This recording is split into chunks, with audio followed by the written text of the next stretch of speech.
you guys hear me? Hey, oh, hi! Hello! So, this is unplanned, but I figured since I was just on Flashcast, which was hosted on Midnight's Edge earlier, and I was like, somebody was like, are you gonna do a draw stream? I decided, sure, because I'm gonna be up all night working anyway, so why not? So, welcome to an impromptu draw stream, and I hope, I don't know who is going to pop in. I send the link out, but it's the middle of the night for most people in the US. It's like 3:30 a.m. over here.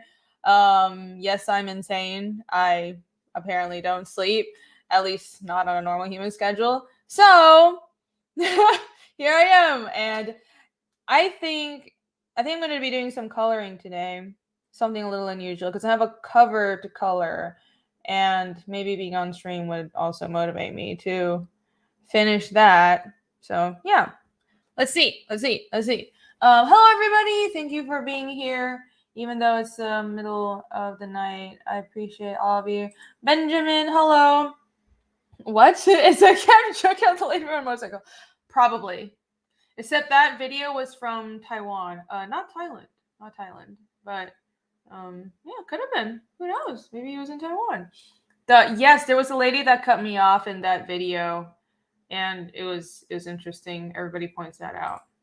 The good old days. I'll be going back to Taiwan again soon. It's been a while. It's been so long. That was fun. I had this cute little electric scooter when I lived there. Ahoy! Hello! Hi, Maromi! Hi, Felon Lowlife. What's with the face? What face? Did I make a face? I think I looked a little angry when I started. I apologize. I wasn't angry. I was just focused. I was like, why does my lighting look weird? Or something like that. Hi, Jeremy Birds. Hello. Hi, Awesome One. Hello, Hal Dear. Thank you all for being here. Eric is here. Oh my gosh. Eric, also, you're always here. I appreciate you so much. And you also seem like you don't sleep. So thank you for being here with me and with all of us. It makes me very happy. I saw Bancroft in the chat, but I don't know if I know Bancroft's up because, well, he's right there, and also he's in Australia, but he's probably at work or something. Wait, it's Sunday. Well, maybe he's spending time with family. So yeah. Well, Red is here. Hi. Oh, I was making a face.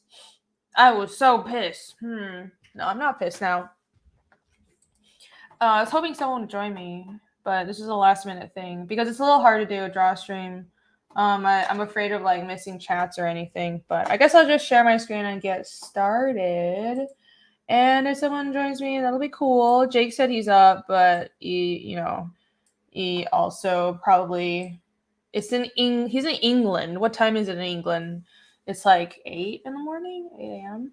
Let's give him some time. And if he doesn't join, we can all collectively go shame him on Twitter. And also, I don't know. Well, everyone's partying it up in Austin right now. Phil is there, Vaughn is there, Chad is there, and I have mild FOMO because I did live in Austin for a while, but I left, and now they're all partying it up, and Biggins is there too. It looks like so much fun, but it's fine. It's fine. 8:30? Yeah, it's 8:30. 6 hours ahead, right? 7:30. No, it should be like 8:30. England is like 8 hours ahead. I was tempted to fly out to Austin, but I had too much to do. So let me just show what I'm working on. I put it in a thumbnail. It's what I shall be working on today. Present, share screen. Boop boop boop boop boop. Whee! That's what I'm working on. I think I showed this on my Wednesday draw stream. I know 2 draw streams in a week. Wow. But I just felt like it. And also, I want to try and take my channel a little more seriously, which I haven't at this point. And I'm like, maybe I should put in a little effort and stream more and do some shorts, or like, I don't know about recorded videos because that takes so much time and effort, but at least do drawing streams and time lapses, and that would be a great idea for having more channel content, because I don't know, it's a great way, it's a great avenue to like promote my comic and other people's comics. And also I feel like I already spent a lot of time on it, and I've just been using the channel, like I do the Wednesday promo shows really just to help people because I like seeing cool indie comic projects. That's it. But I think if I grow my channel, I would be able to do that better. And also I'd be able to do more cool stuff. You never know, like get more eyes on my work as well.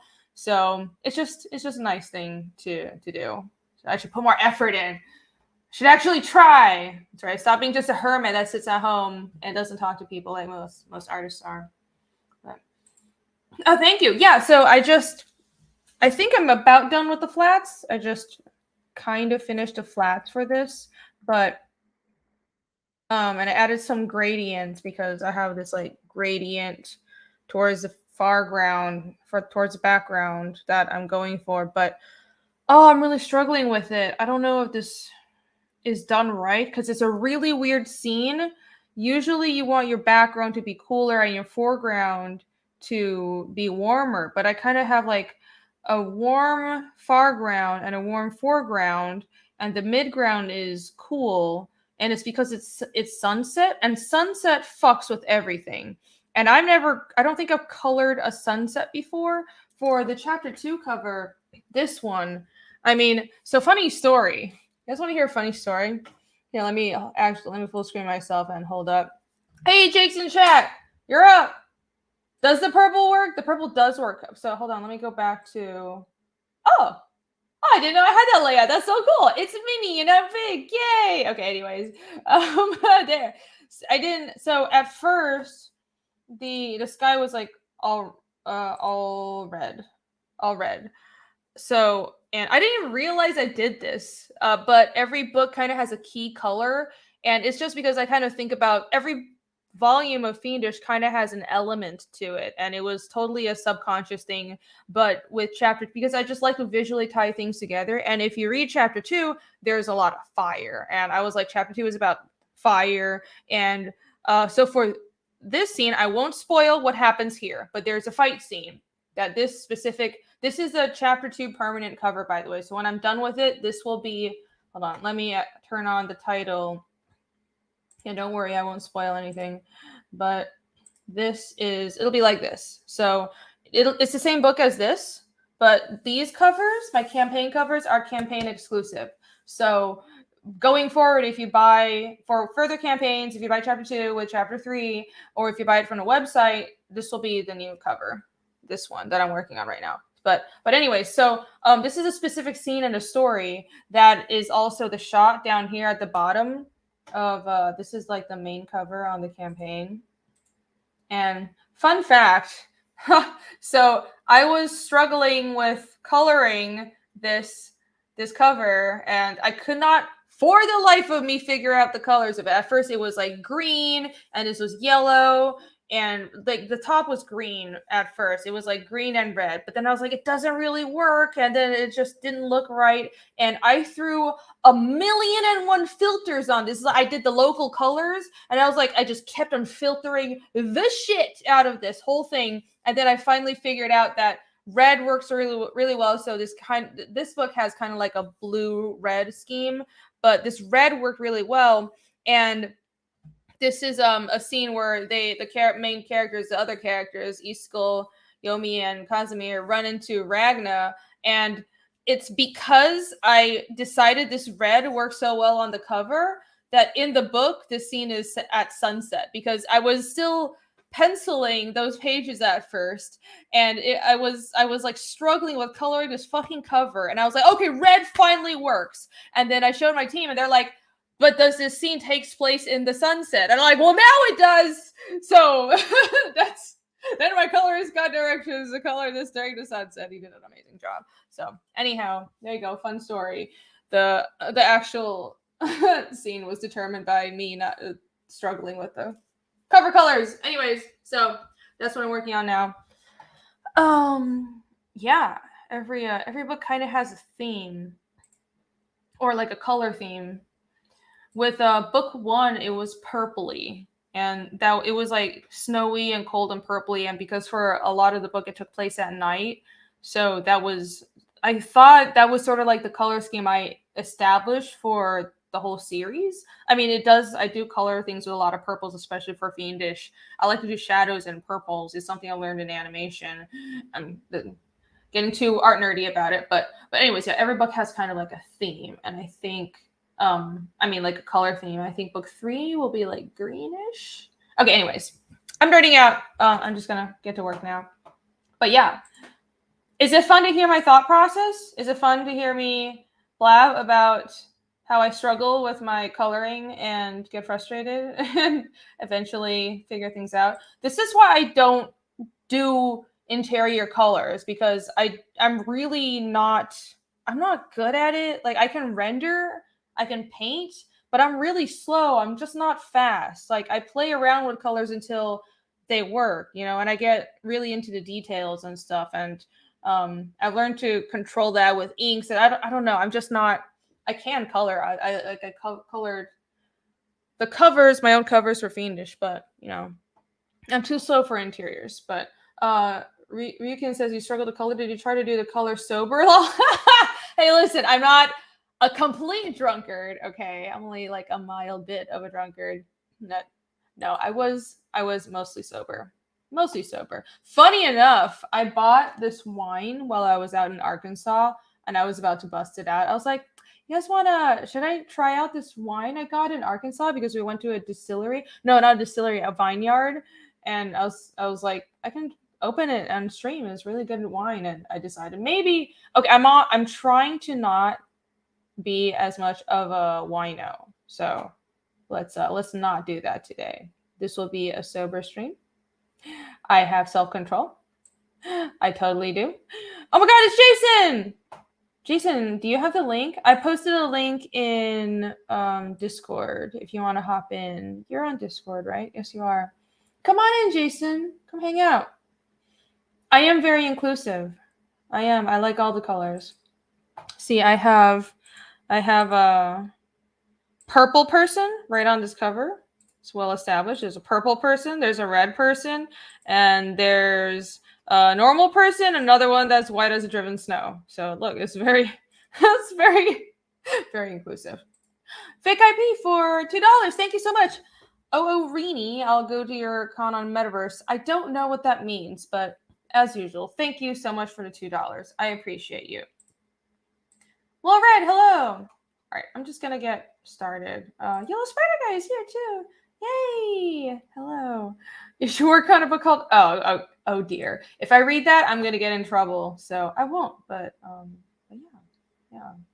It's just one of those things. People will clip that. All right. But yeah, so I have so at first the cover was like this, and I still like this.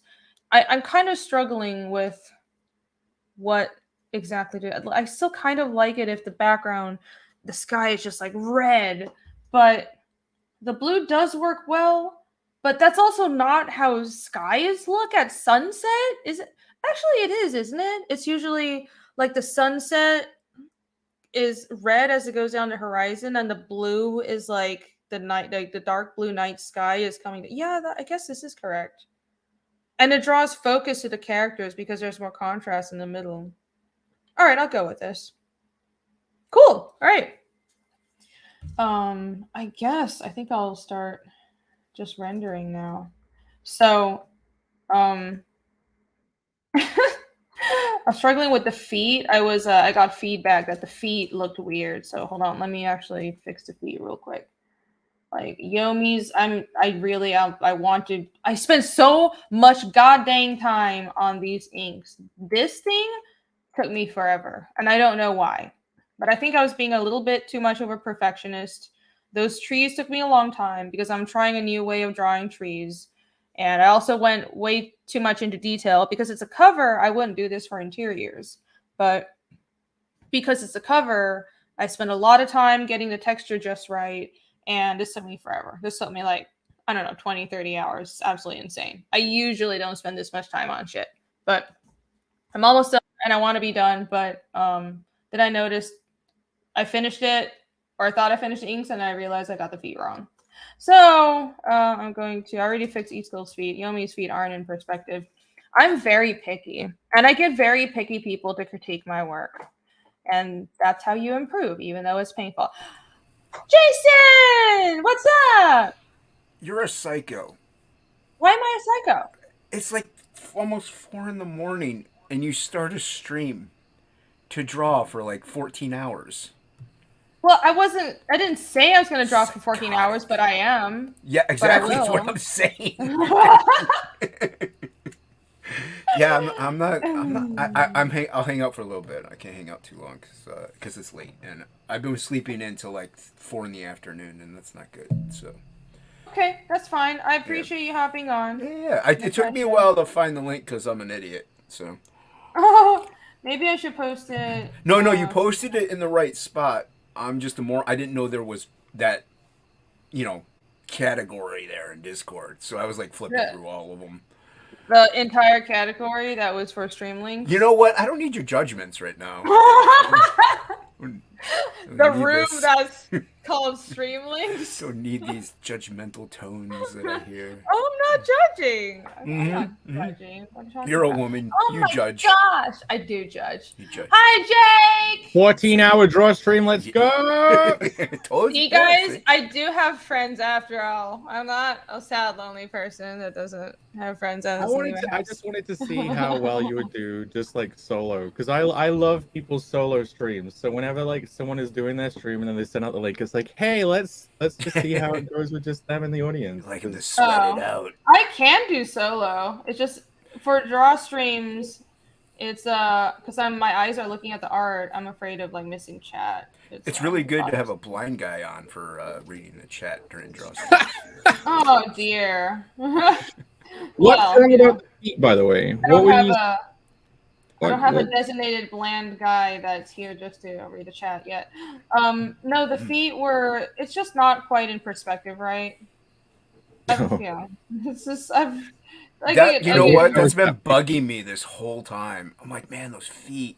You don't understand. The people I get critiqued from are ridiculously picky, and it's a good thing. I appreciate it, but yeah, it's definitely good.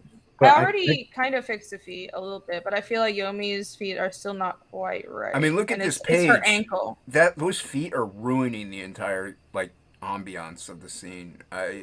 I don't know if I can. Yeah, I know. It's just such a complete disaster. Total piece of shit. Oh my god. I don't know what the fuck I'm doing. That's what I said. Holy shit. How'd I sell a single fucking comic book? That's what I said in chat. You should scratch it like Plague and just start over. Yeah, I did say that. I was like, oh, I'm just gonna start over. I'm not gonna do that. Even though I am redrawing some things for chapter 2 and it's already driving my team crazy. I'm the worst. But listen. You want it your way. Okay? You're like what is it? Who wants it their way right away? Is that Burger King?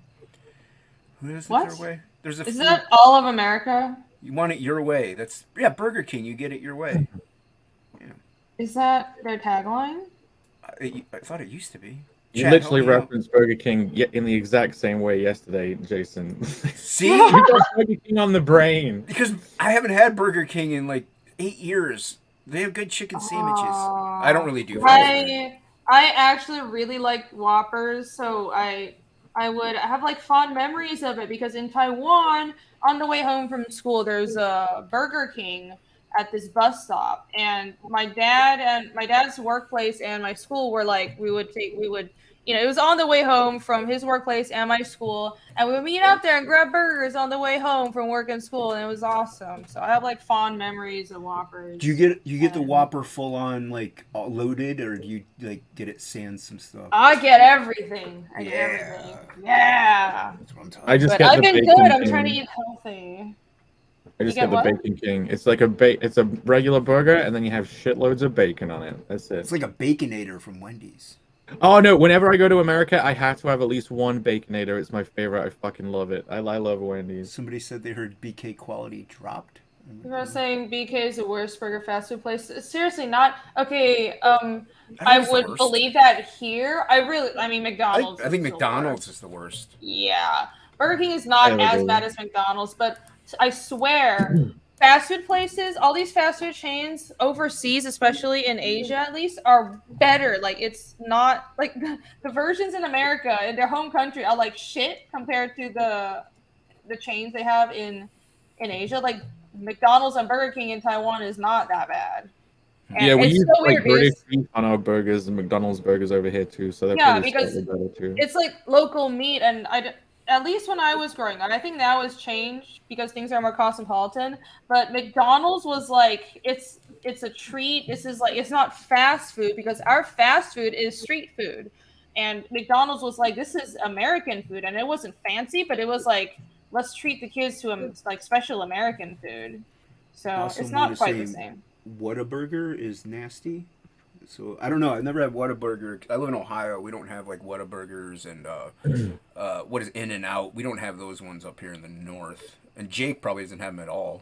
So No, we don't have any of that. Like, we have very few. We only just started getting Taco Bell over here, but yeah, like I'll only get a Taco McDonald's Bell. if they're Taco Bell, doing the big tasty, but they cycle the different burgers out. They only have like one special thing during a period. They have like seasons, so I won't go to McDonald's, but then whenever they have the big nasty, aka the big tasty, I will be drawn to them like moth to the flame, like a fly to a bug zapper. Oh, you give in. Your willpower Yeah, is I'm not like, strong oh. enough. 'Cause Maromi's it's like, saying oh, get it while I can, FOMO. KFC is good in Asia. Yes, it is. So Japan has a whole New Year's and Chris. I think it's a Christmas thing for KFC. Did you guys know that? Yeah, like an Or invented thing. KFC it is. pretended It's an Carl. entirely Junior. invented commercial. Oops, that was the wrong tool. Commercialized thing where during Christmas, because I mean Japan doesn't like celebrate Christmas. Most people aren't Christian, but it's become this commercialized event where during Christmas everybody goes to karaoke and gets KFC and Christmas cake. So there's this tradition. I mean, it's not a tradition; it's a modern thing. It's not a tradition, but it's just what people do in Japan. They get Christmas cake, and it's just like Christmas themed cakes. And you go out with your friends and get this cake and get KFC. And I did this like my first time in Japan. It was over Christmas, and like we did this, and it was like this is the weirdest thing ever.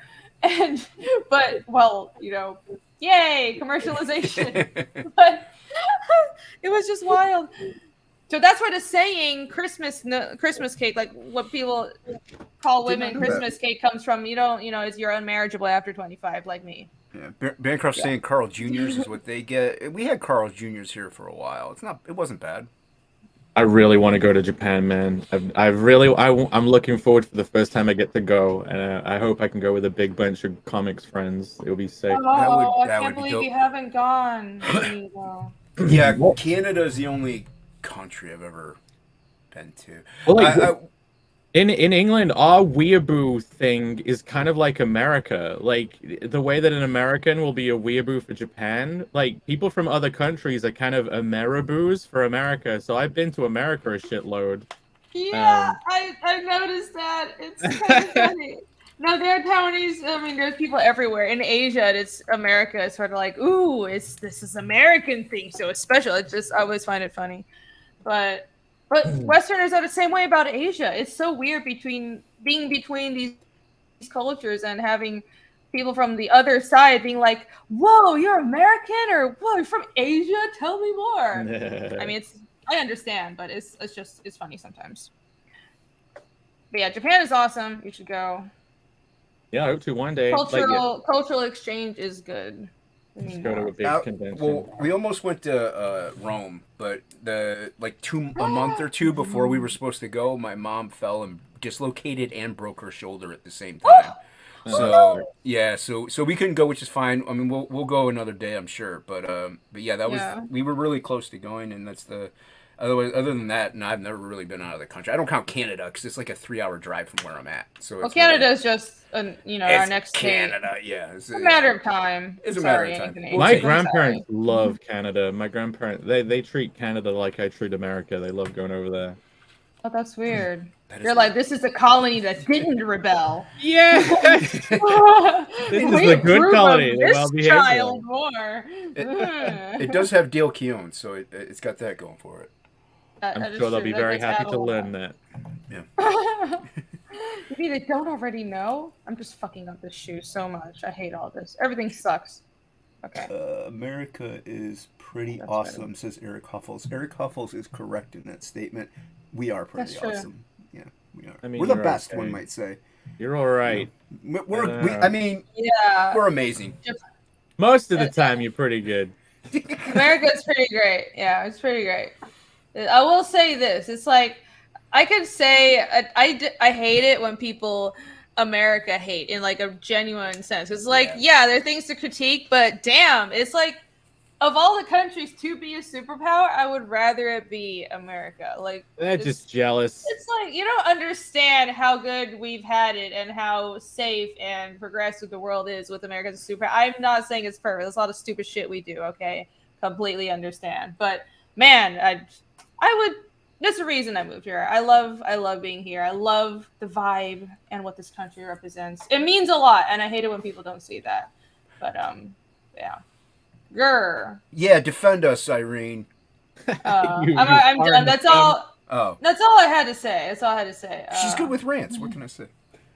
I already did my rant. Yeah, I there know. you go. Usually they were like America's pretty cool. Usually you they're know, longer, but it was good. It was straight and to the point. I liked it. It was straight to the point. I don't know. I didn't have. It's good. I mean, I didn't have anything directly to rant about, but I mean, I can. It's just a general statement that I appreciate the country that I chose to live in, and yeah, I just like it. It really has a special vibe to it. It's a lot of opportunities. And I mean, I love Asia. I love Taiwan as well, but it's just different. It's just, I don't think I could really.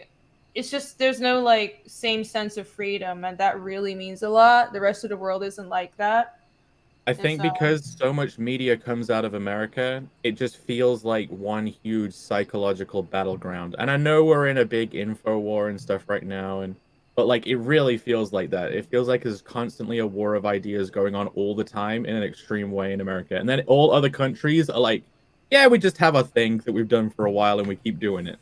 Yeah, well, I describe America as a very big puppy that doesn't know that they're as big as they are, and I feel like that's pretty apt because I've lived overseas. I can see this whole culture from the outside, but at the same time, it's really interesting because I've become very interested in history and sociology and anthropology. I mean, I've always been interested in anthropology, but I heard recently that colonies have a tendency to become exaggerated versions of their home countries, and they tend to be like a snapshot in time of their home country, and then they just take that trend at the time of their colonizing country and exaggerate it. And America and Canada and Australia are all kind of different versions and different snapshots of England and different aspects of England and British history and exaggerated versions of it. And America is this exaggerated version of in England during the Enlightenment, when there was like people were gung-ho and anti-government and it just overthrew, they just like had a bunch of like revolutionary stuff in England as well. And Enlightenment values were strong, and like even our accent is a preservation of an older English accent, and it's that combined with the frontier spirit that really is a huge part of America, because in most countries it's like America's young, it was built on the Enlightenment, and it was built on the frontier, and that's still part of our cultural consciousness. So this whole idea like going out there and making it for yourself and conquering a frontier and being independent, most places in the world don't operate like that. Most places in the world are you do what's already been proven true and you follow the crowd. Well, the whole place is seeded by the people that would dare to go on like a long ship journey across the goddamn Atlantic at the time. Like, you know what I mean? It's like a subset of the personality at the time, the people who were mad enough. And then like, in England, it's pretty sleepy, it's pretty slow, it rains all the time. Like, that's all the people left over who weren't like, yeah, I'm gonna jump on a boat and live a crazy life in a new place. Like, it's kind of like, what kind of people from Earth would go to Mars? You know what I mean? Like, what kind of people are gonna do that? That's who the Martians are gonna end up being. Americans. America's a puppy wolf. Yes, Yeah. I love the memes of "Be the Americans Japan thinks you are." I love those memes, and I completely agree. Yes, let's look at some of those memes. All the ideals or the sort of stereotypes of Americans in Japanese anime are all like hilarious, and they riff a bit on America. It's all stereotypical, but it's also great. It's like these gung ho, gun toting, like huge burly jocks that are like, I will barge in every situation and defend everyone, or a little nosy and really obnoxious. Which is true. I understand. Americans are it's a obnoxious, true stereotype. but well-meaning. I do believe that. I think and I love it. I love that stereotype. Well, that's what they say. wish we lived up Stereotypes to are it. stereotypes because they're true. Like that's pretty true. I think in general it's true. It's just honestly, I mean, I'm not gonna get too into politics, but I think it's like it's like the government doesn't represent the people, right? But the people are awesome. American people are like that. We're great. Awesome. Yeah. Yeah, being in America is really fun whenever you get to visit because everyone's look. I know people think Americans fight a lot and stuff, but as someone who's from the outside and goes over there, everyone's so friendly. Everyone's willing to start a conversation with you no matter where the fuck you are. Like, people will randomly compliment you in the street because of how you're dressed. Like, what? That's just normal. It's a very extrovert society. You know what's... Oh, go ahead. Oh, no. I was just going to say, people do that even if you've lived here your whole life. They'll be like, oh, I like your shirt. Like, they'll compliment you. They don't care. Yeah, that is so... Whenever I go to America and experience that, it's like, oh my god, this is fun. I'm getting compliments? Jeez. I had super culture shock when I first moved here, and I was in Savannah. I was fresh off the boat from Taiwan, and I don't know if it's just that's how Asia is. Asia is in general is a very introvert society, and America is super extroverted. Everyone is super social, and it's like I did not have basically the social intelligence to deal with America when I first moved here because I was just used to I go into store. Do you still yet? No, I still don't. That's why I stay at home all the time. I don't leave the house. But it was like I went into a store and I bought something like my first week in college in Savannah, and the lady was like, "How was your day?" And it's the South, so people are like nice and effusive. I'm just like frozen. I was like, and I didn't even say anything. I didn't know what to say. Nobody had asked me that before. It was like the most lame dorky shit ever. But you watch and learn, and I realized, people aren't being weird. They're just friendly. Like, you don't do that in Asia. When people talk to you in public, it's like nice, polite, like, thank you, how are you? And like, that's, you put on a face because face is important in Asia. You don't have this genuine, how's your day? How are you doing? Can I get you something? Like, that's very American. And maybe that's a Western thing because I haven't been to Europe, but my impression was like, it's very American. It might be the size of the space too. Like I know there's pretty big Asian countries, but if you're thinking about Japan and where you're from, small islands, like England is an island. Yeah, we're all islanders. We are. I think your perception of like the population density of where you live and the actual size of the overall nation compared to like other nations that exist definitely has like an influence on your behavior. But I don't know what it's like in the other small islands, like the tropical islands. I don't know what their culture is really like, so maybe. Well, island culture is definitely a thing, and island brain is also kind of a thing. But I don't like Taiwan is not like cold and standoffish. I think the size of your country, actually, I think America stands out because usually when a society is big and it's a large country, at least in my experience, like the large country I've been in are just America, Canada, and China, basically. But at least in China, like China is not like Taiwan. Its people are cold. This every person for themselves is not the same vibe at all. And Japan, I think when you talk about island culture, it's more. Island culture tends to be more centralized, like central power focus, as in it's high trust because it's we kind of just, everybody has this consciousness and assumption that we all lean on each other to survive. And that's how Japan is built, especially because there's so many natural disasters. I know that's how Taiwan is. So it's not the same kind of like there's, it's like oppressive control. I mean, the culture is just very conformist in Asia in general, but island culture is sort of like, we're all in this together because we're all in an island, so we have to like get along.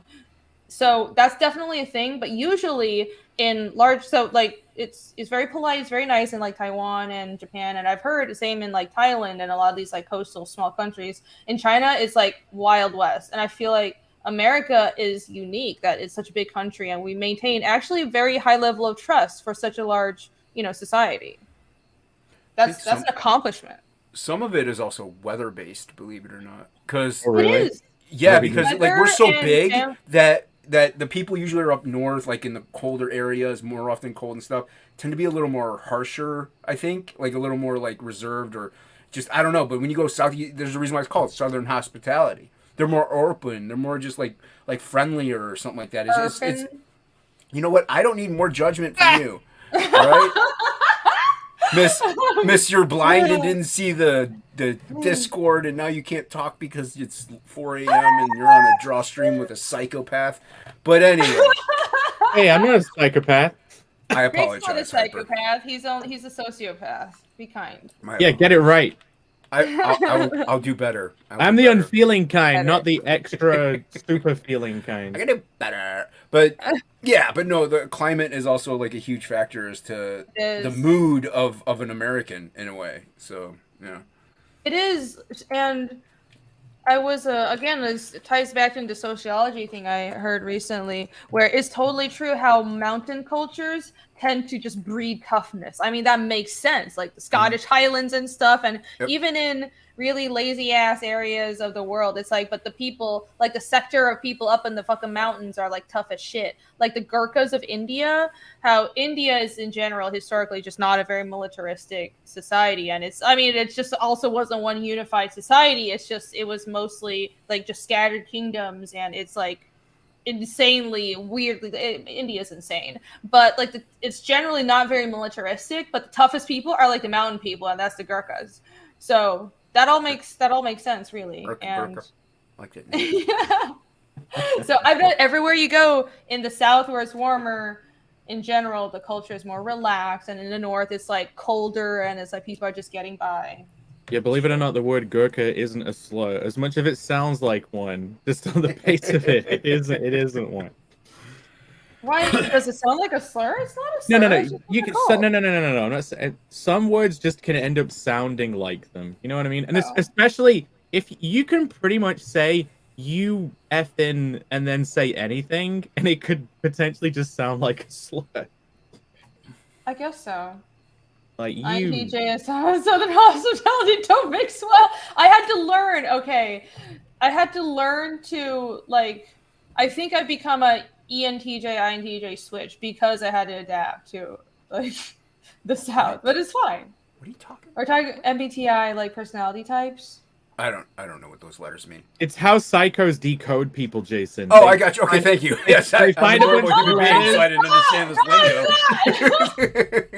No, it's not what it is at all. They're like, you're this serial number personality. I'm this serial number personality. It makes sense. Thank you, Jake. It totally makes sense. It's okay. So you break people down into 16 general personality types, Whoa. and those You gotta personalities. 16 personality types? No, those personality types, they really fit. Those like they're general categories, but they really fit. I mean, it makes sense. Evolutionary speaking, you'd have different personality types because you just have to like select for certain personality types and different percentages for society to function. And then within those personalities, you have like for example, INTJ-A and INTJ-T. Those are like two different parts of INTJ, and there's all kinds of stuff that it all makes perfect Who's sense. TJ? Yeah. When are you going to start building the personality camps, Irene? When are we all going to be separated into a little camp? Separate. I'm working on it. And then seeded back into society in the correct percentages in order to... Yes. Personality about the types that I utopia. know are tool, douchebag, jerk. Like those are the personality types I know. Those. Yeah, that's all I really need. we have nutter, wanker, twat. Yeah, see, perfect personality types. Yeah, I know those ones well. Yeah.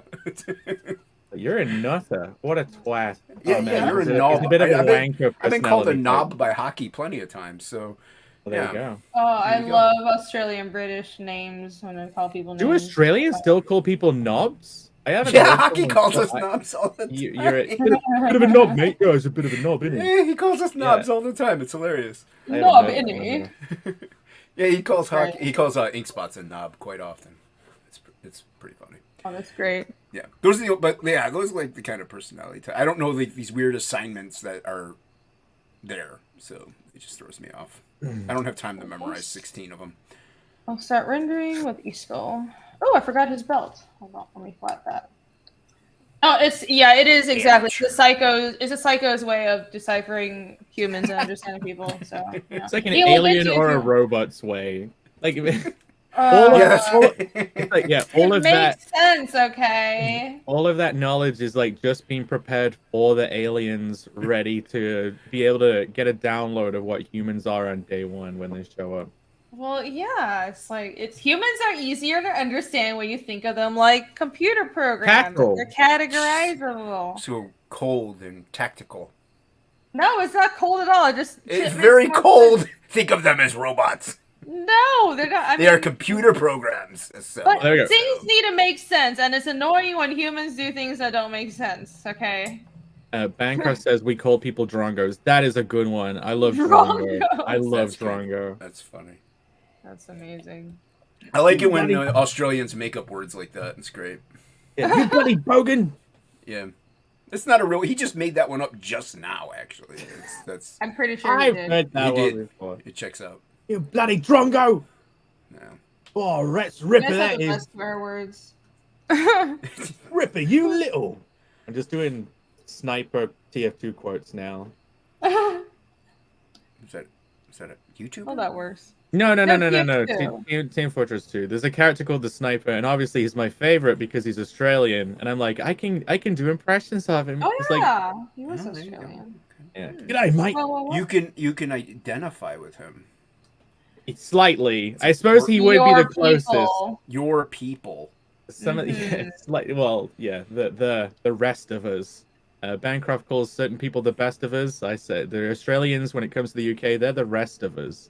Wait, there was another guy who was Australian too, right? Some guy. There was this short where it's like his chest hair was shaped like Australia. It was I mean, fucking yeah, hilarious. Sexton Hale. He literally has chest hair in the shape of Australia. Fucking Well, great. Okay, It was if we're gonna go fucking TF2 deep lore, great. Let's go. turns out the Sniper isn't actually Australian. So in Team Fortress 2, the Australians Here we go. actually live on top of the world's largest reserve of an element called Australium, which makes Australians all super strong Supermen that are also super intelligent, and they have like a utopian society. But then obviously Sniper from This TF2 is doesn't. clearly fantasy. But I mean, it's Sorry. womp, womp, womp, womp. I'm No, so sorry, Bancroft. Don't disown me. He's No, not on. It's good. Need to- It's fine. He can't Need to defend pick it up, himself. Bancroft. He's But, he can't defend himself. He's in the chat. Go ahead. Sniper Jake. doesn't look like that, so it turned out in the comics he's actually a New Zealander whose parents, like New Zealand, gets portrayed as kind of like Krypton, where it falls under the ocean like Atlantis, and his parents blast the Sniper off in a rocket like Superman into space, and he crash lands in Australia. And Sniper's parents end up being like Superman's parents growing up on a farm, but it's like the Australian version. That's fucking absurd. You guys should read the Team Fortress 2 comics. Go to the website, click on the comics tab, and you should read them. They're fantastic. I should. There's a lot of spin-off comics like that are really good. The Avatar: The Last Airbender comics are actually great. The ones drawn by Guri Hiru. They're awesome. Dude. It's an actual good continuation to the first series, unlike Korra. Like it actually had great character development and shit made sense, and it wasn't like a giant, terribly written character. It was a bitch. Jason, me and Rainey talked about this yesterday. Have you ever read the original Jurassic Park books? Like, No. Okay. Talking of adaptions, wouldn't it be the best thing ever if someone did a faithful graphic novel adaptation of those Jurassic Park books? If I mean, only. That would be fucking great. it would be so What good. was, Like what was so different? it is actually quite different. Like it's like a long spanning story almost. Like the scene with the egg at the end with the nitroglycerin in the egg. Do you remember that one, Irene? Like there's I there's like so. there's like a battle of wits almost with Thingy's character. He's like one of my favorite. Sam Neill's character, and he's like he injects nitroglycerin into like an egg and like rolls it towards some velociraptors, and they like pick Oh, it that's up. cool. Yeah, Oh, like yeah. and there's the part that happens in the later films in the giant cage for the flying dinosaurs, the pterodactyls. That's actually in the first book. And there's a whole bit where they go into that. Like it's fucking cool. The books are the if you guys in the audience have not read the Jurassic Park books, they're 2 of the 3 books I've actually read in my life. You should go and read them. Oh, Jason, they're the best books ever. Apparently. Apparently, Yes, amazing books. Apparently, no, I can listen to the audiobooks. I'll do that probably because I have some free credits anyway. Yeah. so I'll download the audiobooks. I can't read really. Okay, yeah. So, Well, I actually, I physically read them. But Bancroft said, "Read my insult." So and let me read it. He says, "Get stuffed, you Darrow fuckstick! No, Darrow, you Darrow fuckstick!" Here you go. Apparently, they call people Darrow fucksticks. Wow, mouth on Bancroft. What? Darrow Fuckstick. Wow. So offended. So Jeez. offensive. It was just slightly further up. I can't find it. I'm too lazy. I don't want Yep, to. she's too lazy. That It checks was out. one more scroll above, but that's fine. But yeah. Oh, so much work. I mean, he has the link. He does. He said he's in and out because he's got a family that eats together. I mean, what's more on. important, family or this? I mean, come on. I genuinely wish I had a family, so I would never have to come onto the internet. Family's an F word.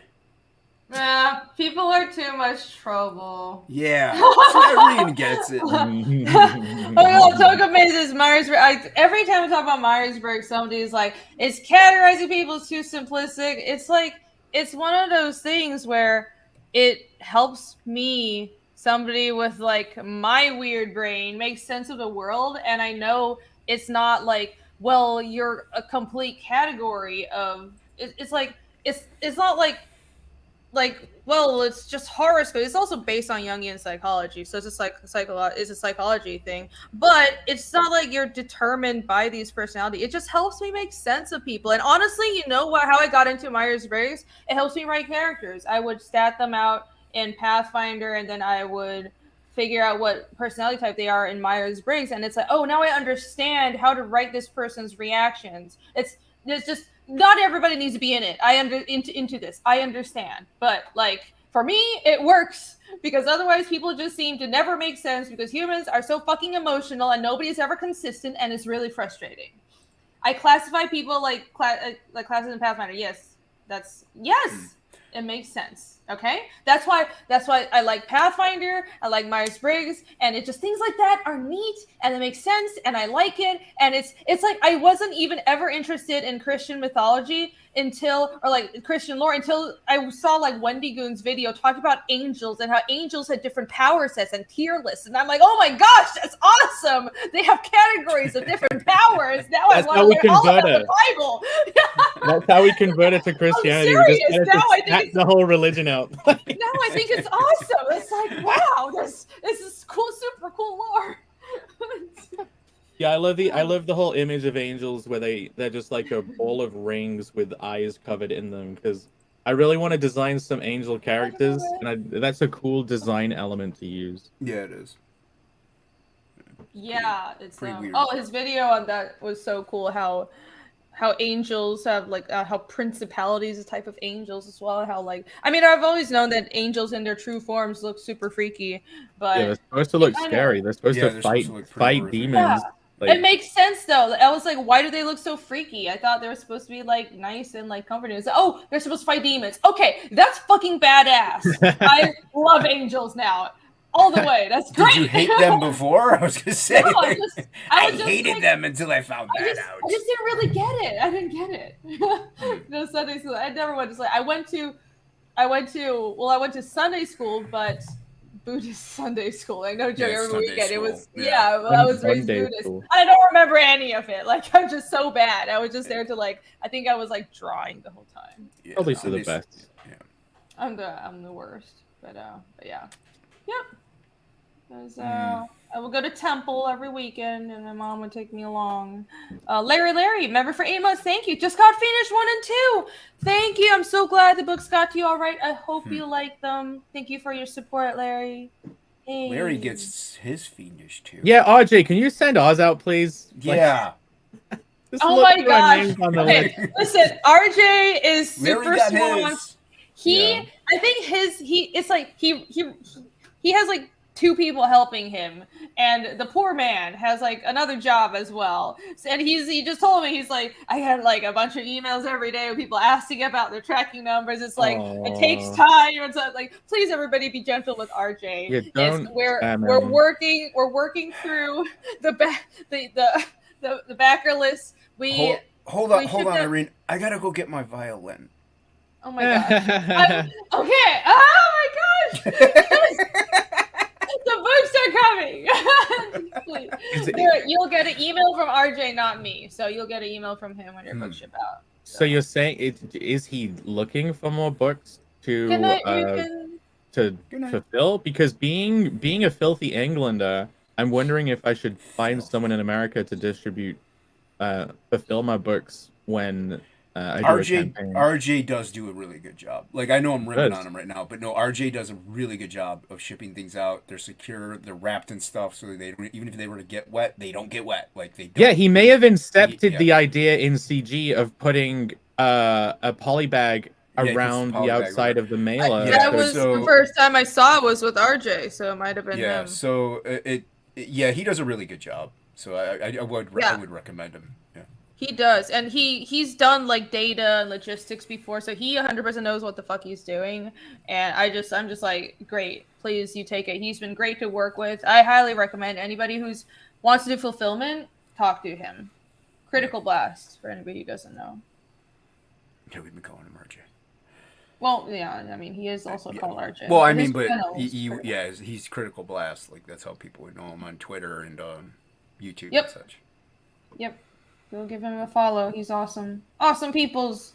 Mm-hmm. Yeah, John says only heard good things about people getting shipments of Fiendish 2. Yeah, every time I see it coming up, they've all been excited and happy about it. Hear about it from Larry, right in my face. Yeah. Oh, it makes me so happy. My Twitter, because I retweet all of them every time. So, like, if you get your Fiendish books, post them. I'll retweet them, and it just makes me so happy. That's my entire feed now. I'm so happy. I got my Red Eyes 3. It's pretty dope. Red Eyes 3. Oh, that's cool. Pretty good. Red Eyes is also fulfilled by Critical Blast. Yeah. Yeah. Yep. David Feed, I believe, is the guy who does it. Yep. Yeah, he's good people. Yep. David is awesome. What else can I say to make you say yep? Yep. I'm looking forward to when people who jump on streams start getting theirs in a Reddit, because it's going to be exciting to hear what people actually think about the story, because I think it's a very good book. So, good, thank you. I'll tell you about the artwork. I'll critique that. Okay. Just flick through it. You won't even read it. You'd be like, I'll just look at the art. It took me. Okay, Tropical Magics was a 48 page. It is 48 pages. It took me 2 days to read it. So it takes me way too long to read things. I would never draw anything if I was just sitting there reading the comics all day. So I look at the pretty pictures. I almost have to force myself to sit there and read through something. Like, I mean, Irene knows this, and quite a few people who actually, like, they follow my YouTube and Twitter. They know that I have an eye disease called retinitis pigmentosa. So it's kind of like bruising on the retinas. So I'm slowly going blind, completely blind. And so I can't really see out of my left. So like, there's blackout spots. I have to get my phone out, zoom in with the camera to read the bubbles. So it's a process, dude. So I mainly just look at the pretty pictures and like, oh, this is dope. So I buy comics and back campaigns like no one's business, and I just look at pictures all day. Hopefully, by the time you're blind as a bat, Elon Musk can shove some infinity crystal into the center of your third eye, and then you'll be able to just like see again using your new One will Elon hope. Musk perpetual sense, and One then will hope. you'll get tracked by the Well, global It's magical government. coming. It'll It's be coming. soon. Well, I mean, I have seen a specialist, and it actually is attached to my kidney disease, which is really just funny to me that the eyes are connected to the kidney. But so he says, as of right now, they can't do anything to make it to like reverse things. They may be able to do things to stop it from getting worse. So I have to keep getting tests done and doing all this other stuff. So if it doesn't get any worse, fine. If they could ever come up with robot eyes, I'll take them. So Oh yeah. yeah. 100%. So, but yeah, that's why like it takes me forever to read anything, and I like me reading chat is Understandable. really a task, and I think it's funny whenever people are like, "Jason, read chat." Microsoft says stop developing your daredevil senses now, Jason. I will. I'll tap on the table to get the the image of the paper, and I'll just draw with pen and ink so hard it digs into it. That way, I can like sense the depth of what I'm doing, and therefore it'll look. I the believe same. you. Now I you just believe in reminded me of Anchorman 2 where he goes blind and then there's that Dude, scene I where want to he's clip doing that a all the painting. time. You have no He's idea. doing a painting and then he goes, thumbs out, he knows exactly what he's looking at to go to the door, slams it, and then he goes out and drives the car and crashes it. He's like, did you not know I'm blind? He eats like a plastic fruit. It's like, well, didn't Yeah. you know it's you eat it? Like, I'm blind. Yeah. It's so good, dude. That's funny. I always wanna realized clip I could pretty affordably just rent movies on Amazon. I always saw that number of like, what, $3.99? I'm not spending that money on something I don't own. But yeah, you can just rent all the actual good movies. So Yeah. I read chat. See. Yeah, I tried for a little bit. I read a few people. I got a few people in there. If I get like half an inch away from the screen, with my glasses on, I can read it letter by letter. So all you need is an inch, apparently. this is true. It's all on how you use it. Yeah, See, so how you should use we this. get lost in a hurricane? But if you book get lost in a hurricane, let me know. I'll track down your books. It's in a tree somewhere, like some birds reading it. That's pretty good. You know Church what? is delayed. We did have a tornado Yes. here not too long ago, and maybe my package got picked up by the tornado and brushed off into the lake. That's totally what happened. You yeah. may want to resend my books. Yeah, just send you double of what you. Yeah, just send me mine. I would Yes. love it. Another double of mine. Oh my gosh. Okay, please just give it a few more weeks. It's just poor RJ with like 2 people. Poor It's a lot RJ. of books. It's a lot of books, guys. Bankrupt You says probably have tornado. Tornado, a tornado full of all the porn magazines. Oh, is that a was good that. quote. There is a porn store near us. I mean, maybe it hit it and scattered that everywhere. Yeah, it was like an F1. We Oh. never really get tornadoes all that often, so it's pretty shocking. Huh. And we also had a little bit of an earthquake too, which was really weird. Oh. Yeah, Oh, That's aren't you weird. special? No, we Yeah, never get earthquakes on the East Coast or. I'm in Ohio. It's like Ohio, we never anywhere. really get. Like, yeah, I'm like, You're not. What the What? fuck is quaking in Ohio? It's it. Lizzo landed and she had a concert in Ohio. Sorry, I'm so. Believe it or not, even in England, I think I've felt 2 very small earthquakey rumbles before, like in my life. I think like at least 2. But they're like nothing. But I've only felt one. Yeah. When is the art going out? The wood burning? I'm thinking mailing them all when I'm done with it, so it should be by the end of the month. That's my plan. Yeah, That's I mean, exciting. I should like mail, but I don't want people. If I send one out, the people will be like, "Where's mine?" People I'm get like, upset, "I'm working on yeah. it." So right, so I'm just gonna be equal. Everybody who bought the art, I'll send it out all at once by the end of the month. Yeah, it makes sense. Yeah, I can't. It's so weird for me when people say they haven't experienced earthquakes or like people who, I mean, a lot of Americans have never experienced a hurricane or anything. I mean, that's more understandable. But in Taiwan, we're on the Ring of Fire, and earthquakes are so normal. You get used to it. It's like everyone is because of the prepared. food? Yes, totally. The food. It's convincing. No, Laugh. it's a giant. I know, I'm very convincing. I'm a great actor. It's a giant volcanic ring of fucking like volcanoes that's all around the Pacific. So like Hawaii is part of it, Japan is part of it, Taiwan's part of it, and that's like earthquakes, typhoons, volcanoes, all kinds of shit, and it's great. So you basically live with natural disasters, and yeah, it's like, you know, you kind of it's earthquakes are like the scary one for me because you can't predict it. Even with tornadoes, you have like a little warning. So, Yeah. but yeah. Oof.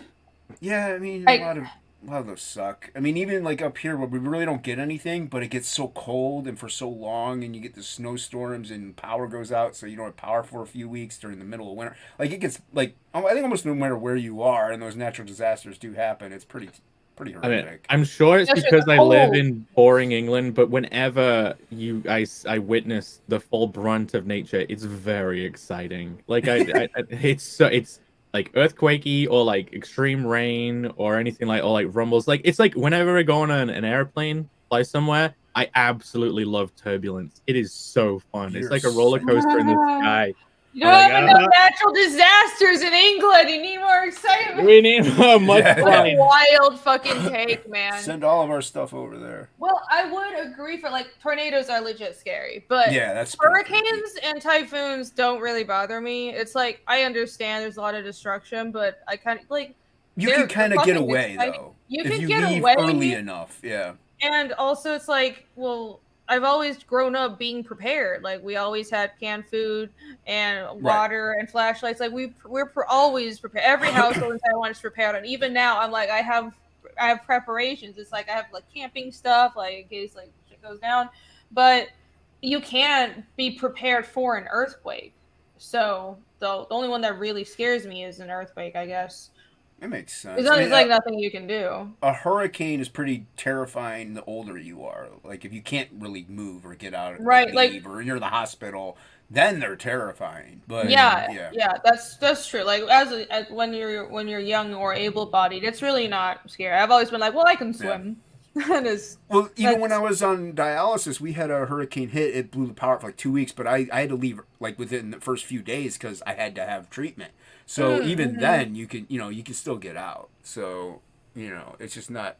Hurricanes they're pretty devastating, but as far as escapability, like it's easier. Yeah, especially even like snow up here. Like you could be a snowbird if you can afford it and just go down south. You're fine. So yeah, but a tornado and an earthquake are pretty bad. Those two are pretty bad. Mm-hmm. Yeah, last time was a big earthquake here. I was in. Okay, looking it up. Thank you for sharing. What do you say? I'm blind. He said last time there was an earthquake here. Bancroft says he was in the shower. I'm not gonna make that clip. Did he have more detail to that? Did he go into more detail? No, and I don't think I want more detail. I was in Japan. You were in Japan for the tsunami? Oh my gosh. Wow. Tsunamis are also scary, but also you can still. Well, tsunamis are more tragic because you just lose everything, but you can't get away. Like nowadays, you get enough warnings. Again, unless you're in really a remote area or you're really old, you can get away with the systems they have installed now. It's more just sad because it's like everything's gone. Yeah. It's horrible. Yeah, we like our stuff. Wipe the world clean, as some say. I mean, your life is most important, but nobody wants to lose all their shit. Yeah, I like my comics. Yeah. Oh my god, that would be so Do sad. you not think if you lost all your physical stuff, and obviously, and you could still live somewhere, like you weren't just completely rinsed financially, like destitute, that you'd be like, you know what? It's kind of like you just had a big clean out. It's like a fresh new start, a new life. Would you take that attitude, or do you think you'd commiserate for a long time over the things you lost? Yeah, it'd be pretty sad. Well, go ahead, Irene. Go ahead.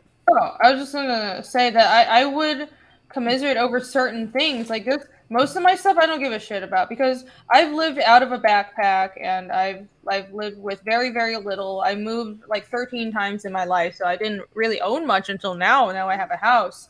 But it's is like that a membership chat? What is that one? It is a member chat, yeah. Lieutenant Hughes member for 16 months. Thank you. Wow, 16 freaking months. Hello, Rainy Fish Fuck. Thank you, Lieutenant Hughes, and thank you for the fish fuck. I appreciate the fish fuck. but it's more. It really is like the artwork. If I lost like everything, all I would want to keep is like I'm like, okay, if it's just the world goes to shit, World War III happens, like what do I have to run out with? I have a bug out bag, and I'm like, I will take my sketchbook and my hard drive, and it's like that's important. Nothing else matters. It's like the art is important to me, and it would be sad for me to lose my comic collection, but it is like the art that I own. That matters. My original art. I would be bummed about that. I'd be bummed about my original art for sure. To me, it would be more the stuff that I'm sentimentally attached to more than anything else. Like things that, like, you know, if you have a loved one that passed or something, you have like their shirt. You know what I mean? And now that's just gone. Like that kind of stuff. I would be devastated. My art's gone. My art comic book, but it would be more hurtful in losing the things that of like past loved ones or something that you have that you just remember them by, and you just have it, that to me would be the worst out of all of them.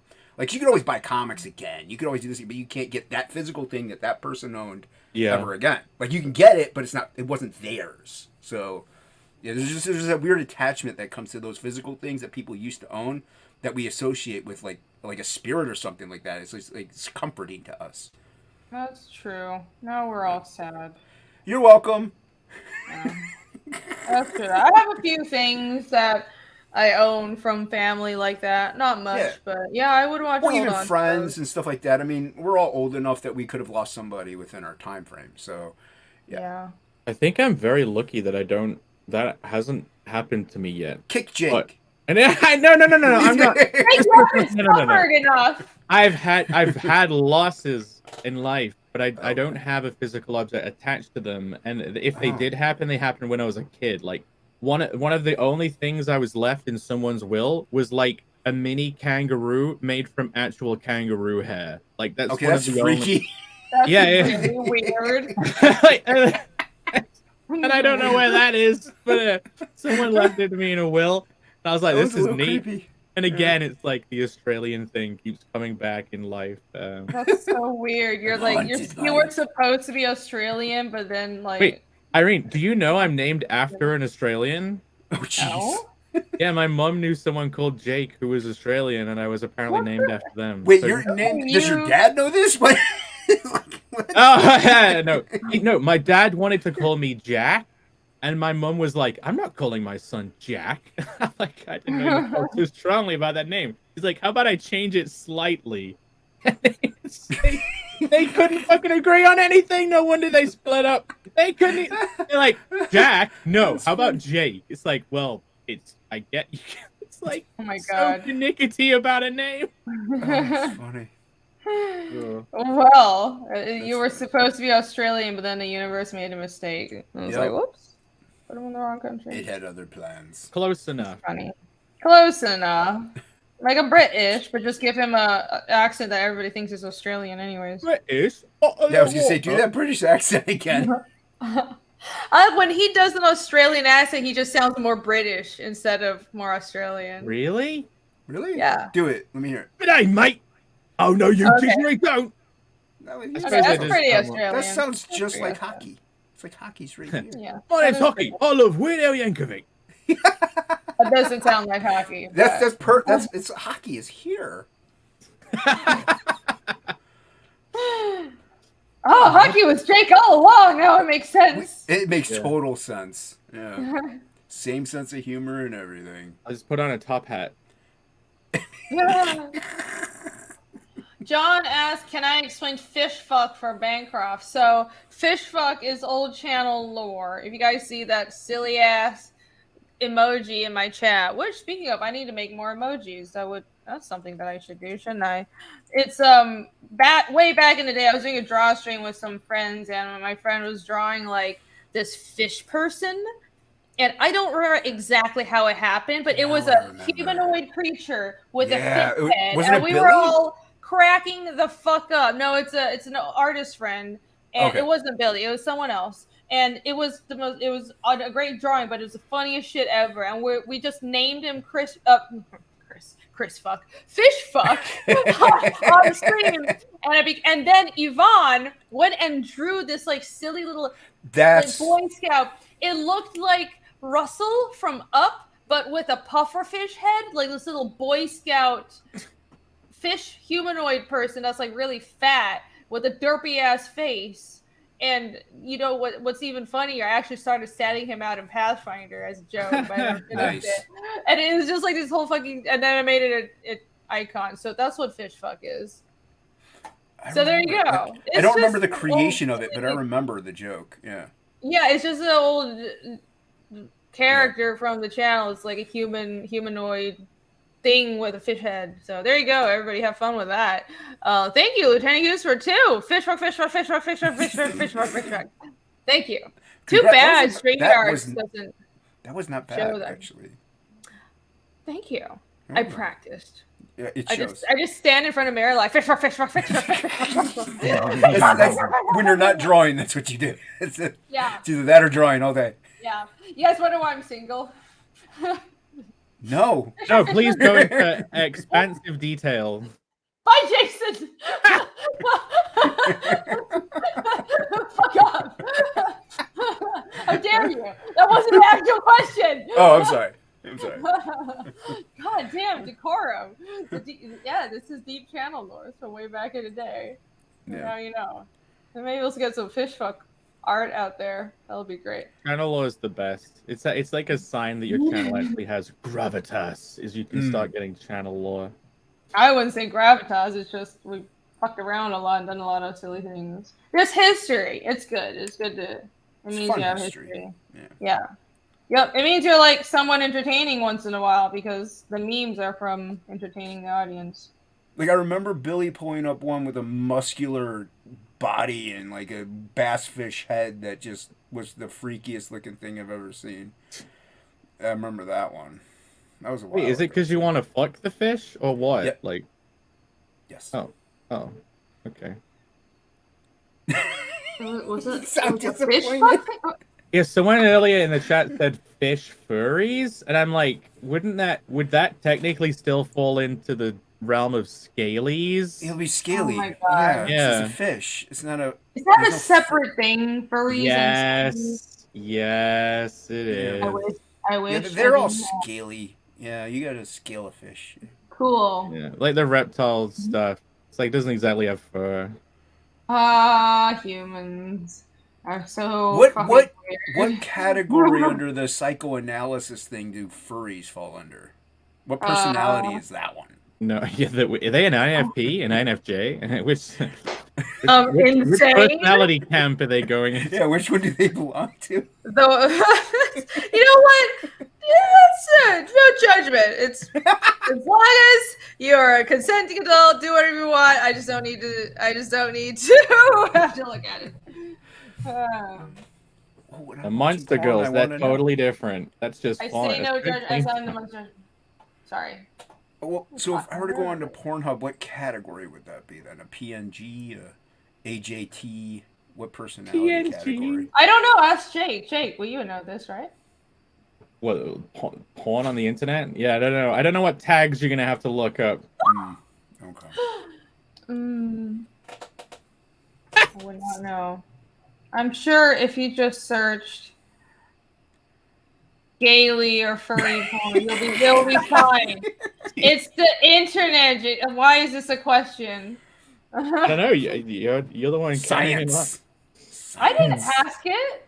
Oh my god, scalies are a subset of furry. Why are we talking about this? Can we talk about something else? Somebody in the chat asked fiendish. about this. Yeah, we're talking about fiendish furries. What Oh are my you think? God. What are you thinking right now? Whilst coloring in the shadows on East Skull, like, do you do a whole shadow layer? Are you making individual layers for each character? Like, what are you? There we go. I'll dig you out of the furry conversation.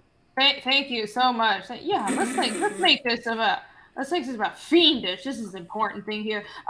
Well, the way I don't know how well you guys can see my layers. I mean, it's insane. This is why my files are, especially my cover files, are like 50 million layers. But because I have a retarded way of flatting, what I do is I have like a base layer for a whole figure, and then I have like the bracers are one, and leather is one layer, and then where's his hair?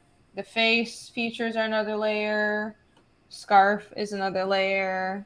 And in the past, sometimes I will. So I use a clipping mask. So there's like a base. If I take down all of these layers, it's just this. It's just like the base. It's sort of like a mask out. I mask out the base area for this figure, and then I kind of add in all the like components within it. Sometimes it depends, but I use a lot of clipping masks. So right now I decided what? Can you explain the clipping mask thing? Because okay, when I'm coloring, I use a lot of masks. If anyone's watched me, all of my layers have masks on them, and I think other people use this thing called clipping masks for the same thing, but I don't actually understand how they work.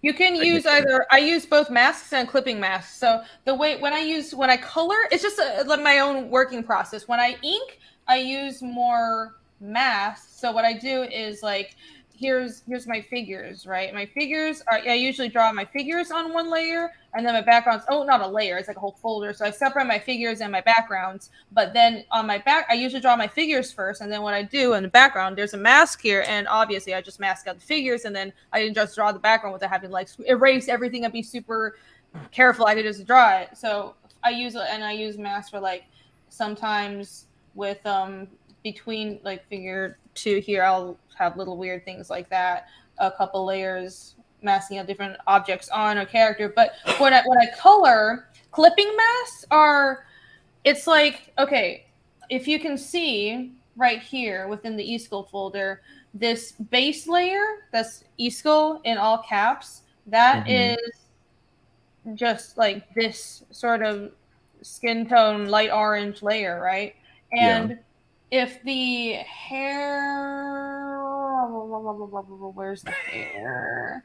If the hair layer right now looks like this, if I release the clipping mask, it would go outside. So what it does is when I make a clipping mask, create clipping mask to this main layer, then it constrains its borders to this, like the base layer over here, you see? So I can have, and clipping masks are great because I can have multiple layers and all being constrained within the boundaries of this like almost mother base layer. Wait. So a clipping mask is like a layer that's essentially a mask, and if you put them in the folder above something, it's like they all combine together.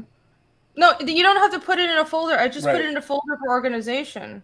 Yeah. Because what I did was, this is like the flats for eSchool, and then I put it in a folder, and then I created this shadow layer set to multiply, and I'm shading it, and the shadow layer is clipping mask is clipped to the eSchool folder.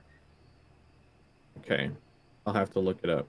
Just play around with it. It's very self-explanatory once you play around with it. Yeah, I just never used that particular feature. I would always like say I had a bunch of flatting layers. I would just like control click on all of those flat layers and then use them to put a mask on the eSchool folder, if you know what I mean. Control click on, like select all of them and then mask the eSchool folder.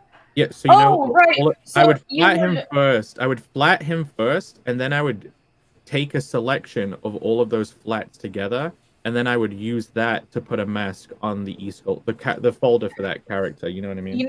You know what's easier about working this way is I only have to kind of pay a lot of attention to the outside border of his figure once for that base layer, and then afterwards, while I'm like when I'm flatting his scarf, I can go outside of the boundary. So like the scarf, if I release the clipping mask, it's just like really rough because it's already set.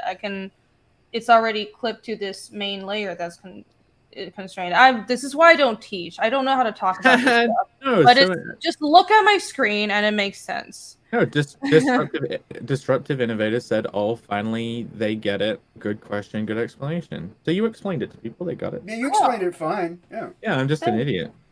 Jake's an idiot. Well, I didn't say that. Kusika says I am quite organized, even though I have a million layers. Yes, I'm very chaotic when it comes to this stuff. I treat it kind of like a piece of paper in general. Like I just go at it. I don't really like.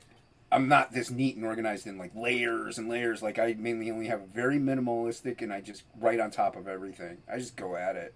Yeah, when I'm working digitally, I'll have way too I'll want to separate anything because in my head I'm like, well, because I could animate it potentially, like I could use these different elements as a sticker, I guess. But that's why I want to do all my pages traditionally because I'm like, it's just one layer, bitch. Like you Yep. can scan it in and coloring something that only has it's like a scanned piece.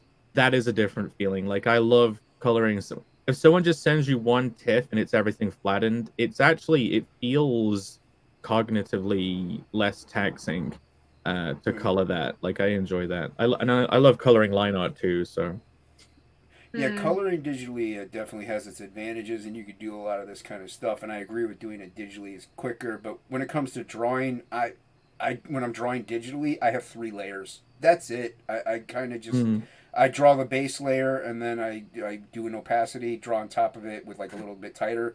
Then again, just do the finishes on top. That's it. I don't worry about like the neatness that Irene has. The methodicalness of it is it's great. I love it. I wish I could do it, but I don't know. My brain doesn't work that way. No, when and I'm working on pages, I'm not nearly that. I mean, I'm still organized, but I don't have this many layers. I Well, yeah, try you're to. coloring, so it's just a lot. Yeah, like I usually only well for inks. If this was just an entire page, I wouldn't be this exacty. I wouldn't have this much detail on it. But also, I just probably like you go a little rougher on the characters because you don't. It's not a cover, and I just have like 2 layers. But here, I separate everything out, and I'm glad I did because I keep tweaking everything, and it's like I don't know. Also, I'm not merging my inks yet because I know I'm gonna go back in and color hold a bunch of shit. So that's why I'm keeping it all mm, separated. So yeah, no, yeah, definitely coloring digitally it makes more sense. It's just, It does. but yeah, because especially I mean, you're printing from the computer. Everything is digital. So if you paint traditionally, then you have to color just unless you're doing something like what Shanta is doing. That makes sense. I'd rather just color digitally. But I want to go back to traditional inks. I'm gonna Yeah, try next it's book. more Let's fun. go. I think it's more fun. I'm gonna. I hope you price them well, but I do not look forward to having to what I'm gonna have to spend to get a page. But I know on day one I'm gonna have to get a page. If you're finally doing Fiendish 3, traditionally I have to buy a page. I will be doing it traditionally. I don't see any reason I wouldn't. I'll do digital pencils and traditional inks, but I I still don't I don't know how to I have no idea what I'm gonna price it at, but we'll figure it out. It's fine. I don't need to think about it right now. Yeah. It's a long ways away. The Ninja Ninja, hello! Thanks for joining us. Do I ever sleep? No, apparently I don't. Travrini, yes. Yeah, I'm gonna leave soon and try to get some sleep so I don't wake up at 5 in the afternoon. Sleep? I mean, you What kind of should. country do you live in? Some place where You it's can nighttime? totally wake Land up of the at 5 free in is the the kind of afternoon. country I live in, sir. What do you you want? you can own butter knives and That's potato right, peelers friend. in your country. Yes. It's not a great feeling. I have katanas in my own. closet. We have They like shopping? we have rights and Yeah, stuff. No, sure. most of the time. Not Yeah. always, Yeah, but no, yeah, because obviously inversely in England we have no rights. We're all born via like reading pod. We're assigned a family. So we have a chip in our hand that That has assigns a us our personality trait job. attached to it. Yeah. Exactly, and if you don't fit into your personality trait notified on your serial number chip, you are homeless, my friend. oh, makes sense. Yeah, that's my impression of England. Yeah, That all the checks out. homeless people just like went against their career chip. They're like, I'm not doing it. I'm not fitting into your system. I'm gonna do meth all day and drink frosty jacks outside the supermarket. That does sound fun. Be a Uh, rebel, be homeless. It's the way to go. That's what Jake said. yeah, thank you, Frankie said, is exaggerating, but only a little. Wait, the UK passports don't say citizen? Does it just say we're like a ward of everyone's a ward of the state? Oh, like, We're do they say Oh, we're a subject? subject. Are we a subject? You're a Of subject. the Okay, crown. I had to get a new passport to go to Tampa, and I've just inside the window where it still says Her Majesty instead of His Majesty. So Oh, wow. That's Hashtag crazy. tier. It's still hashtag get so wrecked. weird. Yeah. See, we can still say stuff like that without people bursting down our doors, I guess. It could be worse. Yeah, you could be. There are plenty of places that are worse. You're headed that way, though. Don't worry. Jake's like suddenly No, depressed. I was reading the chat. Or someone says UK passport says pronoun for Jake is hedgehog. You should have done a hedge/hog. That would have been good. That would have been good. Yeah. Oh my god, I should put that on my. I'm not gonna do that, but I should Mine put that is on my Twitter meat profile. popsicle on Twitter. I'm a meat popsicle. Michael threw it on the ground, not part of your system. Another Lonely Island reference. That's 2 Lonely Island references in 1 month from you, Bancroft. Wow. They don't say citizen. Yeah, interesting. It just says surf. Yeah, that makes sense. In the UK, we serve our prison sentence at her expense or within her walls. It's so interesting. Even in Canada or a lot of former colonies, it's like everything is in Her Majesty or His Majesty's name. I think it's kind of cool. I think some of these traditions are awesome. I think people need these things to unify them, but it's also just like really weird from an American perspective. We don't really have that. I wanted to make some kind of joke about I'd serve in her walls. Yeah. Well, you kind of just did, so. Yeah, I had to lampshade it. Do you not know the whole writing thing of lampshading? It's when you don't know how to set things up, or like if you're a bad writer, but you just, in order to make it not look bad, you just point out how bad you are. Right, it's when you're insecure. Like, wouldn't it be funny if I said this now? Yeah. It's like, but you didn't actually say it, but you're like self-aware how stupid it would be if you said it, so it's fine. It's ironic, guys. I'm like, Yeah, it's totally that big was brain. my joke of me pointing it out, though. There you go. Oh. Oh my Yes. god. See? Even more You're so lampshading. self-aware. Wow. Wow. Yep. Well done. I'm smart. You are. I wrote books. You do write books. You actually do. Everybody go back for G right now. Well, Frog good. I wrote Absolute 1 and 2, but that's fine. Okay. Also absolute. But is that available right now? If you come to the Baltimore Comic Con, it is. Okay. It's not on Indiegogo, but Baltimore Comic Con. When is that? That's the 8th through the 10th. Okay. Are you Right. going? Yeah, I was getting something kind of together today. I didn't draw today because I draw the past few days. But, yeah. Are you gonna hang out with a bunch of people? Like, have you got friends going? Like, what is the experience I you're gonna have? I know Shay's gonna be there volunteering, like working.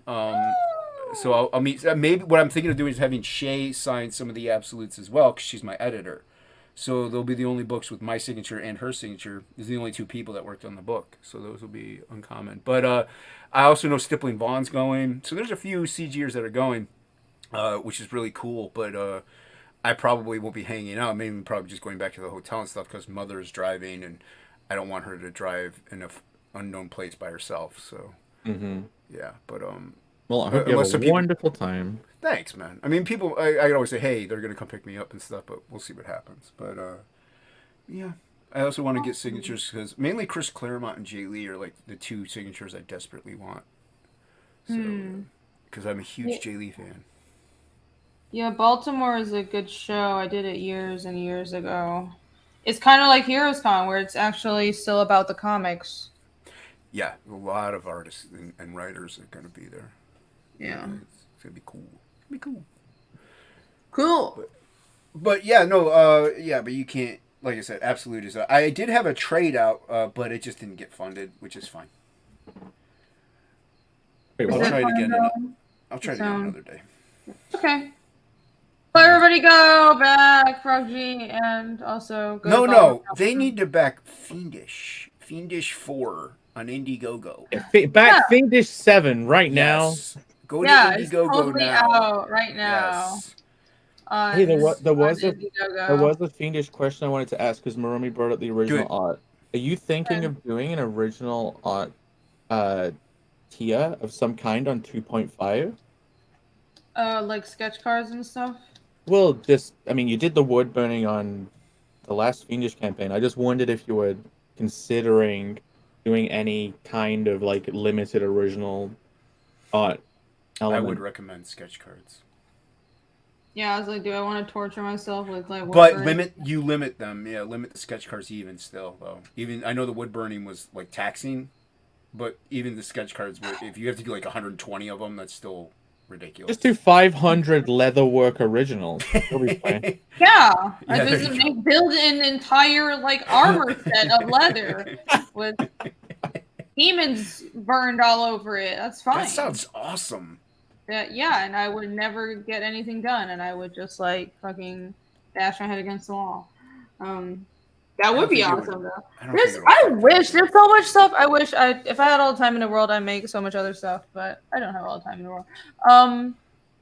Yes, I mean, I was thinking I would just do pyrography again. This time, I limited the pyrography to 20, and that's not so bad. That's not bad. It's quite a bit of work because I did portraits.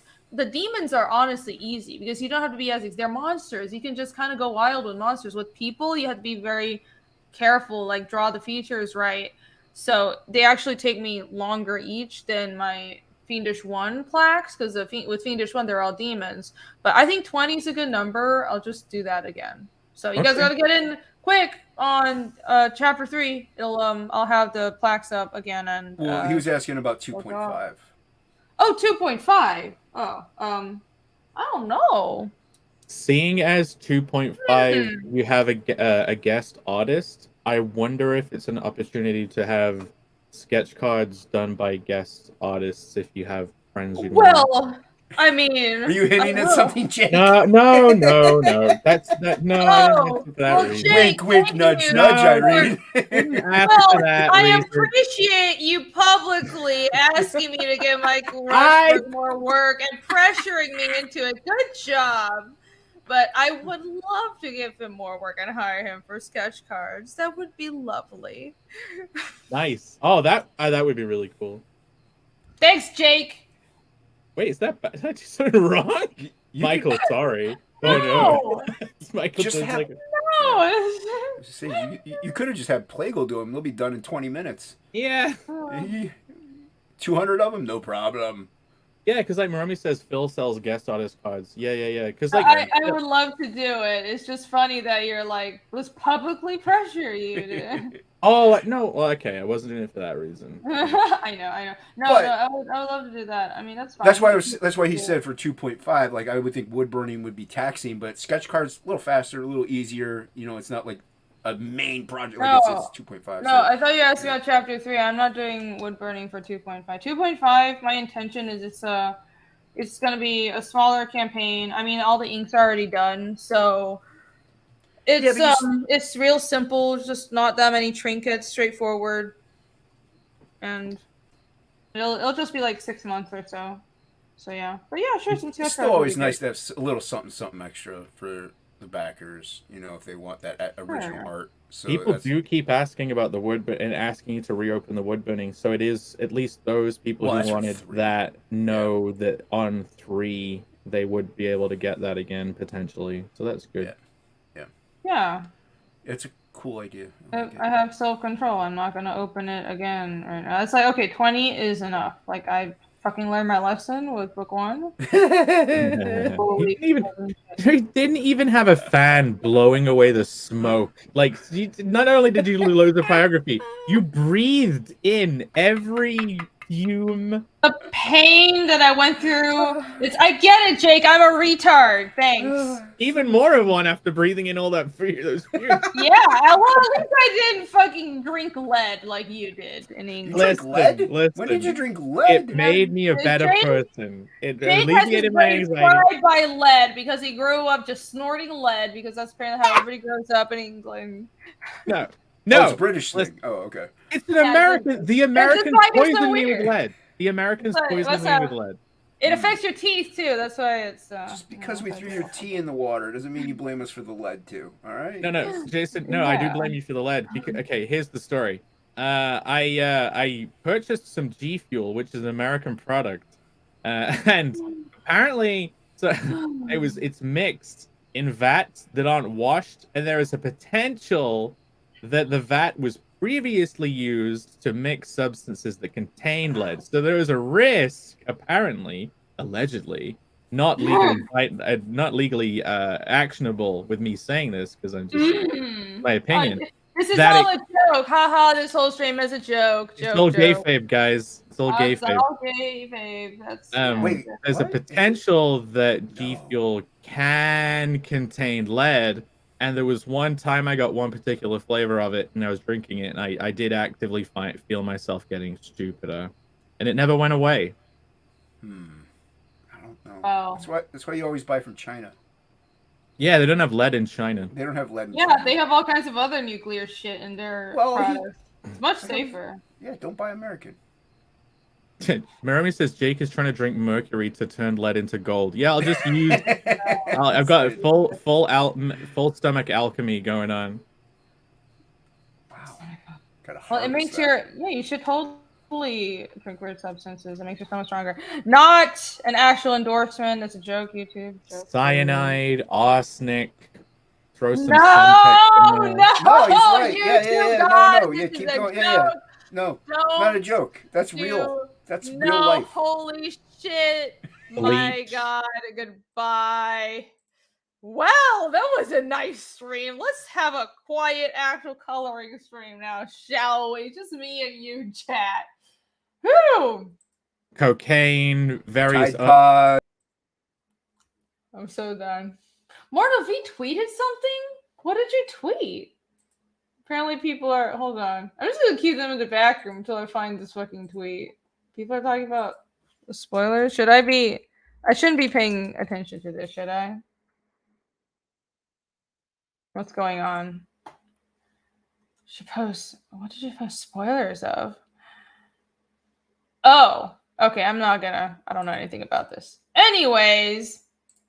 Listen, I did do a solo stream for a bit. Are you guys ready to not... Tapeworm is the most interesting thing. If you want to lose a lot of weight fast, it's the tapeworm that you actually want to throw in there too. But sorry, we were talking in the back about more things to consume.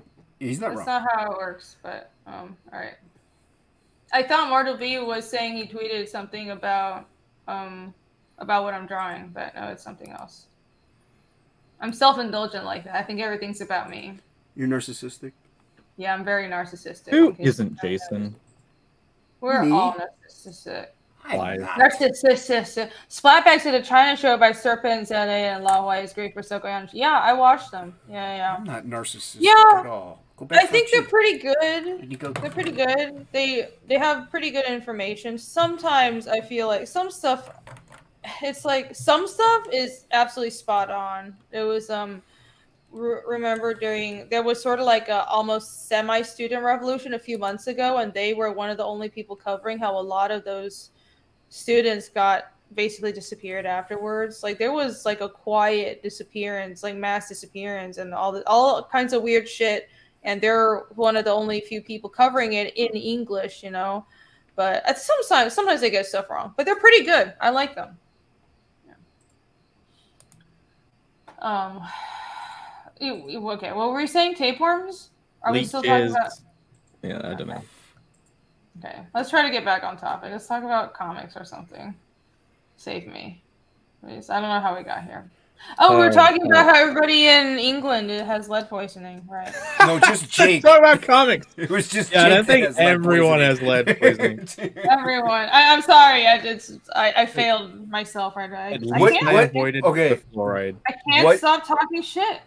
Since you all are such huge Western comic book aficionados, which book should I get signed? The Wolverine miniseries or the Dark Phoenix Saga miniseries? Well, I don't know who the second one is, so the first one, whoever that was.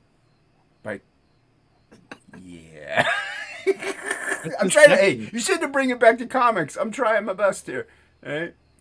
I got the Fables series and I got the whole box set. I haven't started reading it yet, but I did get that on yours and others' recommendation. She's not listening. I'm sure it was me that recommended it? Oh, I was not you. I'm talking to Ray.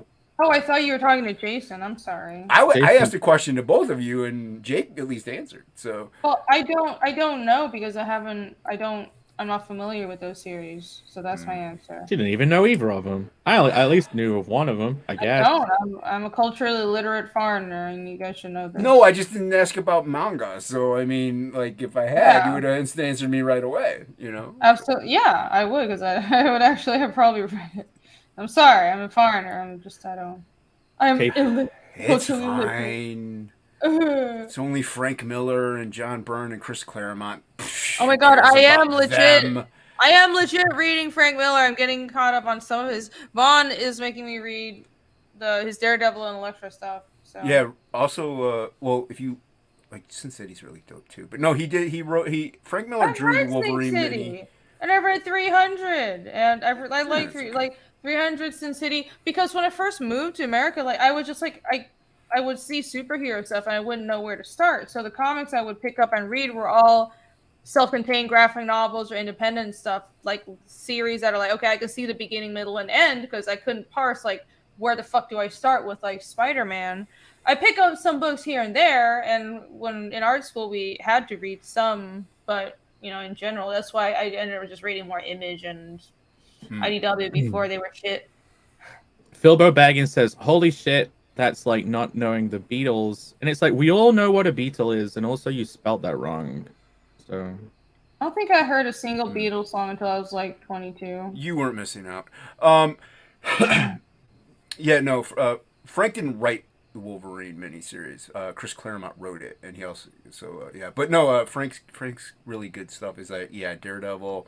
The Wolverine mini was like definitely some of his really good stuff. I'm a huge Sin City fan because of the graphic, just representation of everything. It's just amazing. But Chris Claremont's just he's established a lot of lore, and he's an amazing writer. So, but he's going to be signing. That's why I asked. Mm-hmm.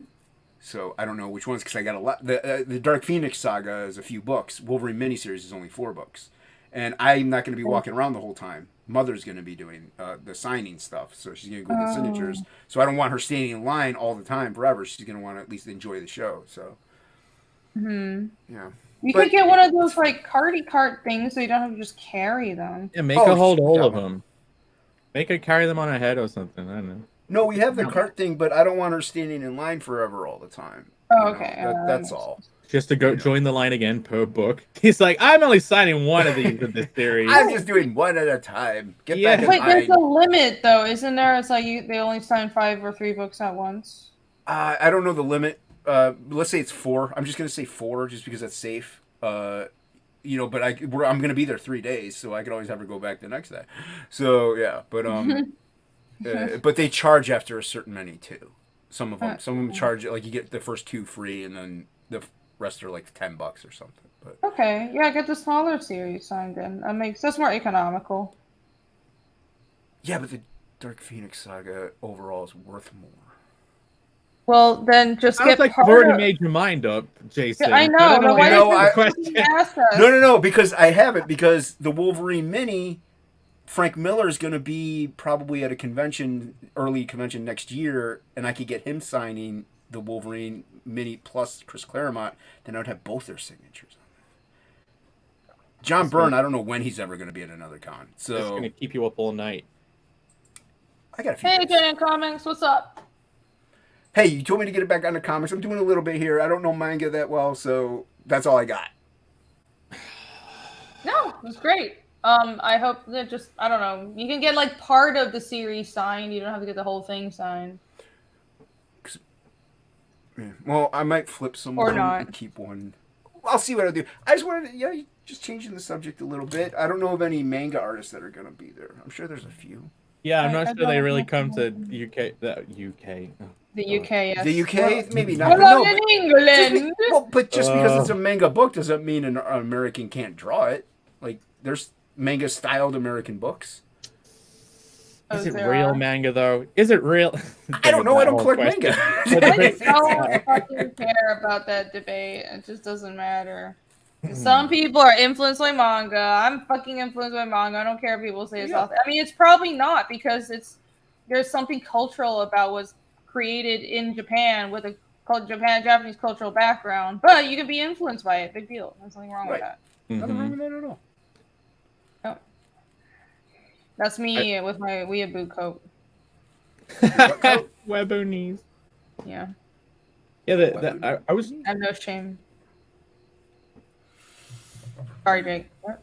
no, I wasn't even gonna say it. I've been trying to think about how they build so much hype and for some IP, like new IPs over there compared to, and like if you could extract and use what they do for that, but I don't think you really could. Like, it's just a question I've been trying to turn over in my head. Is like they get so hyped about new stuff so much that we hear about it. Well, it's also the way they absorb it is different. They treat it different. Like it's just a whole different experience than how we treat comics in the West. Like Yeah, it's a whole mindset and atmosphere. Everything's totally. I don't know. It's weird. I really wish we had it here. I really do. Well, manga's part of the culture. It's part of popular culture. It's not just. Well, it doesn't just only matter when it becomes a movie franchise, which is frankly what American comics have become. It's like because they failed to make that connection. Yeah, something can get made into movie, but the comics still don't like. It's still not something that makes money. It's the movies versions that make money, and it's fucking sad and it's stupid and it frustrates me. And people should respect the comics media more because it's awesome. But it's whatever. That's a whole different fucking thing. well, it came up in a previous conversation. The idea of they had a hardcore audience where they were making some money, and they could have grown that, but they kind of cashed in to the more wider mainstream audience, but which it's the subject that I wanted to make a video on that I haven't yet, but let's go ahead and just spoil it. Sure. We don't have to. What? It was we're spoiling the video. Yes, we're gonna spoil the video we didn't know you were gonna make. Let's do it. Jake knew because we had a conversation in Tampa about this. Remember? Jake, look at you with the secret. And we were sitting in a kava bar. We went to a kava bar, and it was Jake and Allie and I, and it was so funny. Me, Jake and Allie were just like, "If you ever tried kava, it's like weed without." I was gonna say. Okay, I was gonna ask you. Sitting there like, it was so funny. You guys were like totally out of it. She got ripped up. I could operate less on kava than weed. Like people are like, oh, it's like weed without the special effects. It's like, man, I could not process any information. I was trying to like make interesting points, and I was like, at one point, I was trying to do a facial expression and think at the same time, and I just had to decide. Okay, Jake, we're gonna give up on the face right now. We're gonna give up on the face. So I let my face drop like it had a stroke completely. And then I was like, okay, as long as I've given up the face, now I can like think-ish. So that's how much kava affected me. No, that's how I feel on weed, and that's why I don't like it. Giving up on the face. It just makes you feel like nothing works. Like my brain connections don't work, and not only did it not work, I'm aware of it, and I'm frustrated that it's like, why aren't these things just functioning and connecting? And I don't. But anyways, Kava's like. I wish we could get over here. It's illegal. Of course it is. It's England. There was a period in England where we would still have like head shops that would sell air quotes legal highs, like salvia and stuff, and like it's just this kind of like game of cat and mouse where they'll find a new thing that isn't technically illegal and try and sell it, and then eventually it'll quickly become illegal and they can't sell it anymore. It's like kind of like Delta 9. You can get Delta 9 on Amazon. What is that? I've never heard of that. It's like synthetic THC, synthetic weed almost. And it's edibles. Thank you. Bing. Thank you, Sandra. That's so nice. You will find their kind. Yeah. So yeah, you can get it on Amazon here, and it's. I hear it's a little different than weed because I don't smoke weed, so I wouldn't know. But yeah, it's legal. You can get it on Amazon. You go and get some Delta 9, and yeah. Well, technically, if something is available on American Amazon, someone from this country could purchase something from there and have it delivered to here. And I don't know what customs attitude is towards packages that just have Amazon slapped on it. They're probably like, yeah, it's fine, it's Amazon. So I wonder if... No, I mean, it's customs. They would check it. Get on that, Irene. Yeah, I'm not gonna risk jail time for it like you. It's a slight fine.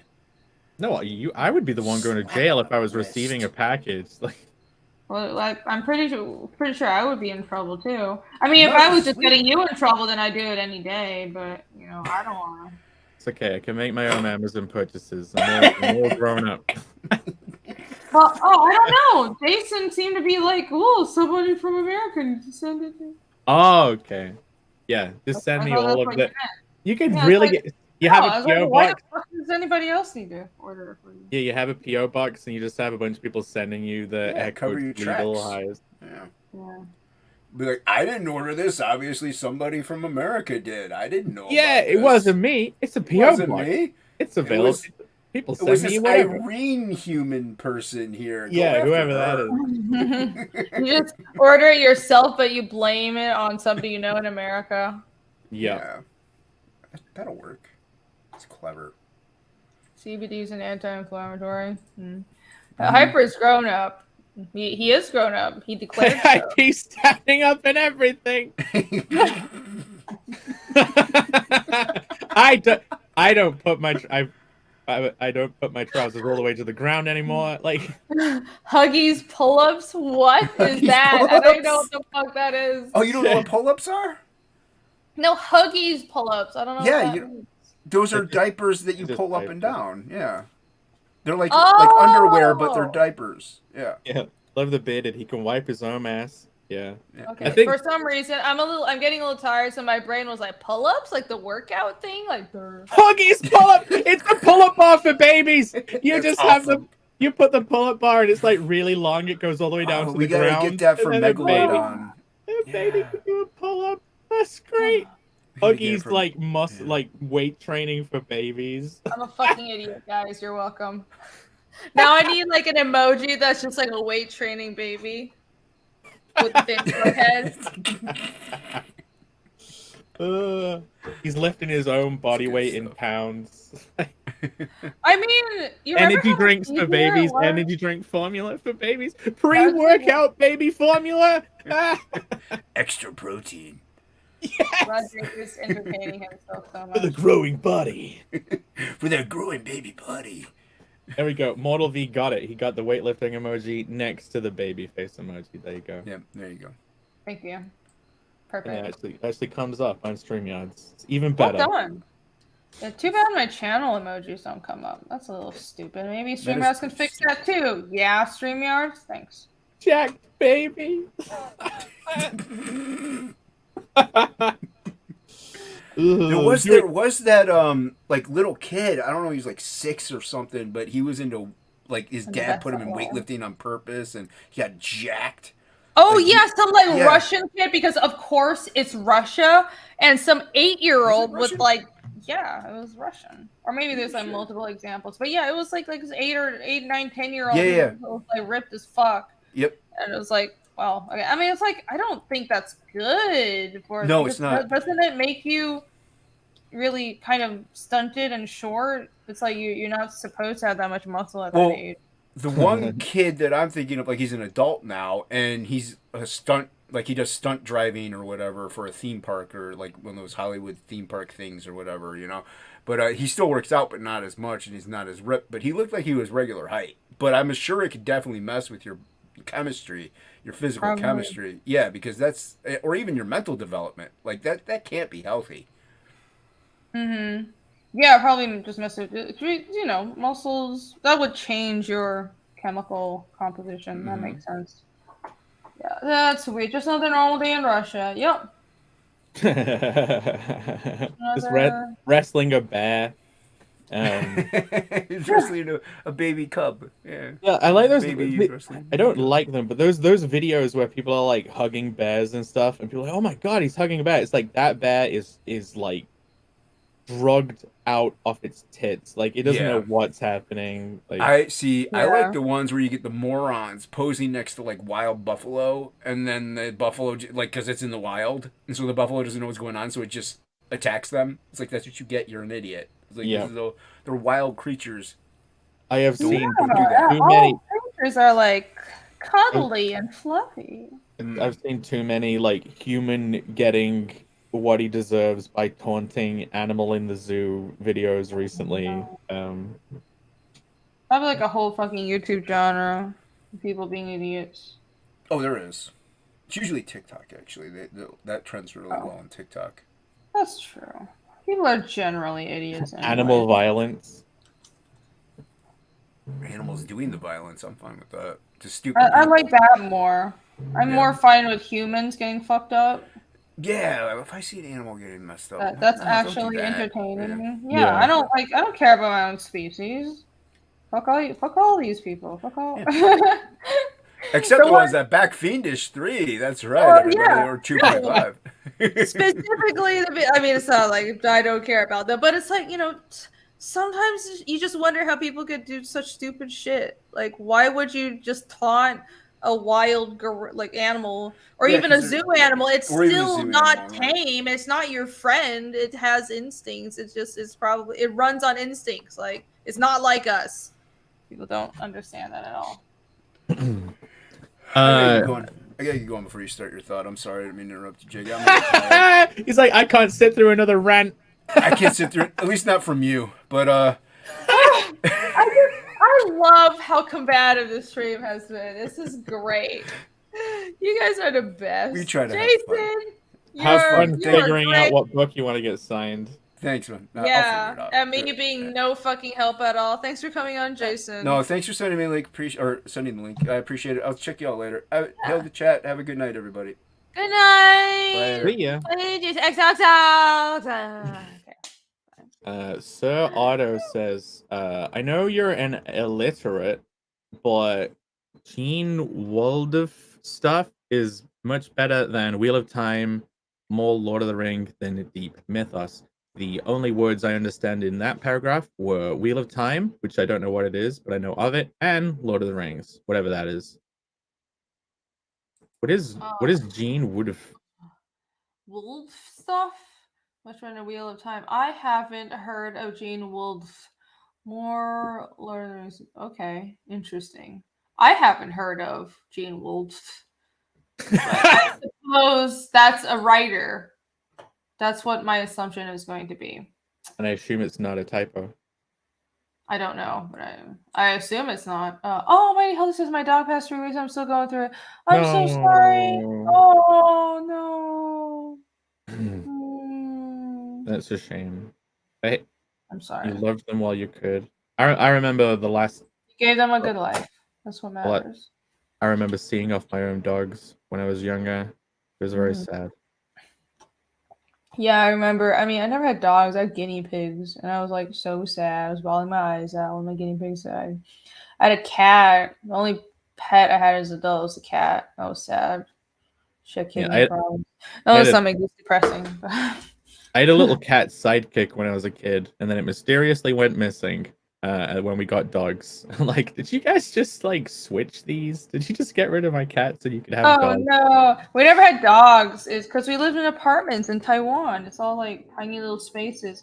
We when I was like 9 or 10, we found this little tiny white puppy under our car, and he was like so like dehydrated. He was our car had like water pooling under it, and he was like there drinking the water, or probably like something that was dripping from the car. I'm like, this is not good for you. So drinking motor oil dripping from the car. I know, but we rescued it, and it was adorable, and like he was just, but we lived in a tiny apartment, and we were like the only space that we had for this little puppy that wasn't trained or anything was the balcony, and I named it, and I was like, can we keep it? And parents were like, no, we're sending him to the countryside, and because we don't have space, so they sent him to the countryside to some friend of a relative out in the fucking boonies.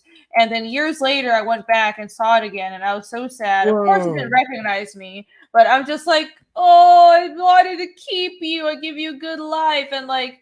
No, but you did give it a good life. Like, you saved it from under the car, and then it got to go live in the countryside. You did save it. No, let me finish. In Taiwan, in the countryside, dogs are used as guard dogs. They're not like beloved pets. They just chain them to the front gates of country, like farm properties. They're not pets. Like only more modern urbanite, like people our age, keep dogs as pets in Taiwan. The older Oh, generation is like they're just farm animals. do you know what? So Okay, that's slightly better than I think in the UK. I have heard stories of pets just basically being kept in a cage forever. They're just in a cage and they don't even realize that it's bad that they're just in a cage. That's just them. uh, But yeah, I yeah. never caged our dogs. I've fantasized about getting a new dog recently. Like if we're talking about ends, if you want to talk about beginnings, like I really it wouldn't work. My like sleep schedule was too erratic, lifestyle would not fit it, but it would be so beautiful as someone who lives alone to have a cool little dog friend that I can just like lie on the bed with, watch films with, like just hang out and like just Oh. that feeling of having a pet, especially a dog, where like you can feel that they're happy and you can both feel content with each other. Like it's so beautiful. I wish I could have a cool little dog friend, but You know, humans and dogs co-evolved, right? It's like having yep. a dog around triggers chemical reactions in our brains that are like improve our mood and our health, and it's awesome. It's like that's why dogs are so awesome. We co-evolved to rely Uh on each other. It's the best thing ever. you go a man without a dog is like not even a full man then I guess. Like you need That's to be a complete human, you need a dog because you co-evolved. But that's I just I think if everybody, I don't know, if everyone did grow up with dogs, that would probably make the world a better place. It's like it does something for you. I always wish I grew up with a dog, and but I've never had a dog. Honestly, I want a pet now because I'm just such a weirdo sitting at home, and I just spend all my time alone online. So I should have a real life, like friend, like another being to live with. But mm, honestly a little scared of it. Like I think I do a good job, but also I'm like, oh, it's such a big responsibility. I know they're really smart and I want to pick like the right breed, and I just kind of have paralysis about it, and I haven't gotten about to getting a dog.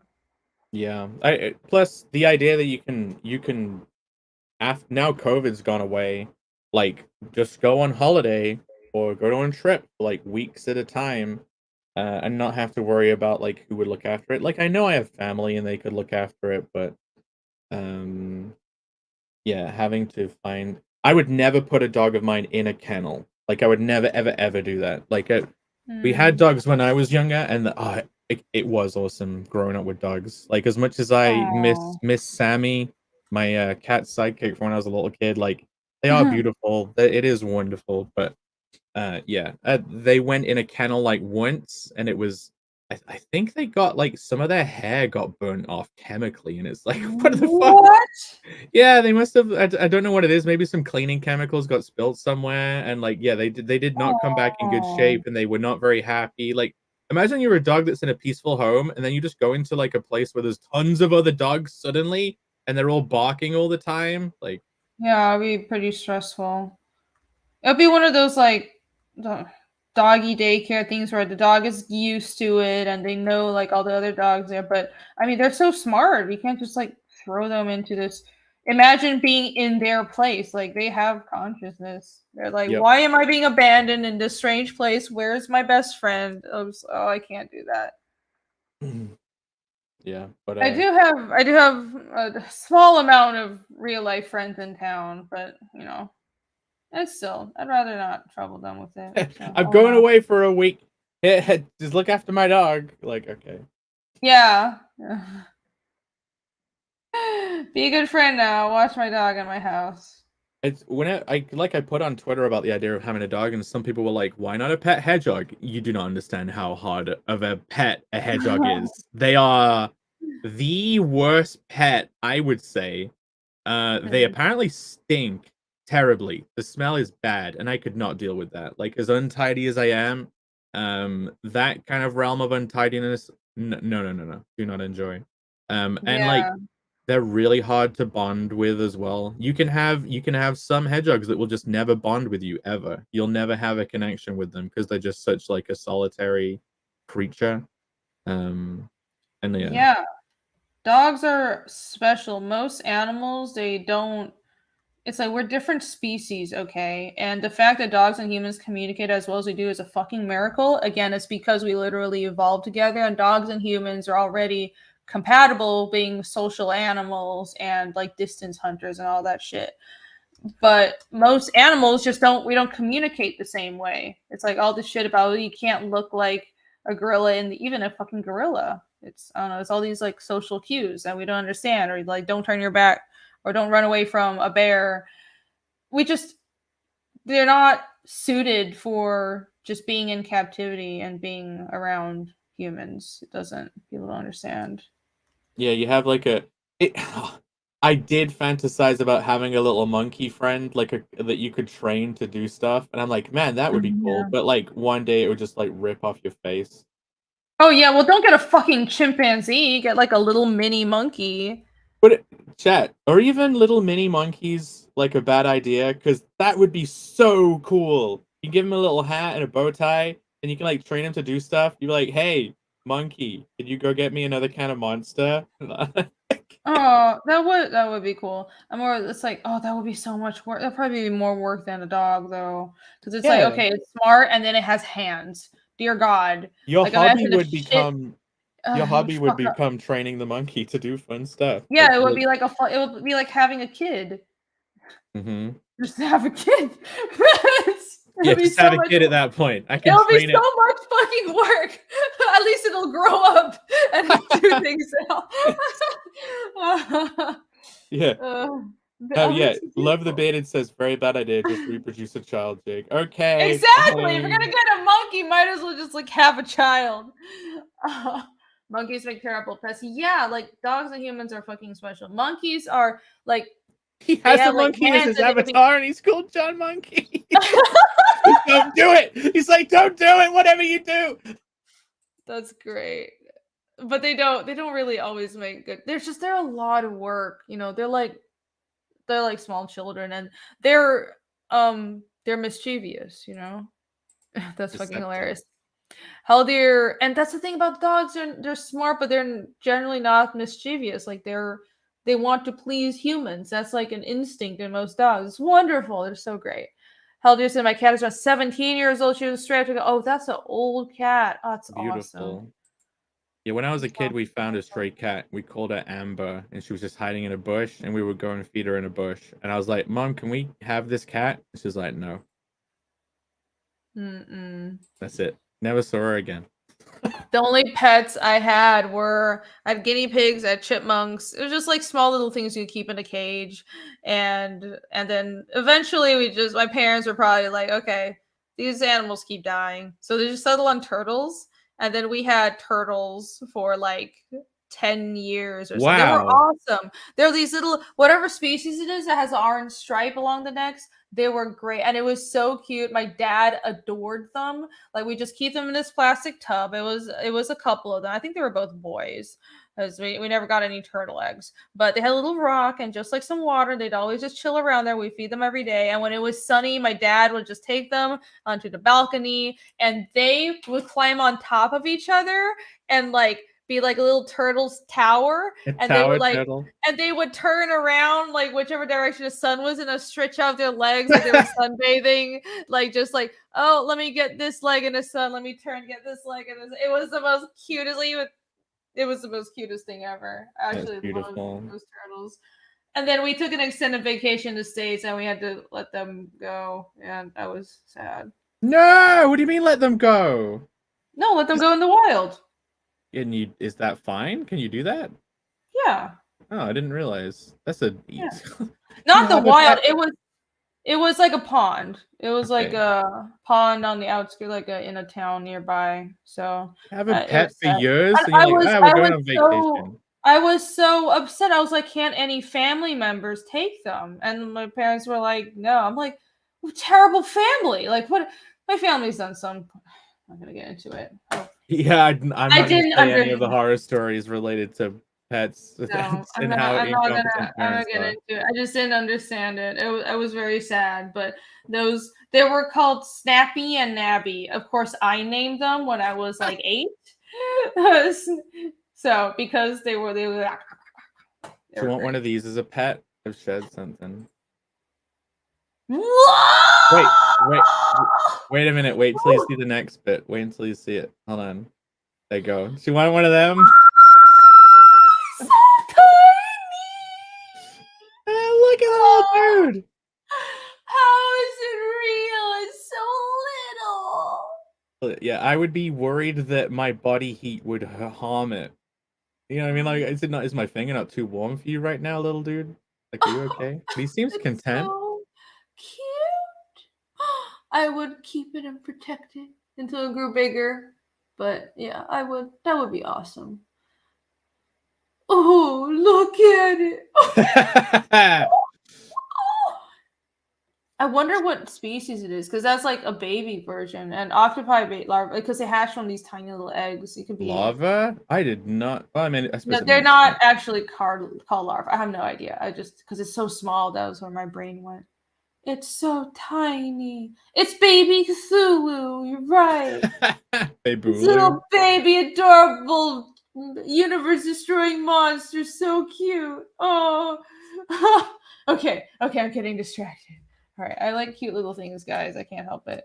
Yeah, this is what this is what I do, guys. Whenever I can't think of something to say, is throw a cute animal video at Irene, and then she'll just squee for like 10 minutes. Oh my gosh. I'm not that easily manipulated. She considers if she is while saying it. But yeah. No, I'm not. No, I'm totally not that predictable. It sounds so cute. Okay. Yeah, let's go back to drawing. K2000 only lives for 4. Yeah, that's the other sad thing. Octopi don't live very long, and it's sad because they're so smart, but their lifespans are super short. It's weird. Can you imagine if they're that smart, what it would be like if they did live to like at least 30, let alone 60, 100 like a human. Like if you had like an elder squid. Yeah, if they had the wisdom, and they're not social animals, so they don't pass down generational wisdom. But imagine if they did that and they lived longer. I wonder if there's some crazy scientist out there that is like trying to work on different life extension technologies, not for humans, but for like random animals. Like he's working on life extension for a squid, so that, or an octopus, where it can be like, I wonder what it would be like if they were old. And he's got like a 100-year-old octopus that's super intelligent that he communicates with telepathically. There probably is, yeah. So the end of the world. Little do we know, it's not going to come from AI. It'll just be like some super long-lived octopus squad. It's like, we're taking over humanity now, bitches. The elder squids. Yeah. Cthulhu is real. Yeah, he's real. All he is like a 7,000-year-old octopus. They keep growing in different ways. Chat, have I ever told my lost hamster story on this channel? Have you all heard it? Because I can tell it again. Do you remember my lost hamster story, Irene? I don't. Oh yeah, it like went into some like floorboards or something, and you like rescued it with a little ladder. Yeah, so like I had hamsters that escaped. There was like a hole in my skirting board that went into the floorboards, and I'm like, I wonder, but I didn't see it go down there. It's the middle of the night. I hear a gnawing away, and I have special ears adapted to listening to quiet sounds because I had to survive childhood. So I'm like hearing this gnawing, and I like have my ear to the floor, thinking, wait a minute, is this dude under the floorboards? And I'm like seeking it out. And I'm like, oh my god, it is. So I built a ladder out of Q-tips and fed it down the hole in the skirting board, and then sat up all night making like clicking, like come on, like clicking sounds all night to try and lure it out, like hopelessly, fruitlessly. Anyone would tell me you're an idiot, it's not gonna work. But lo and behold, as the sun rose in the morning, I felt a presence at the base of the ladder, and slowly crawled up, and the hamster did indeed climb up the Q-tip ladder into the light. Yes, come to the light from the depths of the earth. And he was saved. I think it was a she, but you know, the royal he. How dare you? You don't He was even saved. know. Then I'm sure he probably died months later of something else. But at least it wasn't lost in the floorboards for months. You did briefly save it, so that's fine. Down Goes Scylla has an adorable story, by the way, Jake. Cool. I'm glad I could tell it again. At least I have one cool story. That's a cool story. You have a lot of you have cool stories about hedgehogs, but you know, there's your hamster. Down Goes Solo.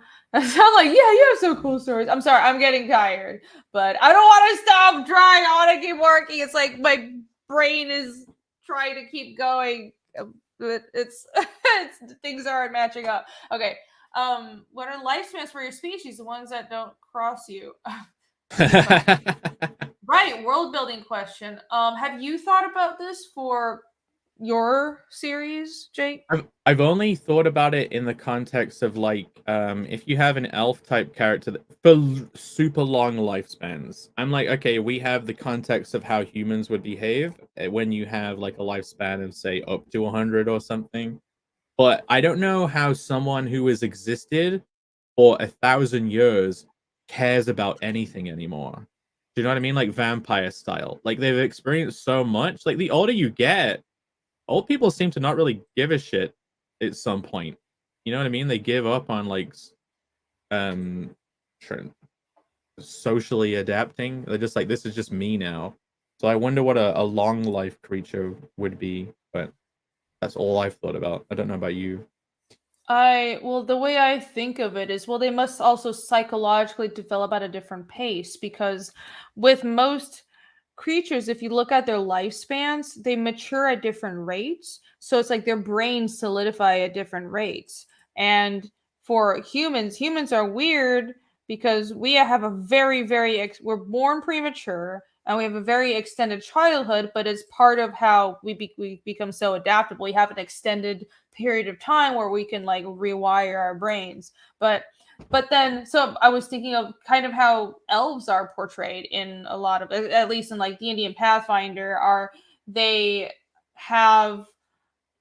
mature at like 100, 200 years or so. So they have like extended childhood. Like a 50-year-old elf would mentally and psychologically be like a 10-year-old human or something, you know? So that really makes sense. Yeah, so they would just be able to form more connections and they mature more slowly. And that also makes sense why they would have greater intelligence and wisdom by the time they mature, because they had more time, but their connections just don't finish forming. I think that makes sense. And I think if your whole species matured at the same rate, and, you know, when you get old and it's like, you're not like, it's like, you don't have all your friends dying off. It's, you know, it's like I could see a species still being invested and caring, because that's just how your whole species functions. It would be like, I don't know, like a chimp or something. Oh, I don't know how long chimps live, but I just like an octopus being like, how do humans stay invested at age 40? That's so many years. Like it would be the same thing. True. I always consider also with a race or a species that would have a very long lifespan, they would also have to reproduce. It would be more difficult for them to reproduce as well.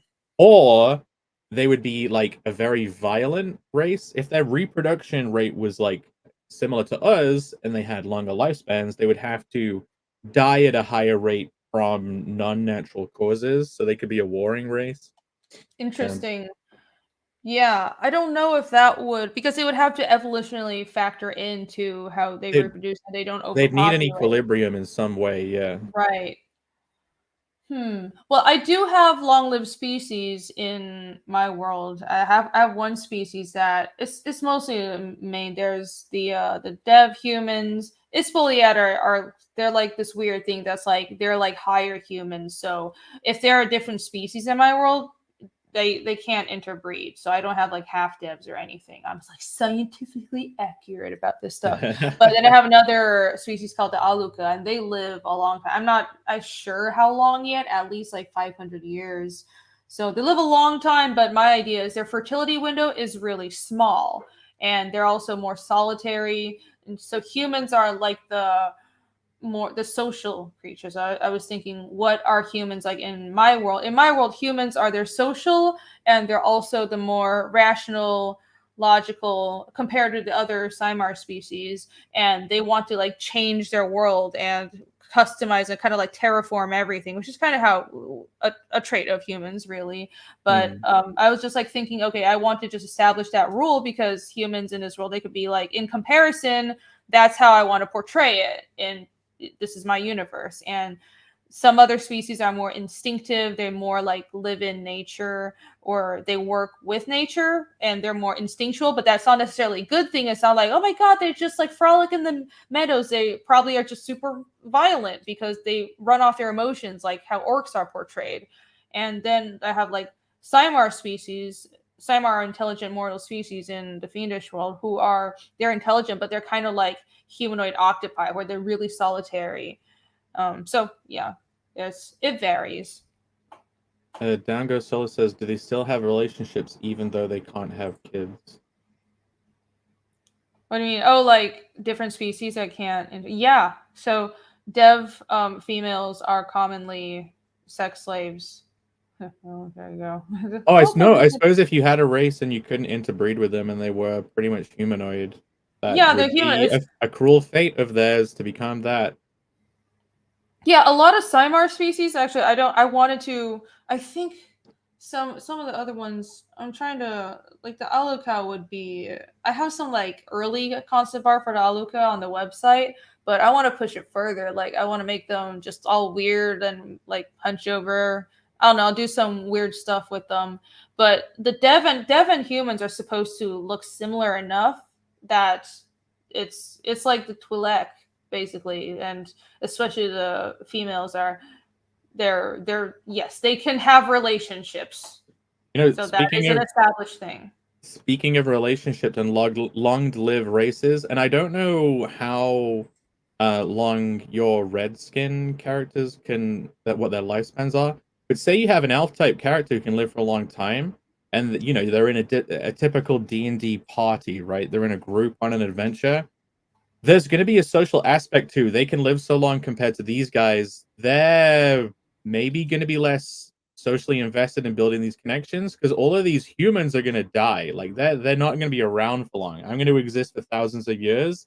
They're gonna stay like 25 looking, and these humans are gonna have like almost entire lifespans while they stay the same age. Do you know what I mean? Like a vampire having human friends. Like they're gonna have to deal with. They won't maybe build connections with humans because they're gonna have to see them die. Kind of like having a pet, but Yeah, I don't know if you've thought about that before.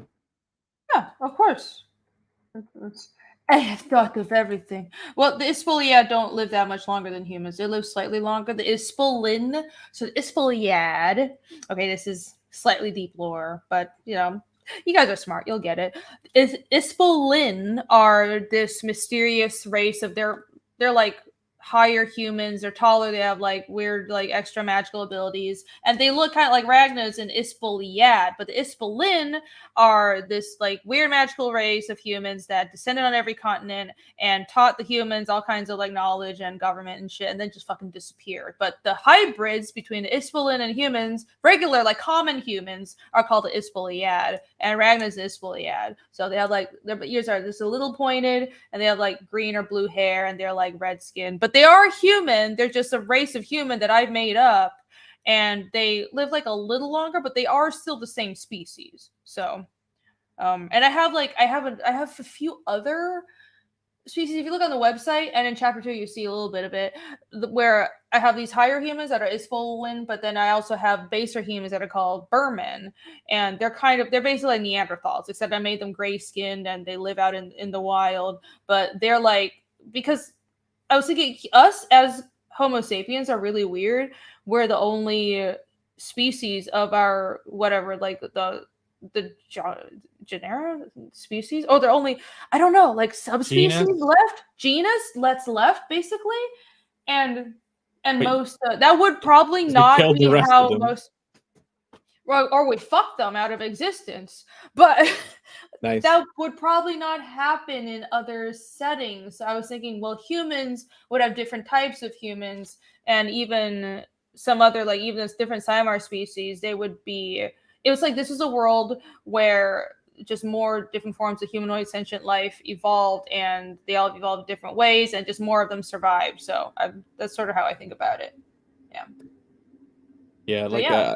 I've just explored it with the idea of a long living race would kind of have disdain for humans, not in because like they think they're stupid. It's just like imagine you've lived in a town and then some newbie shows up. Like to a long living species, at least in my world, like a human is like a noob at life, and they're gonna leave. They're gonna rage quit the game anyway at some point. So it's like they don't even really bother socializing with them as equals.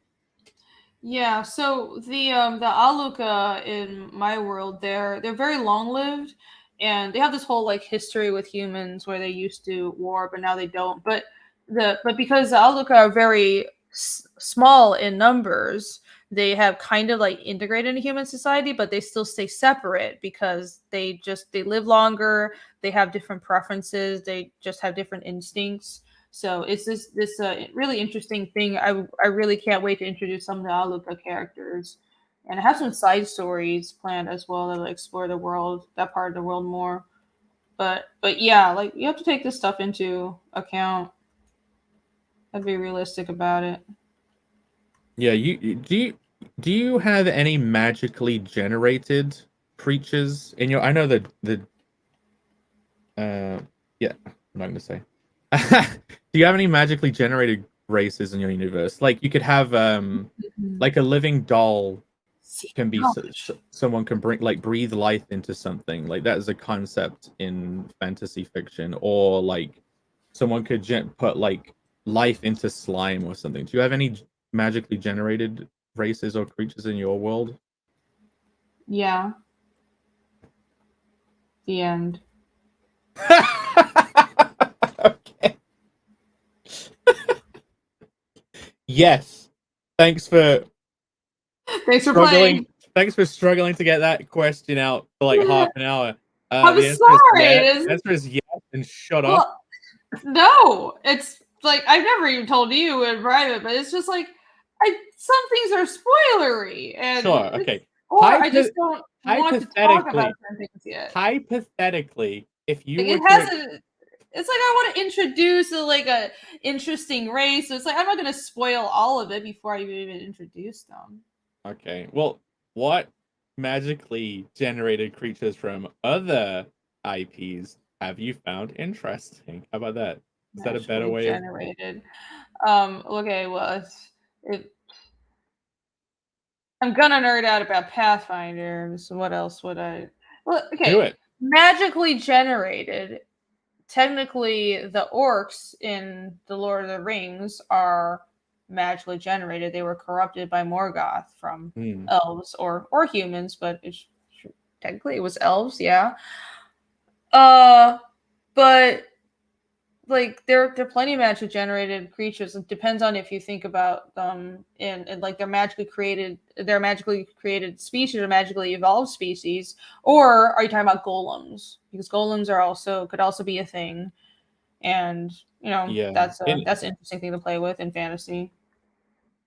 Yeah, but you have fantasy robots basically. Yeah, in my world, you have like there can be sentience in things that you wouldn't typically consider like a living creature. Like there can be willpower in a mountain, and someone could maybe like find the core of the willpower of the mountain and like mine the heart, and that could be like a sentient rock that would float around. Like a way of sidestepping drawing horses in my world is that horses and carts, they're just pulled by a floating rock.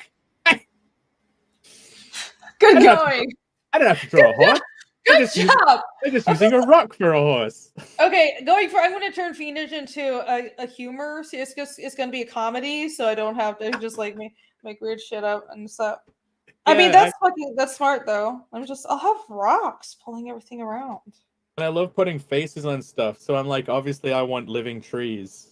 So, I'm just gonna have like crystals that characters can put on. They'll just start flying between cities, and it'll just make everything easier. No, but yeah, no. Like literally, the concept of here is a kind of like a base creature, and here is like almost like a sentient crystal, And if the crystal can become lodged in this creature, like it would over time, it would like make it grow differently, and then you could basically have a humanoid version of any creature as long as it has like a crystal on their forehead that just like got jammed in there once.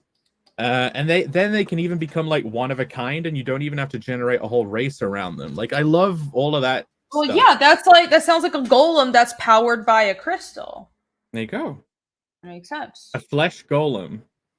You can have that. That does exist. You can have that. That's what you can do that with necromancy, or you can just do that with just because you can have like wood golems, you can have dirt golems, and it's just there are different ways. It's like this is why I love playing Pathfinder, because there's different ways to build all these things. I kind of experiment with it, but yeah. Like I know your magic system is based on like learning, and there's planes of reality that I guess you tune into. Like the magic system in Deploria is kind of like imagination plus willpower times sacrifice. And so you can kind of do if it's like based on the imagination of people, it's like you can do anything. But if it's based on willpower, that's the motivation to make things. So you have like a story element there to why things came in existence. And then with sacrifice, you kind of have like a primal price that has to be paid for things to exist. So everything kind of has like a cost. So you can do anything, but it has a cost. I thought that could breed maximum creativity and like space to grow, whilst not like, because if you can just do anything, it like removes all the stakes. So yeah, I developed my magic system differently. I from the get-go, at least. Well, the magic system in Fiendish is weird because every species effectively has their own magic system. But the ones for humans, so every Cymar species has a supernatural, or almost every Cymar species has a supernatural ability or a supernatural ability set. I mean, of course, in the world, they don't think of it as supernatural because that's just their world. They just think of it as, oh, this is like your species ability, right? And for humans and Ispoliad, because they're the same species, they seem to share the same magic system and abilities. It's just Ispoliad tend to be stronger. Their abilities, they have elemental control, but they have to study and they have to learn and they have to like learn the calculations, and that's what rune casting is. When they draw a rune, it's like the idea is they project their aura, they expend their biological aura and their energy. So if someone casts too much, they get tired or they can pass out. Or there are shamans who have killed themselves casting like really, really strong runes. But it's a logic-based and sort of systematic learning thing you have to be educated on, and that reflects how humans are portrayed in my world. They're logical, they're systematic, and they attempt to change their environment. And other species are different. Some of them are they work with the environment, they're holistic, or they merge into like nature formations, or they kind of like are half made of a certain energy, so they're more integrated with that kind of energy, something like that. So I try to like tie it in with, it's like this is how their distinctive qualities are that defines it's more less like almost less like a magic system, more like superpowers. They're like different superpower groups among the different species. Yeah, I get you. So would the concept of, so you said about someone being able to sacrifice, they would die essentially trying to if they use up too much power. Like, would the concept of like if you're almost sacrificing your life to power something, would that the power like imprint itself on, could you sacrifice yourself by in the process of creating a magical artifact, and the sacrifice kind of like gives it more power, or does it just not really work like that? Like, would it just be the expended energy, like it wouldn't really make it more powerful? The effect is more powerful the more energy you sacrifice. Yes. Cool. But then there's a limit. There's always a limit to, there's almost no permanency on, so everything always fades. Yeah, especially with like enchantments. I was like, okay, logically, I think I will allow for enchantments to happen, but in my world, it's not permanent. Like everything, it's like maybe some weird corner of the world, but in the main story, my what I've decided is enchantments are, it's a rare thing. It doesn't really like it's not necessary so far. I think I might have some enchanted items, but it's not permanent. It fades. I do have some enchanted. I forgot. I have some magical items that I want to. There's a few magical items that pop up here, and it'll be cool. I want to make start making replicas and stuff. That'll be fun. But there are some enchanted ones, and yeah, they fade, and it'll come up in the story after later on the story. It's like, oh, this thing doesn't work anymore. I thought. So it's like everyone is kind of like riding the base energy of the universe, but they couldn't usurp that energy and invent new stuff. Like, you're uncovering a spell that already works. You're not inventing a new spell by usurping the universe's energy, right? Like, all of them have their attunements that are natural, and they're kind of like, you can either learn to discover it or not. You can learn to use certain types of energy in new ways, and that is part of the story. Like creative ways to discover, there are shamans who discover interesting ways to use certain elements. That's cool. Yeah, and it's more like there's still invention going on, and that's because shamans they're not just like blaster casters. That just so the humans' magical abilities, that it is what it is. But then shamans, they're professional scholars, so they study planar sciences, and they study there are different shamans with different areas of focus. Some are healers, some are like they study the planar sciences, they study supernatural creatures, and or all kinds of shit like that. So there's other aspects to it, and there are other abilities that this whole planar link gives them, because that's how I think of it. It's like the biological aura of every human or Isfoliad is attuned to certain planes of energy, and I have a whole planar map, and the relation of every element matters because there's a whole chart, and there's a specific way that everything is ordered. But so there are shamans that study the outer planes, or study the astral plane or the umbral plane and all that kind of stuff.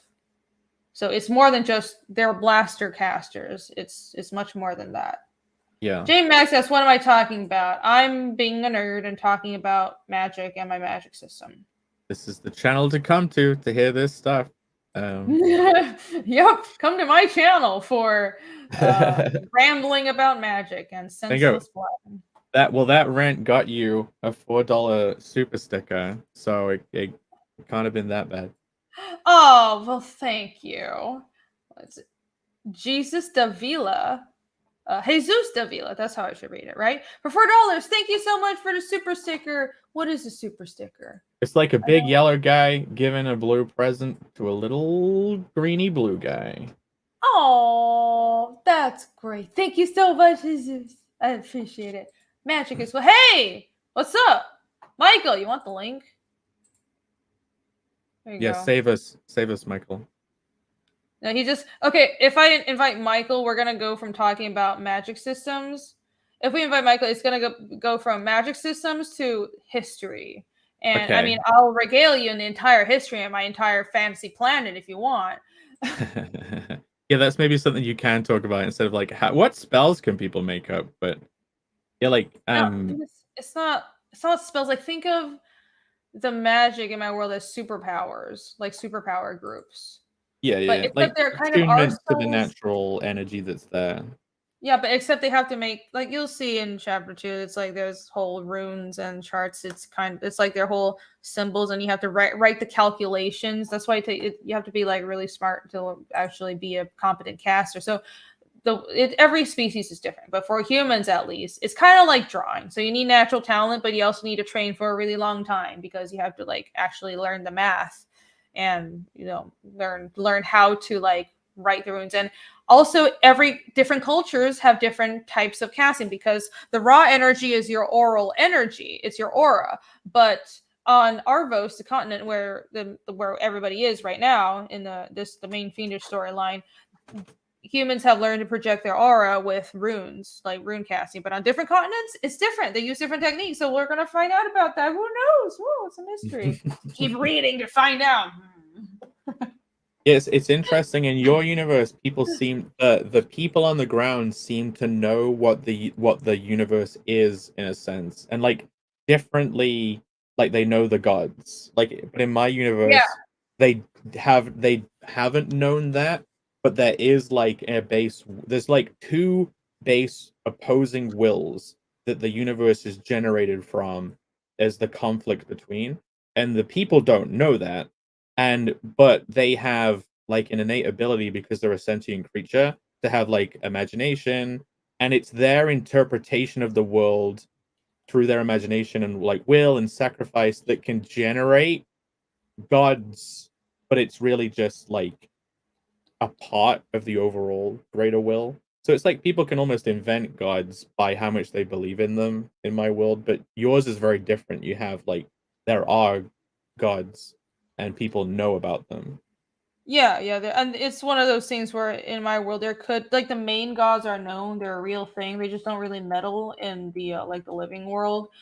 But and there might be more gods and more deities, and then there's like this whole fucking family tree I have of gods, and like the main ones, and then they're direct the other tier. The first like 3 tiers are well known, but down after that it branches out into thousands of like sub deities. So, and then the idea is these sub deities, the closer they come down towards like living mortal beings, the more they're directly involved with the mortal world. So at the lowest tier, it's like these creatures that guard natural formations, that they're almost like mountain spirits and tree spirits and stuff, and then those do actually exist in the same space as living beings. And there are a lot that are unknown, and there's like there might be some unknown god in some corner of the world, but I have like the whole system of which gods exist. It's already it's planned out. Hello. Hi, Jojo Good morning, Belisarius. Welcome. Good morning. Hi. How's it going? How are you? It's going. We've been up all night talking about world building and being Yeah, nerds. that's what I was about to say. I was like, you've gone from very late draw stream to very early draw stream. Good is. morning. It I is woke very up at early. I should 5:30 change the and I was title. like, holy shit, they're still going. Well, I started streaming at 3 a.m., so, you know. Oh, okay. So like Yeah, it's not that bad. See? only mild insomnia. It's good. It's just Yeah. a humble almost 3 hours. I mean, I have been up since like 4 p.m. yesterday, Now, but it's fine. what I will say is the longest one of these that I've ever seen go on. I think Rini started at like 11 one night, and then I went to bed, and I woke up, and she was still fucking going, and I was like, "What are you doing?" How? Okay. I mean, Dude. I'm sitting here drawing all day, every day, and most of the times I don't want to talk to nobody. I just want to be my own damn self. But some days I'm like, let's run my mouth with my friends online while I'm drawing for 8 hours. So I mean, that sounds like a good plan. yeah, it's fun. It's fun for me, okay? Don't judge She me. says aggressively. It's fun. It's fun for me. Yeah. I'm having a great time. For me. I'm having a great time. Are you having a good time too? I don't think Joseph Fazio for 199. Thank you. Morning, Mama. How the hell are you? I'm good. How are you? Good morning. Buenos dias. How are you today, Michael? Well, I just woke up, so I'm doing. But it's been a fun weekend so far, so I can't complain. Cool. Or you got any plans for like the long weekend or? I get to so Monday, I have a travel day up to the United States Military Academy for work, and I will be there pretty much all week, coordinating stuff for my job with branch week up there. So it's going to be a logistical nightmare, and I'm probably going to want to put my head through a wall by the end of the week, but I'm going to attempt to have some fun. West Point's a beautiful campus, so like at the very least there'll be some good scenery. I hope it's not too infuriating and you have a little bit of fun. Yeah, that's kind of what I'm hoping for too. Yeah. Getting the Okay. logistics side of things planned out so far has been not the greatest, but What that's kind how of that things do goes. you have to organize? Like, what kind of stuff do you have to logisticize? So I work for PEO Soldier, so like we're doing a demo up there for branch week, which is when all of the cadets come out and look at all the different branches. So like we're doing a demo for acquisitions branch and showcasing like all the future equipment that soldiers will be using, from like next generation weapon systems to IVAS, So you're which going to is be like showing off the depression ray, the brainwashing, hyper no, no, beam. The sonic no, weapon. that's outside of acquisitions. That's different. That's not our wheelhouse. We just get the Tell cool us. weapons, and like IVAS is like it's a HUD effectively. You get it's started development to help with like training exercises, but the intent has always been to evolve the IVAS so that it can effectively replace things like ENVGB and um yeah, like it's really cool. I have no idea what these words mean. Yeah, but I'm it still sounds lost. very The official and cool. ENVGB are night vision goggles. Like it, Oh, okay. like it's effectively a thing that you mount on your helmet, and it creates a digital display that keeps you in contact with your squad and showcases.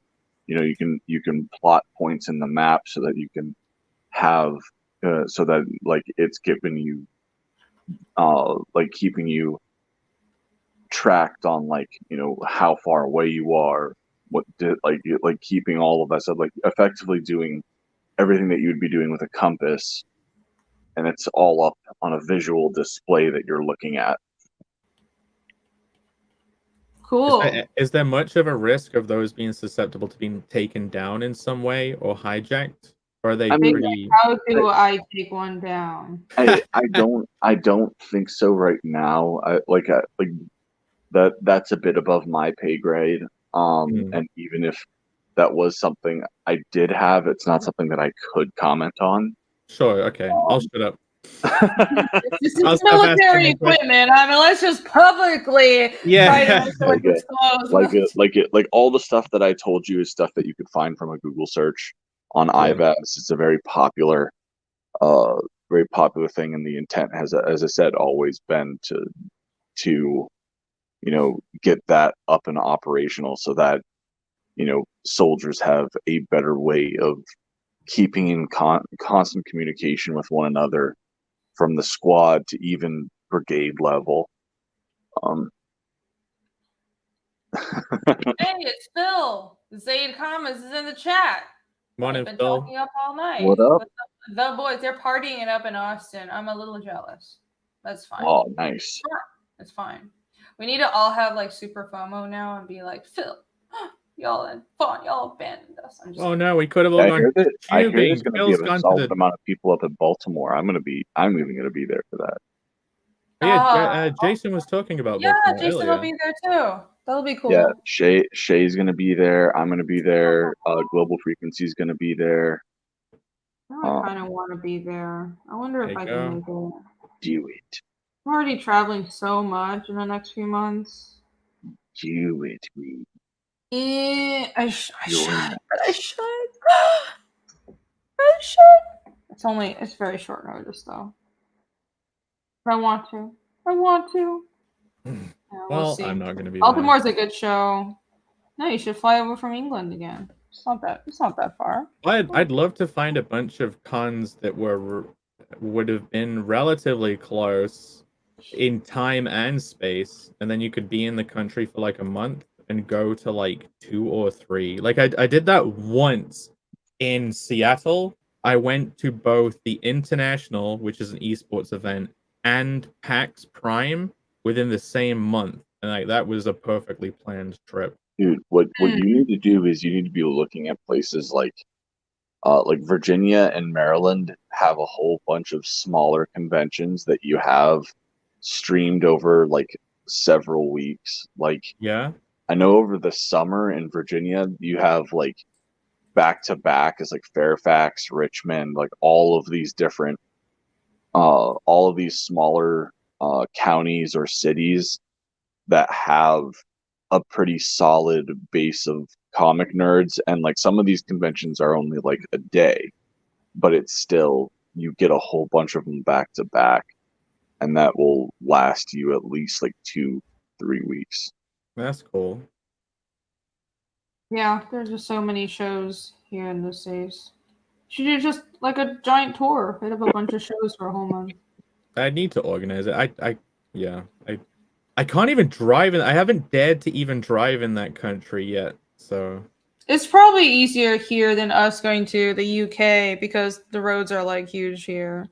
yeah, at least. Oh God, imagine if you guys had to come over here. For one, you need a smaller car, I guess. There are country lanes in England, a lot of them, where they're basically only just wider than one car, but they're for both directions of traffic. And you, Yeah, that's ridiculous to me. I don't. I don't understand why can you just widen the fucking road. and guess what? Guess what? I don't know if those roads really have speed limits on them either. So, Well, I just That's absurd. yeah, it is crazy. They have every so often they have these things called Makes no passing sense. places where you have to look ahead at traffic coming at you and you have to decide whether or not to pull into the passing place to let the other car through. It's pretty crazy, but Do you guys still use any of the Roman roads like Italy does, or not? I don't know. I would guess maybe, but they would have to have been maintained over a long period of time. I know there's like a But Roman. uses That's the that's Roman the brilliant roads. thing is the Roman roads. Like if you go to Italy, the Roman roads don't need to be maintained. They have been the same thing that they have been pretty much since antiquity, and Let me you look can it up. still use them and still and like drive on them, and they've held up. Cool. Like Are that's there that's Roman? what's so incredibly impressive about them is it's like, yeah, they built them thousands of years ago, and they're still operational. Wait, they drive on them? I thought like it would just be some like city footpath or some shit. Nah, no, like they're all Roman they- roads are highways? yeah, like you will have people driving on, like you're driving on the Via Flaminia effectively. Like Wow. Oh, that's so cool. Don't build them Italy's a like they pretty used to. remarkable place to go see. I want to go. I've been to Hey. the Colosseum. I've been to Italy. Italy's beautiful. Colosseum was one of the most humbling experiences of my life. The Mhm. Wait, pictures what? do not do it justice. Oh yeah, because it's huge. Yeah, like you really. I remember we got down into like the center where the stadium portion ends and it becomes the arena, and we looked back, and you cannot see the outside. You are completely encapsulated in like marble palace, like marble colonnades and everything like that. You do not see the outside from the It's center of the arena, huge. and it's incredible. If you During think the about Middle stage Ages. fright, imagine being one of the people having a battle to the death or something in the middle of that with all those people looking at you. I don't Dude, think they would be like worried about stage fright at that point. as I says, like at that point, stage Yeah. fright isn't even in the equation. It's how do I survive this? And it's actually kind of there's a massive misconception. Gladiator fights generally didn't go to the death all the time. That would be very specific matches, but gladiators were a very expensive investment. So like they made sure that like a lot of it would effectively be like an MMA thing where they would be spared, like people would be spared and what have you. It wouldn't be like there would be fights where it was like, yeah, no quarter given, you know, to give up some, coin, because that would bring a lot of people in and sell out. Yeah. But for the most part, it's just them doing the fights. The one thing that I want to see is because the Italian government's been working on renovating the actual like underbelly of the Colosseum and everything like that. I would love for them to be able to showcase how they filled up the arena for the naval battles. Hmm. Oh yeah, that is crazy. Yeah, That would like be cool. I forgot about that entire concept. A naval battle in a coliseum. yeah, like that's legitimately something that they would do is they would pump water in from the aqueducts and they'd fill it up just enough for a ship for them to have like actual like quinquiremes go in there and have ship battles. Fucking Romans, man. It is insane. It is. The Absolutely. gladiatorial matches are really interesting. Didn't like what I heard is most of them didn't die. It wasn't always a battle to the death, but also they would be kind of like not like sumo wrestlers, but they would fatten up because it would be you want to draw blood for the show, but you don't want to hit any vital organs, so they would actually be like chubby. They were eating like several thousand calories a day, and their workouts kind of required it too. They were big dudes. They were very stocky. Fascinating. You They know, were actually chubby. talking of the naval battle thing, do you think there's ever been a culture in human history, we might not even know about them, where, you know how we have horses to pull carts and you'd have chariot racing and stuff, where Yeah. they would do a naval version of that, like they have dolphins that would pull boats instead of humans pushing them? You know what I mean? Probably not like dolphins that would pull boats. Like you know, domestication of like sea life is a relatively new concept. Um, I think the closest thing that you'd get to that it would be like effectively say like sail racing, which has been prominent in like like the Phoenicians I'm sure had stuff like that. And like obviously the outlier Phoenician cultures like Carthage and what have you. But you know that like in terms of having a sea creature pull the boat along, I don't think so solely because you have to have an animal that you can domesticate and and you know you can't really that it's not something that you can really do easily, especially back then. We have to realize that we have all this knowledge about stuff now. Like you know we're like we aren't. I don't think we're necessarily able to like domesticate sea life, but we know how to you know care for them and like sustain them and we have you know aquariums and stuff like that. They didn't have that stuff back then. They didn't have that knowledge, and like even when you're looking at like basic stuff with horses, when you look back at some of the older texts on how to care for a horse, a lot of that stuff is things that we just take as general knowledge now, but back then this was like privileged information. Mm. You know, Yeah. like you had to be from the nobility to afford to be able to know any of that stuff.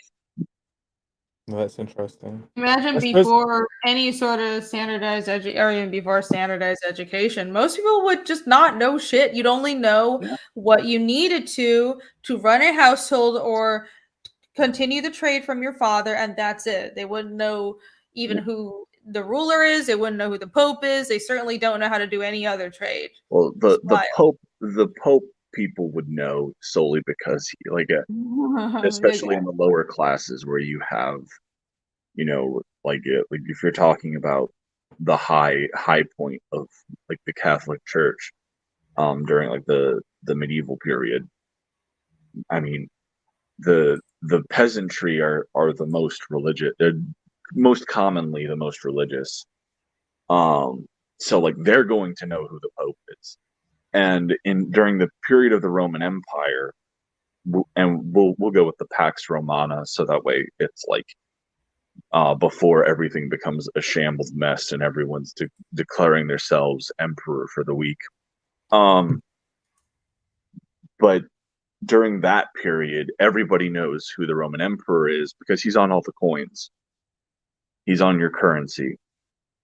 So you like, and that's knowing who the Roman emperor would be the equivalent of knowing the president, right? Like it's a big deal. But you're right for the most part. Like a lot of stuff that we consider as general knowledge on what we would know today, like reading, writing, doing basic level arithmetic, all of that was privileged information for the upper echelon of society. Yeah, it wouldn't be necessary for regular people. I just found that, I think I saw a video on that somewhere. I was like, oh, that's interesting. Why are people saying Fed? This is Michael Odin, guys. Okay, every time you come on my channel, people don't know who you are. And also you change your name. So now everybody's like, who's John Belisarius? This is Michael Odin. He's a creator. He's a creator of The Embrace and Elysian Fields. He's not a random guy that we don't know. Yeah. And also he's my editor on the Starting from Phoenix 2. And he currently has a new campaign, Judex, up on Indiegogo, so go check it out. I do, and we have less than 2 weeks left, and we're trying to get over 10K so we can get Rini her map. Oh, nice. Yes, there's an awesome map on the page for Judex that I want, so everybody back it now, because I want that. Yeah, I want that map! SPQ, yeah, SPQR's bizarre. Senatus Populosque Romanorum.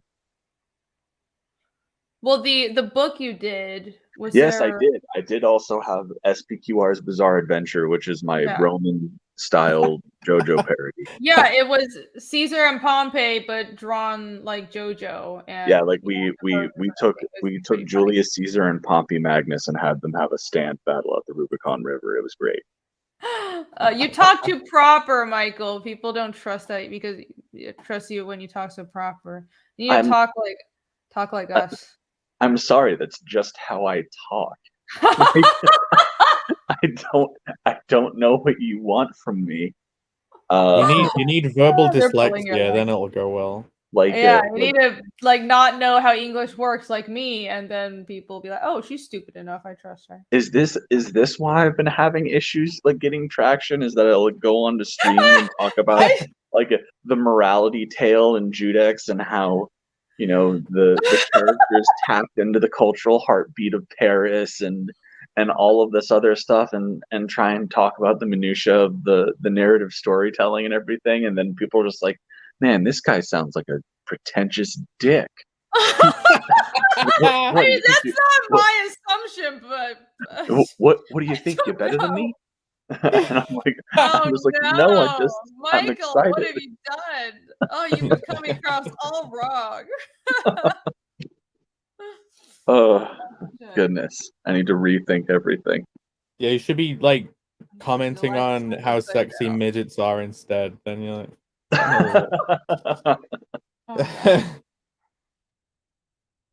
but yes, you need to be more YouTube personality. You would get more traction that way. Today's little thumbnail is from my When in Rome stream that I did.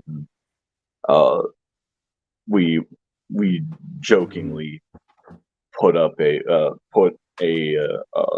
prompt through an AI art generator to get this silly little thumbnail for Belisarius as a JoJo character, because I'm not going to pay for that for just a stream. Normally that's something that I would do, but that can get very expensive. And how much are you talking about the probably Mid Journey? How much is that now?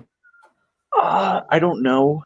Matt, my co-host, has it, so I was just like, "Yo, man," because he plays around with it just to have fun. I mean, Matt's an artist in his own right. He does the Kyrie books. Very, very talented dude. But so I was just like, "Yo, man, could you help me out?" So I have no idea how much it is at this point. Yo, dude, can you hook me up with your AI connection? Yeah. Oh no, disavow. Your Yeah, no. I mean, your icon's not showing up though. If that's what you're referring to. Oh, it's not. No, I It don't see was it. earlier, then you it queefed off a bit. You left and came back. So maybe if you Yeah. refreshed, it would come back. Queefed off. Your internet Ah, queefed. it's all good. It's not important. Very, very sad. That's It's fine. it's a fun. The JoJo Belisarius is just I have become a major stan of Belisarius here in the past like year and a half. Like it, somebody once somebody described it on a video recently, calling Roman history like the iceberg effect, where everybody gets very everybody who gets into Roman history, they get in it because of like the late Republic and the high imperial period of like the Pax Romana. But then you start to actually go into things like the late Roman Empire in like the third century crisis, where you have people like Aurelian who come back and, you know, bring Roman supremacy back for a period of time. Or you have, you know, the East Roman Empire with Belisarius, who is the sword of Justinian, and he goes and he brings back North Africa and the entirety of Italy into the imperial fold for the first time in 80 years. You know, like, it's impressive. And you end up getting really fascinated by all of the stuff that nobody really talks about, because it's not that, you know, it's not when Julius Caesar was around. It wasn't during the height of the empire, where you've got people like Trajan who push the limits of the empire to its furthest extent. Um, So so is yeah, it you? Is it's it really you two that send the Roman Carthage memes to each other in a battle, or is that someone else? what was that? Is it you? Is it you and Irene that send the Rome versus Carthage memes to each other, or is that someone else, Irene? Oh, that is absolutely me. That is 100% Oh yeah, me. that's absolutely Michael. At one point she told me she was doing research on Carthage to inform one of her like her areas in her world, and I just started sending her like a whole Rome is bunch of, better. Oh, Rome kicked Carthage's out. Blah, blah. Okay, fine. a Well, whole they a had a whole cool bunch of part. Carthago Okay. Delenda-esque Oh memes. my gosh, y'all were gonna lose until y'all just got lucky. Oh, like the amount of, I think I sent her one, I sent her two within the past day. There was the every time this picture gets liked, a Carthaginian gets stabbed to death. Like, please. And then there was I'd found this one like ages ago, and it's Scipio Africanus and Hannibal Barca drawn as Yugi and Kaiba from Yu-Gi-Oh, and it's the you fell into my trap card. Oh no! And so it's like, Oh, is that what it great. was? I totally didn't get that meme. Oh my. Okay. I Yeah, was so like, what that the fuck so is this? Wait, so you can't be so uncultured you don't know about Yu-Gi-Oh, Irene. I That's like know, yeah, your I realm, don't right? recognize the fucking cards. I never Oh. played so, it. well, the cards are like they've edited them to be their actual units. So it's like Hannibal has elephants, and then Scipio has what was the cavalry that he's using? God, I'd have to go look. But like the whole point is it's like it's just a fun. I find stupid history memes about the Roman Empire, and I send them to people. And every single time that I get one that's an anti-Carthage meme, I send it to Rini, and it's great. It's good. How dare you? But Also, I I'll saw find somebody a say way to get my revenge. I saw somebody say Byzantine history is neglected. You, I 100% agree. I also think that there needs to be a concerted effort to stop calling it Byzantine, because it was a The Byzantine, right? Byzantine was a term that was fabricated by the the Holy Roman Empire and the Catholic Church to delegitimize the Orthodox Church and the East Romans. But it if sounds you, cool. Byzantium. It's yeah, like a cool name. Byzantium was what it was initially called before it became Constantinople. And the moment it becomes Constantinople, it never is called Byzantium ever again. And if you look at the historical documents, these people were Rome by every extent. They considered themselves the Romans. Their enemies considered themselves the Romans. When you look at, they didn't call themselves Byzantine.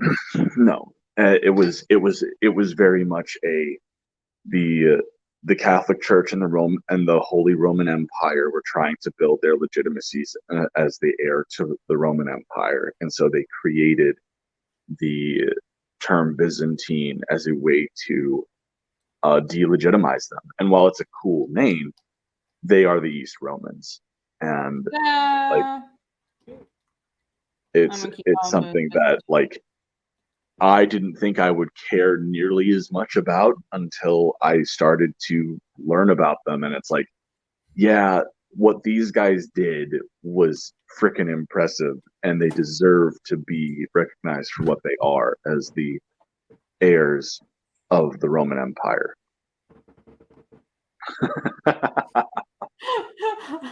we got fans in the chat. Loving the chat.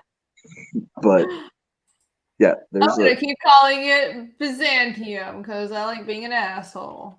Well, fine. But they were Romans though. Yes, they were. They're good stuff. And Belisar, if you want to watch some cool stuff, Epic History TV had a series on Belisarius that they did. The full collected series of the podcast is now up, and it's like an hour and some change, and it's all about his campaigns from the North Africa campaign to the Italian Gothic campaign, everything he did in the East. And he is an impressive commander. I would put him on par with the likes of Caesar and Scipio Africanus,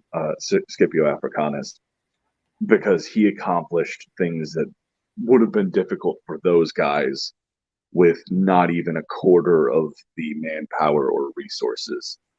Because do you have a good example and how they achieved it, or he conquered the Italian peninsula with less than 10,000 men. Is it an interesting story of how he did it, like what the strategy was I mean, to achieve that? Well, those are weak Italians. So no, it's like he's going up against the Goths, who are very, very formidable.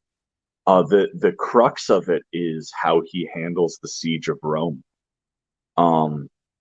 When they get to Rome, Rome is a very difficult city to defend at this point. It's so massive in scale that it's hard to garrison, and so the Goths had abandoned it, and so Belisarius marches in, but he's got maybe 7,500 soldiers, and so they do a siege. The Goths come in with this army that's like 5-1 advantage, and he wages this siege. He commands this siege for over a year, and he's just incredibly prudent. He only sends troops out. He only sends troops out when he can afford, when he knows that he can pull some shenanigans on them. There's also a big advantage that they have of the East Romans have experience with siege warfare that the Goths don't. So like the Goths are still pulling their siege towers by oxen, and so they're able to prevent siege towers from even getting to the walls because they're just shooting the animals that are dragging the siege towers forward. Because in Constantinople, like in the East, siege warfare is very common, and they've developed new ways to like push the siege towers forward without getting while protecting the method of moving it. And the Goths don't have that, so like it's very impressive stuff. And just between that uh, and as I said, just very prudent, calculated sorties out to whittle away at the Gothic forces. It's very impressive, and he even he has his wife there, Antonina, with him, and she ends up helping getting more supplies into the city through the port city of Portus. Um, and I think by the end of the siege, he does end up having more than 10,000 men because they get relief from Constantinople. But when he arrives to the Italian peninsula for the majority of the campaign, he's vastly outnumbered, and he's just a strategically brilliant commander. I mean, and this is kind of what he is known for. You give Belisarius an inch, and he takes 3 miles out of it. Like that's how he goes. Were there any large notable swings in the battle? Like that's like a whole year. Like, was there any big moment that has a story to it? Antonina throws out the Pope. Belisarius and Antonina find out that the Pope has been potentially aiding the Goths, and they depose a Pope. So it's like psychological warfare in a sense as well. They literally call him out and chuck him out of the city and install a new Pope. They also in one of the first engagements on the siege where they're on the walls, they deliver so many casualties. They deliver so many casualties to the Goths, and they only suffer they suffer less than 100 casualties, and they force a rout. And this is very impressive because then Belisarius's soldiers want to go after the Goths, and Belisarius effectively tells them, is like, it's not my place to make to do a bad decision just because you guys want to win this quick. Yeah. If we are going to win this, we have to acknowledge the fact that we are vastly outnumbered. We cannot pitch open battle against these guys. And it's something that like he's just very well known for throughout his entire career, is he is able to do incredible things with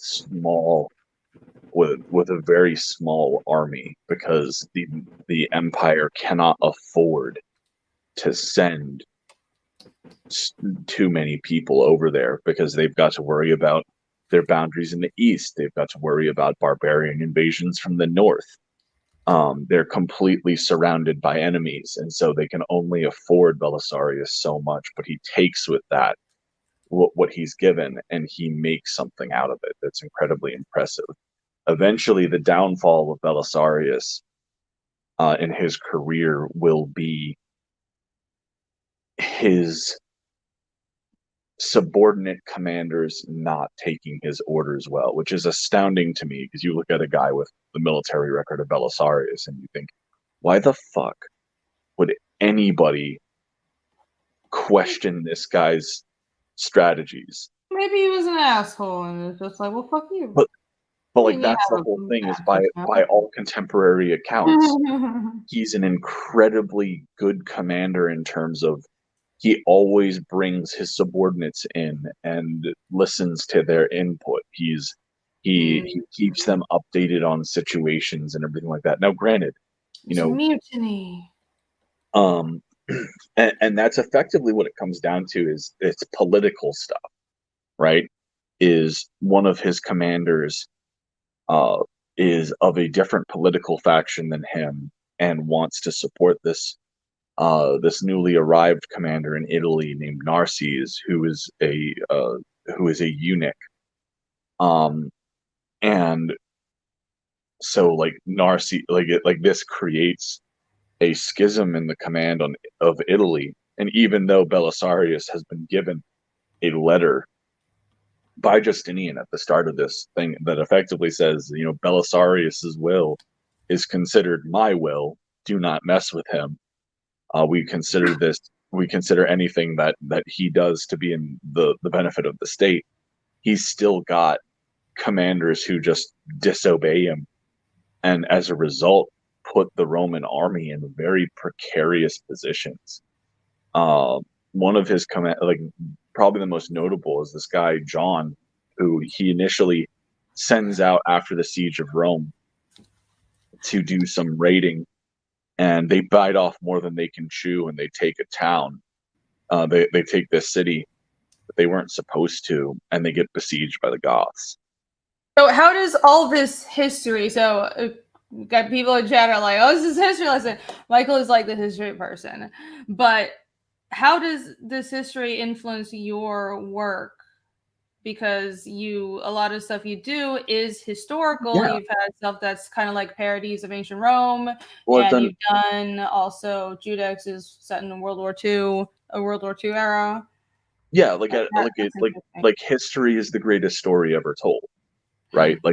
There's always something fascinating to be found in it, and we can learn a lot from the mistakes and the glories of the past and use them as a way to inform our present, and maybe even see a brighter future. And so I really like to go back and look at these stories and find a way to tailor them in a way that can say something new. Like right now I'm working on a script where I'm doing a Thermopylae retelling, but I'm not doing it in the traditional way. I'm doing it from the Persian perspective, and it's almost like a horror comic where the Greek hoplites are a horror monster of these men clad in entirely in armor, and they're horrifying. And the whole parable of the story is, Xerxes has with him this Spartan king, Demaratus, who's in exile, and he's almost like this Cassandra figure who's giving Xerxes all this advice, and Xerxes continues to ignore it. And like that's what the whole story is about, is listening. If Xerxes had listened to the person who was most credited to handle these enemies instead of his normal advisors, the Persian War would have gone very, very different. So you take inspiration from historical stories and kind of frame it in like, this is the moral tale that this historical event could exemplify. Because, I mean, real human behavior, it's chaotic, but I guess like historical events, you could learn something about human behavior from it. Absolutely. Like at the end of the day, and you see this back, is we are, while individually we live very like chaotic existences of driven by our collective impulses and what have you, as a species we're very cyclical, like you will, organized. like Rainey's like, I'm perfectly organized. No, I'm not. Anyways, continue. But like the whole point is that as a species, as cultures, we go through cycles. We repeat a lot of the same kind of ebbs and flows. And this is where political science is born out of, is studying the cycles of government and the cycles of the whims of people and everything like that, and how that gets. Oh yeah, there are all these cycles, like 80-year, 200-year cycles, and even longer cycles of like 2,000 years. I mean, I don't know the names of this, but I just like kind of hear about this stuff peripherally, and it is really cyclical. And what I find interesting is I've seen a lot of history channels or kind of sociology, anthropology channels talk about how like paralleling the American Empire to the Roman Empire, and it's interesting and not just they're both superpowers that have like huge reach and everything, but the whole idea that they were influenced by a former like older civilizations of the Romans, it was the Greeks, and then the way they were birthed was also like there are parallels with climate, the social structure. It's just because it wasn't exact, it wasn't like they didn't have like a Roman revolution against the Greeks, doesn't mean there aren't really interesting parallels. There's a channel I talked about before. What if Alt Hiss? You guys should check it out. Sorry, go ahead. I was gonna say is like the Romans effectively did have a revolt against the Greeks. It wasn't directly the Romans, but the Greeks had one of the big reasons why you see a lot of Greek influence on Roman culture is Greece in and of itself does not have a lot of decent agricultural land. And so what would very frequently happen is they would send out people and they would form colonies in different areas of the world on the Mediterranean, which is why you have Ionian Greeks over in like modern day Turkey. But then you also had Greek colonies in the southern part of Italy and in predominantly Sicily, which is where Syracuse is. It's a Greek colony. And the Syracusans and the southern Italian colonies of Greeks actually rebel against and fight against the Athenians during the Peloponnesian Wars. There's the whole, everyone knows about the Roman siege of Syracuse that happens during the, I believe, Second Punic War. But the Athenians have a campaign in Sicily, led by Alcibiades, I want to say is his name. I'm butchering that pronunciation. Sorry, it's 6 a.m. and I haven't had coffee yet. How dare you? I know. Coffee fuels everything. Oh.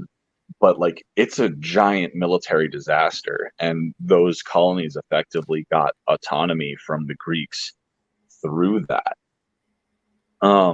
But like at the end of the day, Greek culture is very influential on the Italian peninsula because of those colonies, and it also doesn't hurt that a certain Macedonian monarch conquered the known world by the age of 33. Oh yeah.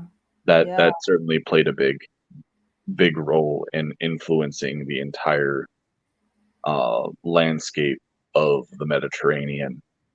So I know, like blasphemously to you, I'm not that super interested in Roman history. I know. Don't blow up at it's me. Okay. We all have our flaws.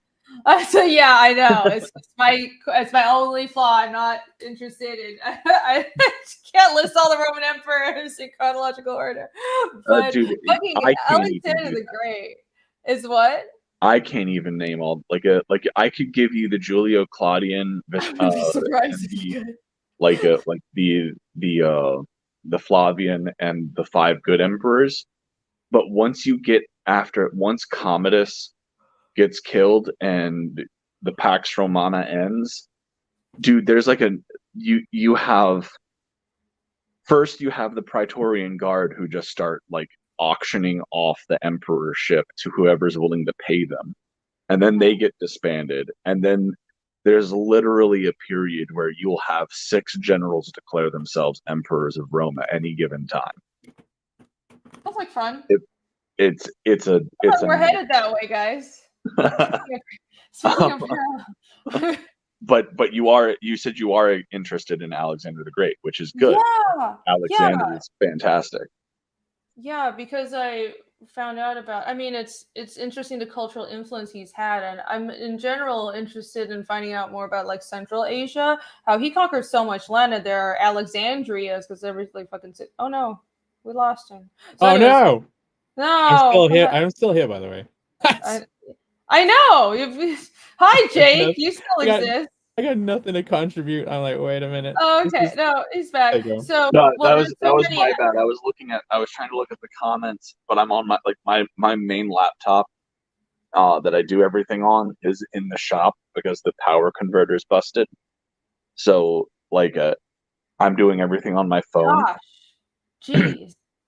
But yeah, so welcome back. There's so many like Alexandrias because every fucking city would like established on while he's conquering the whole fucking world is called Alexandria. But they're like Greek culture cities in the middle of Asia that they're Greek and they have like Greek sculptures and they're settled by Greeks and then they mix with like the local I don't know Indians, but they follow Buddhism and shit. And like I think that's just that cultural mix is fascinating.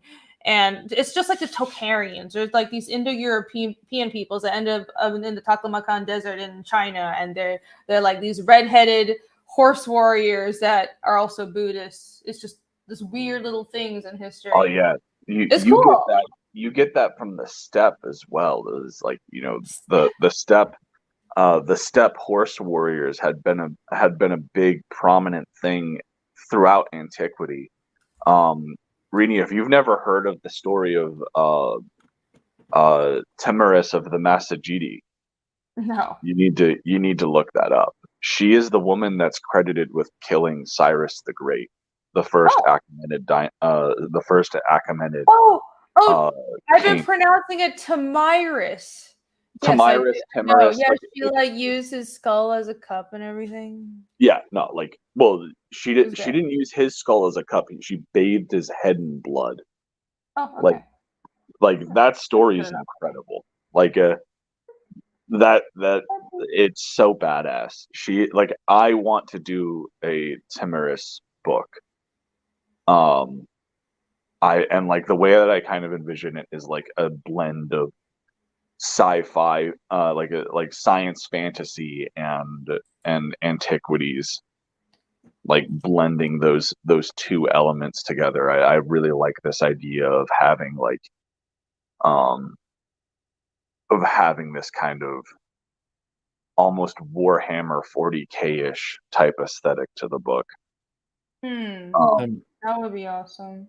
Super quick, I know someone in the chat mentioned the burning of the Library of Alexandria. I used to lament that too and feel bad that all that knowledge was lost. I suspect that the library may have been burnt, but the books maybe not have been, and they might have just been taken somewhere else. No, they like it. Like there were definitely some scrolls that probably survived and are elsewhere, and we might even have gotten some of them during the knowledge transfer of the Crusades.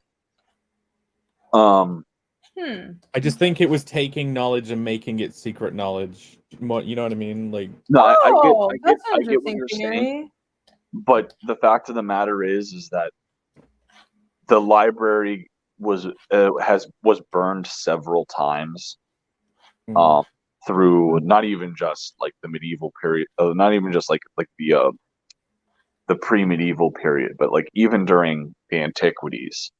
You have the Battle of Alexandria, and part of the library catches fire. Like, it's an unfortunate reality, but we've lost. If there are any more scrolls from the Library of Alexandria, I think that it would probably amass to maybe 5 to 10% of. Okay, I'm gonna exist within my cope. Then I'm just gonna exist in a world inside my own head. I was like, that's fine. It still exists. No, it's unfortunate because we did lose so much, and I remember, I want to say in like 2011 or 2012, they had found like an old blueprint from like late Hellenistic period of Greece for what would effectively be like an automobile. Whoa. Well, the Greeks had steam power. They just never did anything with it. Yeah, that's the whole thing. Is it's like you see how ahead of their time these people were, and then we lose that knowledge. Like think of it like this.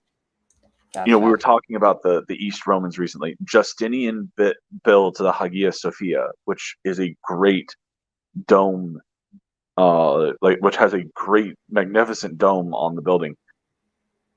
The in the rest of Europe, we lose the ability to make buildings with domes for centuries. The first ones to attempt it again is in Italy with the Il Duomo in Florence.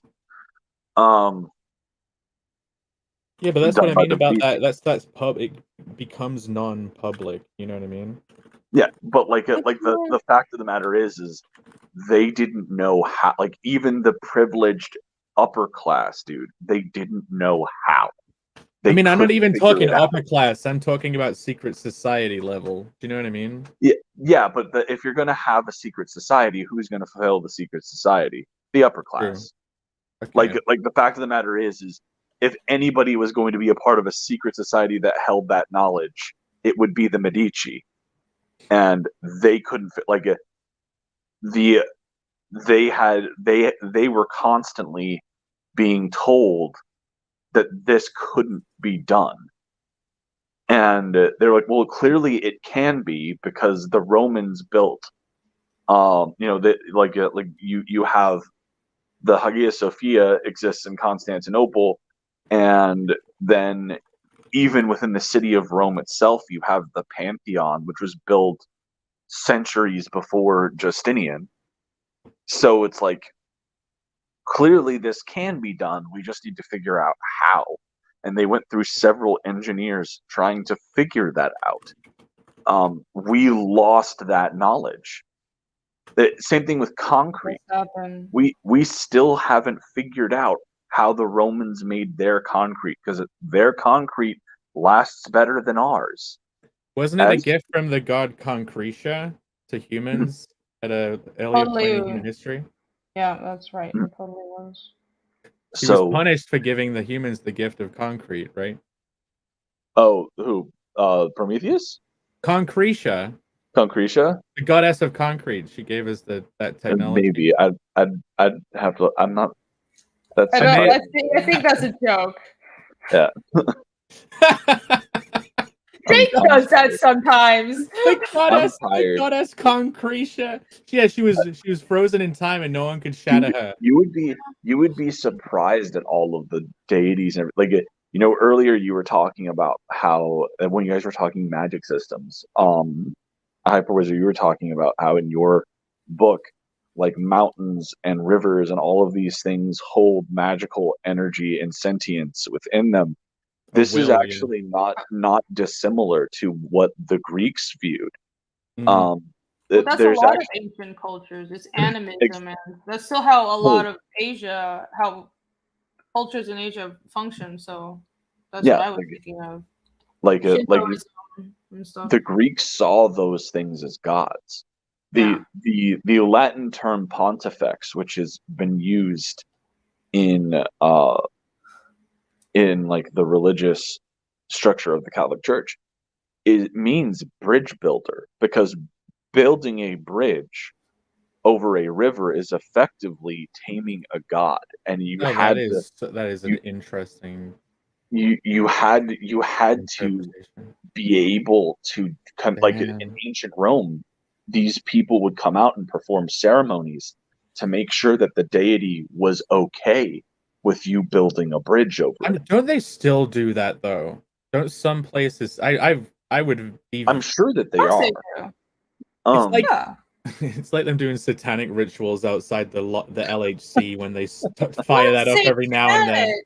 This is how the vast majority of the world, well, it's like, except for monotheistic religions, a lot of places in the world still operate that way. And there's different ways of operating based on animistic or whatever you want to call it, that sort of worldview and pantheon. There's Shintoism, which is kind of similar, but in Chinese folk religion, we have like Tudigong, and which there's like something. Tudigong is like the earth god, and what that means is that's just like there's like little earth god shrines everywhere. So before like you build things, you offer things to the earth god, and if you offer, there's all kinds of things that you do, and there's all kinds of like prayers and stuff that you go to temple, and it's like before exams, people go pray to Confucius. That's how multi-theistic pantheons work. You silly heathens. Okay. You're Sally Heathens. I'm only kidding. Oh no! Oh, I'm sorry. You infidels. Yeah, I'm an infidel. But yeah, I think that kind of stuff is cool. I decided in my world I made it real.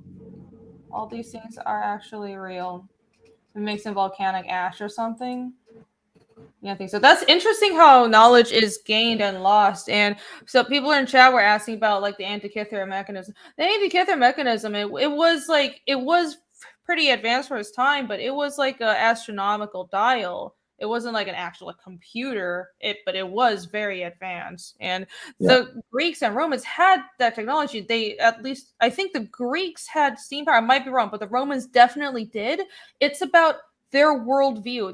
There was no need for them to advance. A big part of it was that they weren't industrialized, and they never industrialized partially because of there was like massive amounts of slaves. So if you have cheap labor on that level, then why do you need to industrialize? They knew about these things. They're like, this is useless. This is just like trinkets for rich people. It's like a little steam machine. Yeah. So they knew about these things, but a little side thing about concrete. If you can if you have access to like tiny shells, I've heard about someone making really strong concrete by just like mixing shells in with the concrete. It makes it super sturdy. Yeah. Do they do that? Do they still do that? Wait, I don't know. Just something I heard. I wanted to throw it in there. Okay. A moon cycle predictor. Right. It's some kind of celestial predictor. Well, really now awesome. I've got the moon cycle app on my phone. I So think that people joking about it is probably because it was like a main plot device for the very mediocre Indiana Jones movie. Oh yeah, I was thinking, is it a time traveling dial? Yeah, it's a time traveling dial in that it was created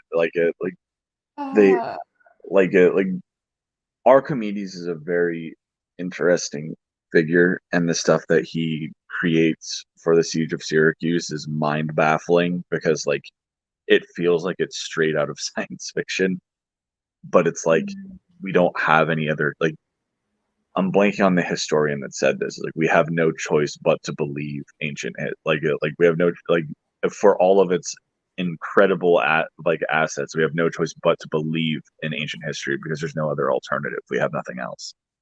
You have to believe in it, even if it's not true. You have to believe in ancient history, because it's all we have. So Archimedes. The best guess. Like what else you can do? You can just make something up. It's only records we have. You could sort of like, well, there's this sort of like middle ground where I think I don't think you need to completely believe it. You can recognize these are the records that we have, but then there's always a level of flexibility because it's a science and records change and people have their own perspectives and the winners of every war write history. So if whatever records we have, if you can back it up with facts and if there's new evidence and that can change, it's I don't like the sort of like rigid view of history. There's so much that we don't know as well. Every like history iceberg I see, there's like a whole level that's like there's so much that's lost. I'm like, yes, there's so much we don't fucking know. Well, absolutely, and that's what history is really about. It's history derives itself from the Greek word for inquiry. Despite certain people's attempts to try and make it a gendered thing. His story. That is fucking cringe. Amen and a women. Am I right, folks? Oh, it's her story, don't you know? Yeah. Why isn't it called her story? Well, because we're not contrary to your weird ass fucking worldview, it has nothing to do with gender. But right. Why is it emancipation? It's not a woman's patient. Oh. Is that a thing? Did somebody actually say that? I wouldn't be surprised. We're like beyond parody at this point. I don't Probably. know. But I would crazy enough. I'd be willing to wager. Yeah, me too. Honestly, we'll. There is no bet here because we all agree people are fucking insane. Douglas will ask, is Foliad well adapted to the cold, or does Ragnar just like to show off her, like, she just likes to show off her legs? No, she's like Also, warm, which is why she's so red. It's like warm, Some I guess, in that world means you're red. Fabio yeah, Fernandez in the totally. chat asked, "Was Troy real?" And the answer is yes. Troy was real. Yes, there was likely a massive siege there. Are the stories of the Iliad and post Homerica accurate reflections of any of that? Probably not. Was there a giant wooden horse? I think is everyone wants to know. Probably not. What? I- I've been lied to. I'm of the mindset that the horse is poetic allegory for like an earthquake that breaks the city, that like gives them an opening to get through the city.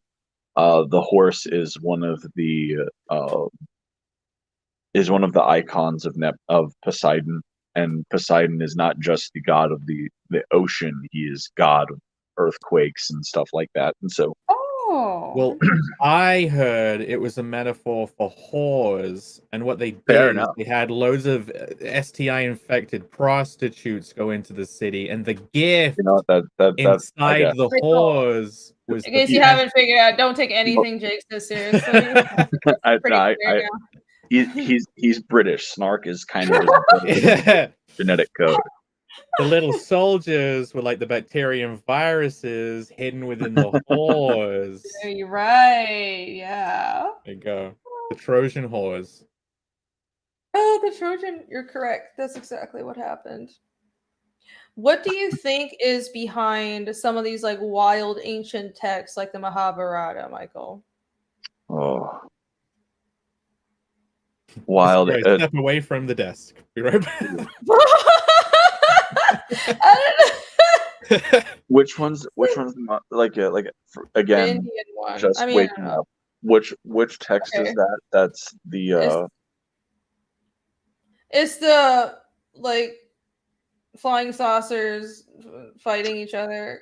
oh I mean, I think that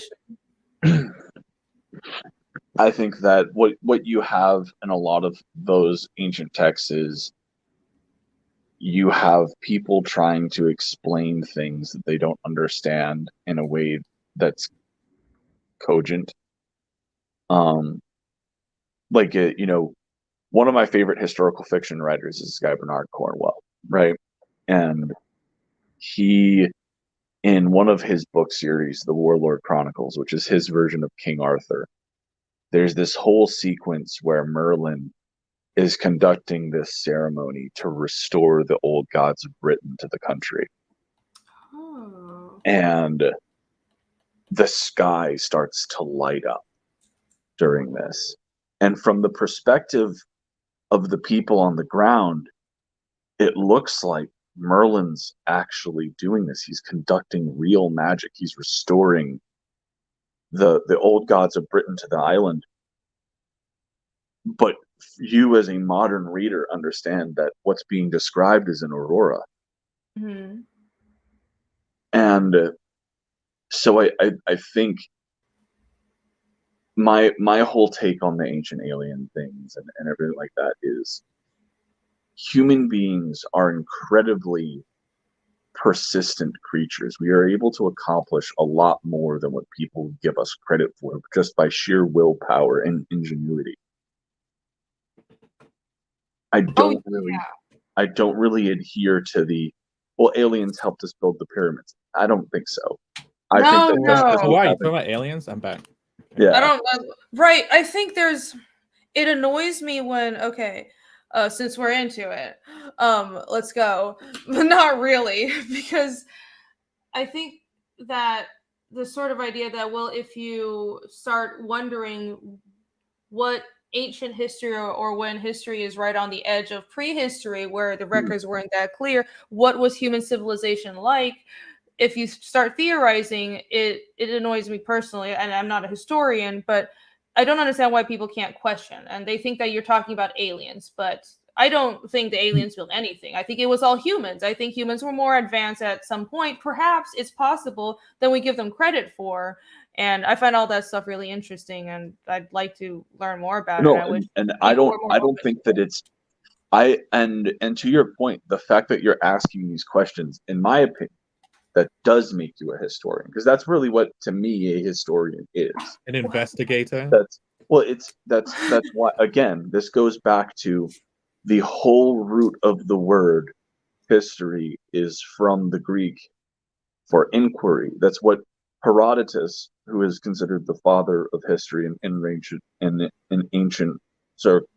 like ancient Western culture, what he did was he went around throughout the Persian Empire. He went around through Greece and he asked people questions about their past and got their stories, and he collected them all.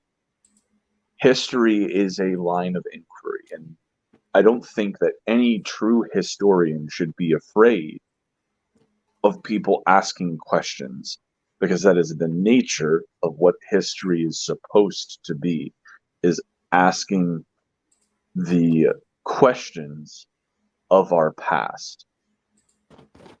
And I think that that's that is what's so fascinating about it. That is what makes it so interesting, is because there is so much that is lost, and not even in prehistory, but even through modern day. Like, yeah, we have the collected records of all these major events that happen, but history is more than just big names and big events. They're the lives of it's the collective story of us. And on a smaller scale, on an individual scale, how many stories have we lost in even just the past 100 years? Yeah. Like, at the end of the day, not everybody influences the flow, right? But everybody has a story. Yeah. That's a little depressing way to think about it. I wouldn't even say that it's depressing. It's just one of those things where it's like, it's just you're not going to be avoid that kind of thing. So it's like, why get depressed about it? You know what I mean? Like, there's so much. I just was showing the chat while you were talking. I did some. Oh. So Eloine the fucky. I'll show some. No, I will keep showing. Eloine the fuckybus from Show us Connell? some fuckybuses, yes. So she looks like this. That's nice. So this is Eloine the fuckybus from Connell, which is like one of the, like, she has her set. She's like that one. Last night I wanted to design. So obviously the fuckybuses, they live in their realm, and they're ruled over by Beelzebub, who's the queen of the fuckybuses. And I was like, I need to design some fuckybus girls, and I didn't do their full bodies. I just did like 9 of their heads. And it's like there's 3 normal ones and 3 crazy ones. Like, she looks a bit loopy. Let me turn the light down so I can hold it properly. So I guess I'll ask, what are the cards for? These are going to be available on your campaign when you launch Carnal, right? I think so. I think I'll have these. I'm using them as a motivation to do character design final choices. Like how Rini will do stuff in her book. She's like a nerdy one. That we've got like the normal looking ones. Like but who knows if she has a nose or not? Like she might have a hair over it. Yeah. Fuckybus. Here's another fuckybus. She's like mischievous. And then like there's this one who's like animalistic crazy. She's nuts. So we got all Alex says I can fix them. Yeah, you can fix Alex is like a crazy one. But you will not see these characters for a while. I'm just like getting motivated and designing them. Last night I was like, and I'm not going to show you. I could show. Okay, look. No, I don't know if I should show Beelzebub. I think she should be. I think seeing Beelzebub should be a reward for like getting the story later on. I might actually keep her design a secret, but she is. There's a leader of these girls, and she is absolutely crazy. But yeah. That's the cards I did last night. Last night I didn't go to bed. I couldn't sleep, so I just stayed up. I stayed up all night drawing more. Welcome to the club. Yeah, it Oh, was wow, no. this is what happens when you hang out with me. You just sleep Instead of and it just goes to shit. instead of just sleeping in bed, I was like, screw it. I'll stay up all night and draw demon babes. And like, yeah, I'm very it was because it was just fun. I didn't think I'd whip out like all these different designs in an evening for the heads. And I'm like, they all look different. They all had Maybe like you an whip innate everything Designing out. characters is a blast. I it's love so fun. it's like I'm doing the redesigns. Like I'm doing a reboot of my first series, Elysian Fields, which is like Mortal Kombat with heroes of mythology, throw in a little bit of Fate and Record of Ragnarok in there for good measure. And so I've one of the things I've done is I've brought in a new art team. And so I've been doing right now I'm building a character Bible for like the entire series. And so far we've got like Achilles, Heracles, um, Hippolyta, Gilgamesh, Enkidu. Yeah. And it's just been a blast to do. Reenie's seen a whole bunch of them as Oh, they I look post great. them. They really I- do. It's like the Beautiful skeleton art. ghost girl. I like that one. That's pretty. Right. I think Yeah, she they might do. be They a do look good. resurrected skeleton. You guys are gonna like that book when that comes out. By the way, oh, both of them, Cardinal and also, what is it? What are you gonna title it, Michael? It's called Elysian Fields. Oh, it's the same title, not like Yeah, reboot or anything. it's so like I'm just gonna be calling it Elysian Fields, and then like I'm still debating on like what the first storyline is gonna be called. But like one of the things that I felt hurt my first book that I did was the first campaign I did was called Elysian Fields issue 0, and then I did Elysian Fields Pyramid Gambit, which was supposed to be like the first like the next like 2 issues of the book, if you would, 2 or 3 issues of the book, and the naming convention just got it really weird. So I'm just going to be doing like Elysian Fields, and it'd be like obviously like, issue 1, and then we'd go from there. Mhm. But yeah, it's going to be a really good time. I've gone back and I've reworked the script. So like issue 0 was, I want to say, like 28 pages of story. New issue 1 is 36. So it's like a pretty substantial bulk up, and there's way more action. There's way cooler stuff that happens in it. Awesome. And it's been a blast to do. I'm really looking forward to it. Yeah, it looks great. I mean, it's a If you pain want, sometimes to you redo work. can share. You And can sometimes, share one of the things. I'm not sure when the last time I sent you one was, oh, I'd but have to go way back. If you want to share some art, of course, and do you want to pull up like Judex and share everybody? yeah, That's Do fine it. I'm too. the I was on his problem is that phone. I'm on my phone. So Yeah. give me a sec. I'm gonna send you some things and then Sure. pop back out, send you some things, and then yeah. Okay. I think this is turning out decent. Look. Let's see how late. I was getting tired, but I was like, okay, I can power through this. I can do this. I think I'm gonna order some coffee, and I'll finish shading the figures, and then I might actually get some fucking sleep. Yeah, I'm on my second can of Monster. Yeah, you're finished it. You're dragging out Oh. the end of your day. Like it's only midday. Like I think No, I it's already 7:20 right now. it's I have yeah, been up so fucking long, but half 12 midday here. I can't.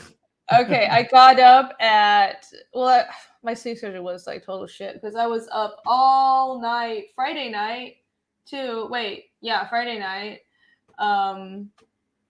and so I slept Saturday morning and I got up at like 3 or something, and yesterday Saturdays are Pathfinder day for me, guys. Saturday afternoons we play like 8 hours straight of fucking Pathfinder. That's why I'm like never available Saturday afternoons, and it was interesting. We were playing this pirate module, and we're trying to get this treasure, and in the middle you of were trying to playing. get this, huh? I just remembered you were playing. You did that. You were playing Pathfinder all day with your friends too. Yeah, Saturday afternoons and pretty much until like fucking midnight is Pathfinder time. But it's my only hobby. But we're playing this pirate module, and we were trying to get this like peg leg from this like dead pirate that has like jewels inside or what the fuck ever. And in the middle of trying to get this fucking peg leg, we were almost getting it. It was like in this really high place. We had to like cast monkey. What is it? Monkey fish is like this weird spell on somebody to make them climb well. Anyways, we're about to get our fucking goal, and this fucking siren comes in with her tits out and starts singing, and every single man in the entire pirate ship starts diving into water and swimming to her with their boners just raging. And like that's one of our player characters ended up banging her to distract her while we achieved the goal and got the treasure. It was great. Anyhow, yes, I know I'm a nerd. Oh, listen, you guys Distract the siren with return. banging while everyone can run away. Yes, yeah. Very I heroic return. banging. So I just sent you a whole bunch of stuff. Ooh, okay. Yeah, it was siren like sent. the Sims activated. It was horrible. My character fell for it too. It's like, yeah, shit will save. Because I almost always play guys. I don't know why.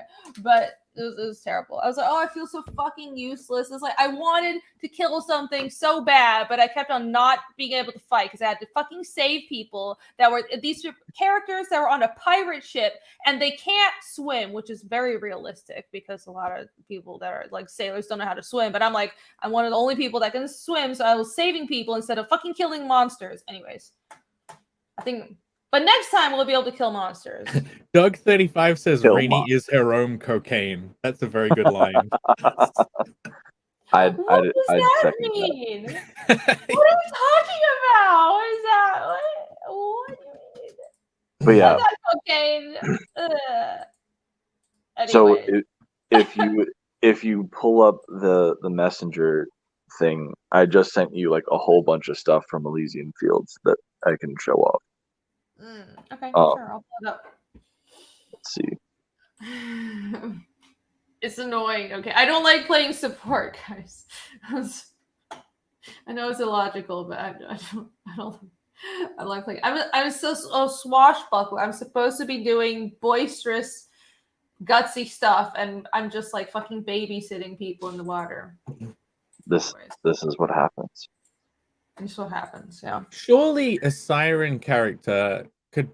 There has to be an amount of sexual interaction with 100%. someone where like they would become overpowered and could even die from it. So you could, if she, can they bite off more than they can chew? Could you have defeated her by overpowering her in that way? Well, the way it works mechanically is once the siren starts singing, not only it's if you fail your will save, you're just completely obsessed with her. You will do anything to get to her. She's the most beautiful woman you've ever seen. And anyone that gets in your way will piss you off and be seen as an enemy, and you will attack. So it's like mind control. So everybody was not only rushing to her, but were fighting each other. It was a complete fucking mess. So yeah, that was nice. It's unpleasant. Boost your will saves, everybody. Anyways. Let me share some stuff. Yeah. I will. The drawing will return shortly, everybody.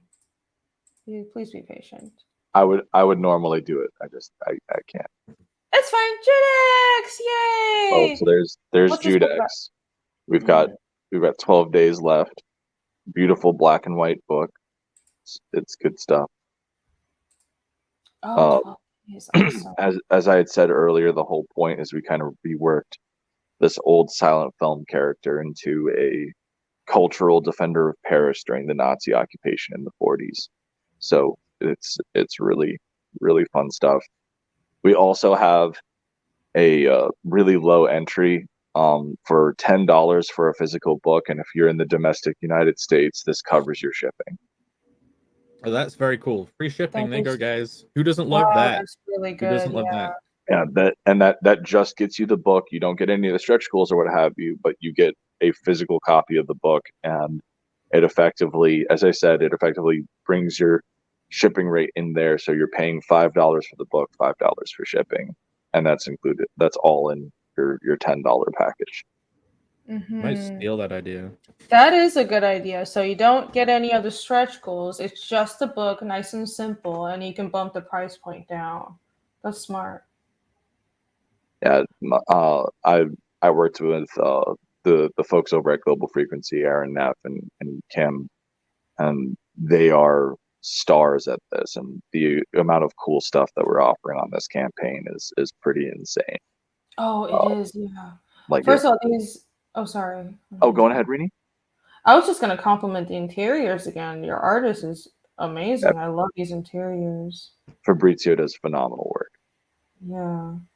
And speaking of cool items, I want to, let's highlight. I mean, that first of all, that's a great cover too. Look at that. And there's a crossover with Terror in the Trenches, Yep. which is perfect. They're both Oh, like, really? That's awesome. yeah, Yep. So if you yeah, get the Fraternité tier, you get the crossover, you get all the covers, and you get a metal print of the crossover cover as well. That's cool. And then Awesome. and then you get like the Lamayan coin and the Rich Ayala glow in the dark print as well, and then all of the stretch goals, which we've unlocked quite a few at this point. I read Terror in the Trenches. It's good. I can't wait till It's the next very one. fun. Yeah. I And haven't read mine yet. Vaughn wrote the crossover, and we have his art team doing the crossover on the book. Monica's been turning in pages here. She's fast, man. She is like insanely fast, and she's really good. Yeah, Mhm. she's one of those people where it's like if you get to have her on a book, you feel very lucky. Yeah. Like that would be awesome. She's super Like good. her work on novels Cerberus was really good as well. Mm-hmm. Oh, to be fast. Yeah, Monica's awesome. Yeah, and then cool And then items. We have the cosplay mask, which you can actually wear. It's yes. 3D printed and hand painted. And we also have a replica of Judex's signature pistol, the Widow. That actually works. It's so cool. Yeah, I mean, it's like not like a real metal. It was 3D like printed. you can't fire bullets out of it, but everything is fully actionable. It's a 3D printed model. It's very high class. Mhm. Awesome. Yeah, I think these are super cool items. I have these two. I've been wanting to make replicas of in-universe items, but you guys doing these, like the mask and the pistol, I think has really made me serious about considering doing something similar. About And then you have making the up a cape. new character that has a cool mask. No, I want to make replicas of in-world items. So if that's possible, we'll see. I'll have to talk to people about it. But yeah, Yeah. that stuff is cool. Collectibles. You have a cape as well. Do you still have any Yeah, of that we only have one of those left, by the way. Like there's only one left of the full Judex. And left? if somebody does get that, that puts us less than less than $700 away from reaching 10K, which would give Rini her map. Yes. that Okay. map. Okay. So Just hold on. just putting that out there.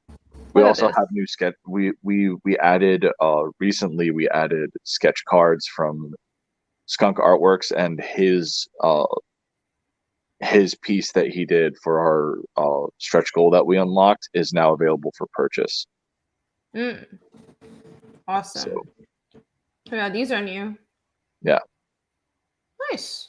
I like that. I like that icon on the back too. Very nice. What time is it? Well, it's light through my. Yeah, I was like, oh look, the sun has risen. Wow. Don't you guys enjoy watching my streams and there's just like looking at the sunrise behind me half the time? Yeah, cool. Like those sketch cards look awesome. And here's the print. I mean, there's the world. That's not a world map. The map of Paris. That was awesome, and I like maps. So yeah. the stretch goal. Give it to me.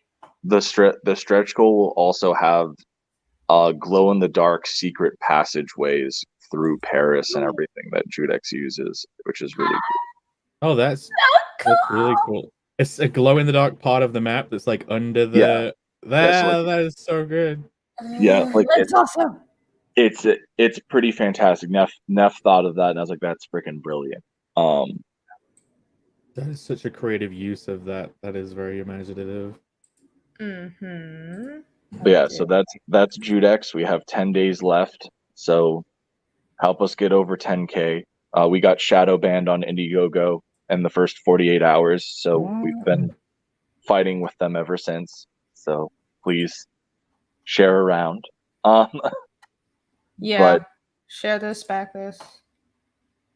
and then We have this. I revealed this on Twitter not long ago. So this is the new direction that we're taking with Elysian Fields. These are our Team Hades, which is Hippolyta, who's riding a mayor of Diomedes, Heracles in his splendid Nemean armor, Nemean lion pelt armor, and then Achilles there in the foreground with his awesome Hephaestus armor, which is good stuff. Beautiful. The art is such an upgrade from the older book. Yeah, and I had sent you. I have a test page that we're testing colorists for the interiors on.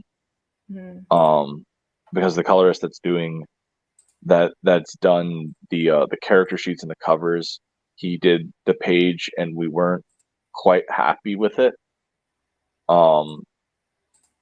And that this guy is like, he's really good, but he's really expensive. So it's one of these things where we're going through, and I want to make sure that we have the right person on the book. So like we have this test page, and then I also included in the things I sent what the original page looked like as a way to kind of showcase the contrast between the two projects. Oh, that's what it is. Well, yeah, we just need to show this. This is what people will get going forward with the revamp. And it's a huge upgrade. That's awesome. Like sometimes redoing old work, it's worth it when it's on a level like this, And this is something you want to. Is this a project you want to continue, Elysian Fields? It is like, for a while I hadn't touched it because like I had the Embrace really caught on with people. A lot of people really love that book, and we're getting ready to do the campaign for the second one sometime in February. Hello, Dean. Hello. Speaking also, of the Embrace, Patrick in chat too. Hello, Patrick. So like like there's obviously the Embrace took priority, and then I was doing stuff with Neff with Judex, and we have a few other projects. One of them is called The Field, and so I really didn't think that I was going to have the time or if there was even really a demand for me to return to doing Elysian Fields. And then between going on a few streams and having people actually ask me about it in the chat, and then I was putting up some pages of SPQR up on Webtoon because I think that it will do like really well on that platform. And then I saw, because I have like the first 2 books of Elysian Fields are up on Webtoon, and I went and I saw we had like 4,000 reads, 100 subscribers, and an average user rating of 9.8 out of 10. Oh, that's great. So I was like, all right, if I'm going to do this, I need to completely start from scratch, because I'd want to like overhaul everything, because I haven't been back to it in so long. So yeah.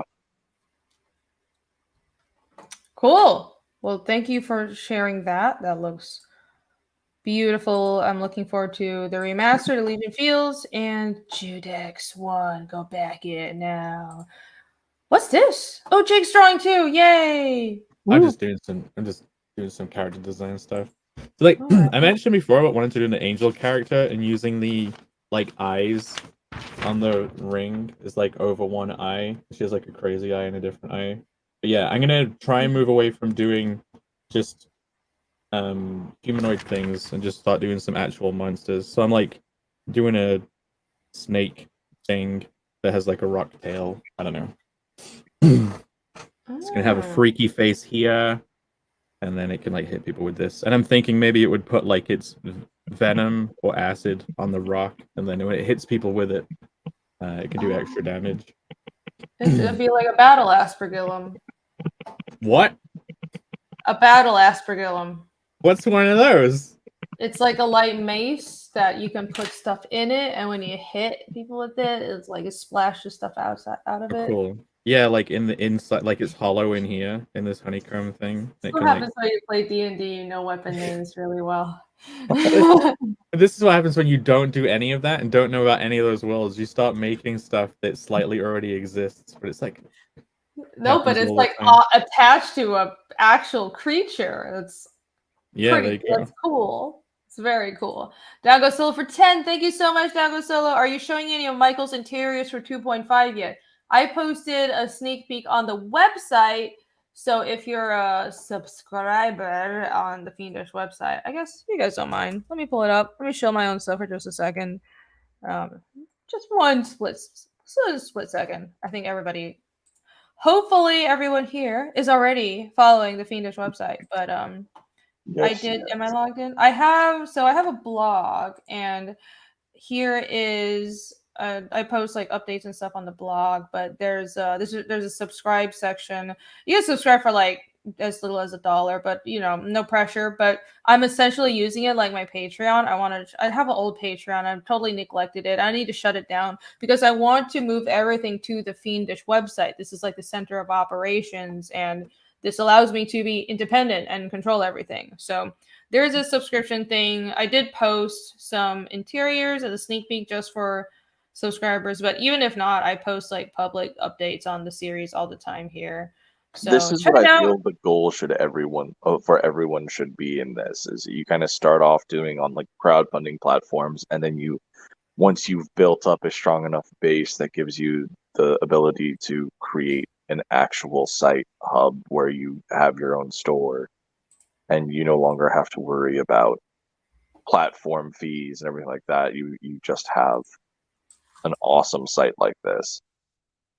Yeah, well, I think our goal is to be independent, right? Exactly. And I think at this point, just because I don't quite know, I think I have a decent enough readership base, and what is important is building your email list. And I have been consolidating the signups and the email list, and also the website signups. We've been getting a lot of signups through the website. If you go to the front page of this site, fiendishcomic.com, there's an email sign up right here. So having that email list of people to contact and send updates to and to announce your campaign launches to is really important. And I think I could launch something on this website at this point, but I'm going to play it safe. I'm still going to use Fund My Comic, Indiegogo, whatever I can use for now. But eventually I still have this site and I'm driving traffic to it. And eventually, maybe if I figured out I need like more funding to run a crowdfunding campaign, I would probably have to pay people to build some code, because unless I know like what Bancroft is doing, he's using Shopify, but I quite like the platform I'm on now. I'd rather pay for some code and develop it. Anyways, it's independence, and I control everything here, and I just love it. It's sort of like, this looks professional, and anybody who comes by the Fiendish website knows I'm in this for the long run, which I am. This is the next 15 years of my life. I'm not fucking around. I have all this world building stuff in the about section. I have my language up here, and there's also a shop. So bookmark this page if you like what you see. Like, this is like the center of operations for Fiendish. Serious about it. It is a really cool site. Thank you. Like Rippaverse, I could only dream. I'm nowhere near there yet. I would like to be. Someday I can be on that level of operation. Wait, even Minecraft did that. Even Minecraft has sold itself through its own website before it became like a huge thing, and it grew from there. Mm-hmm. My plan is, because I'm so big on independence, and basically I'm a control freak, and I'm not willing to let anybody have control over my IP or my distribution if I can help it. Definitely not my IP or my story, but I want to. Right now I'm working with Critical Blast just because I can't handle shipping 2,000 400 books at this point. He's a beast. I love RJ. RJ's amazing, and like he runs a distribution service, and he's been handling Phoenix 2 fulfillment like a champ, so it's great.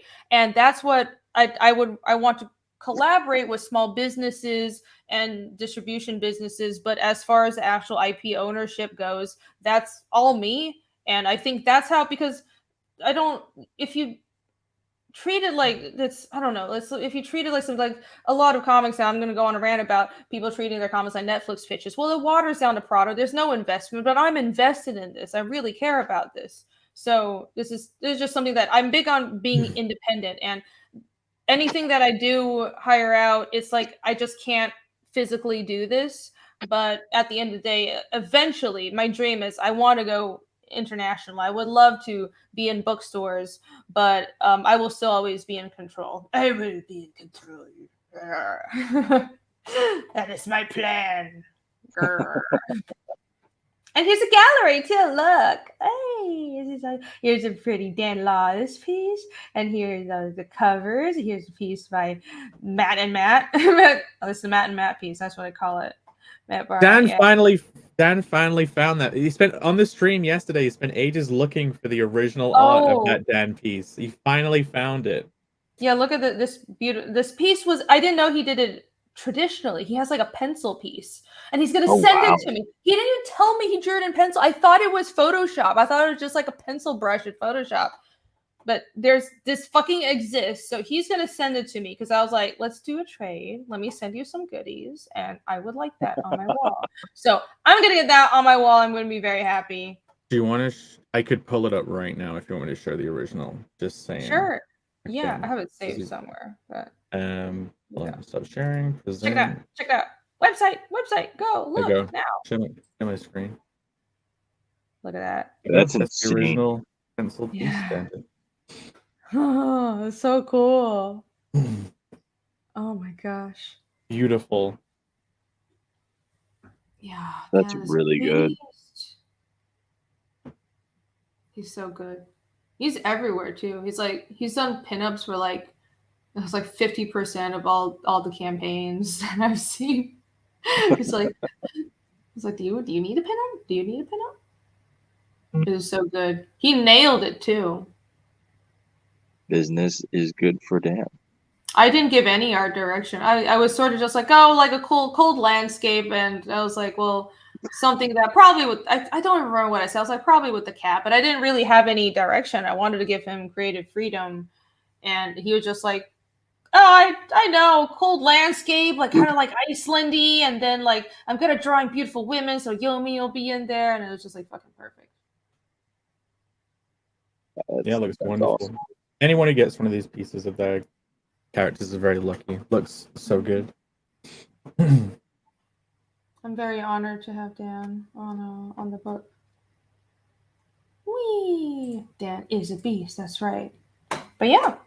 All right, I'm done chilling my stuff. I'm gonna go back to drawing. Sign up.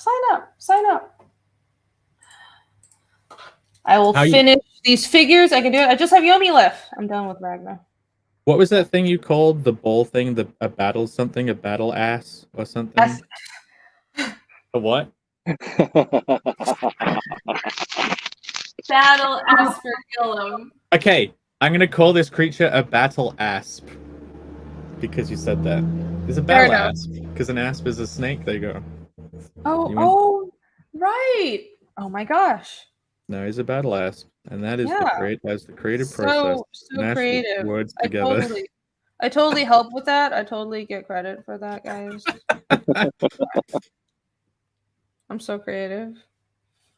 I'm very creative, guys. I just reference stuff that already exists. Yeah, and Splatbag made fun of me. Jake's original character, the snake. I invented the snake. Yeah, Jake.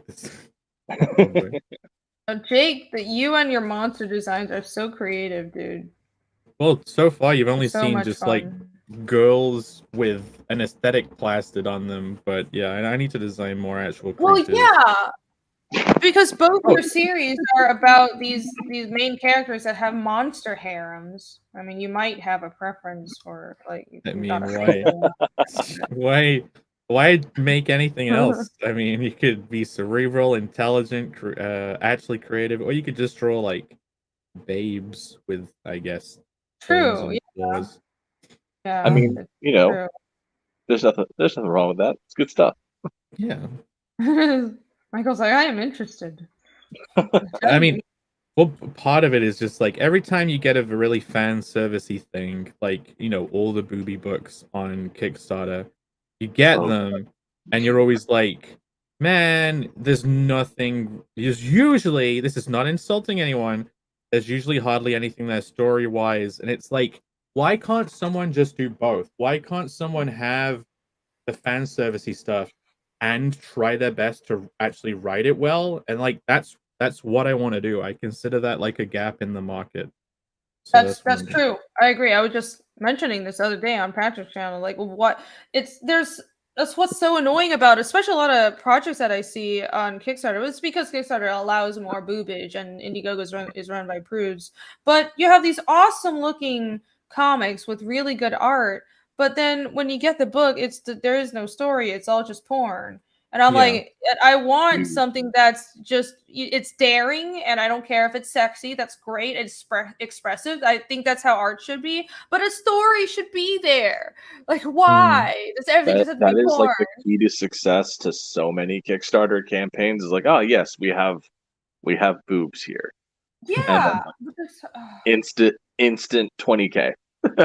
Well, Yeah, that's true. But it's like, it's also just, I don't understand. I'm like, anybody who you're spending all this time working, and drawing takes time, so why not make it something worth spending hundreds of hours drawing? Make it a good story, put in some effort. I mean, I don't disagree. I think care that too much, apparently. no, I think it could be a secret source to do that, to have, you know, boobs. Well, okay. They also probably really market those booby books in a very specific way as well. They probably know their business. I bet you couldn't just put one up and it would do well.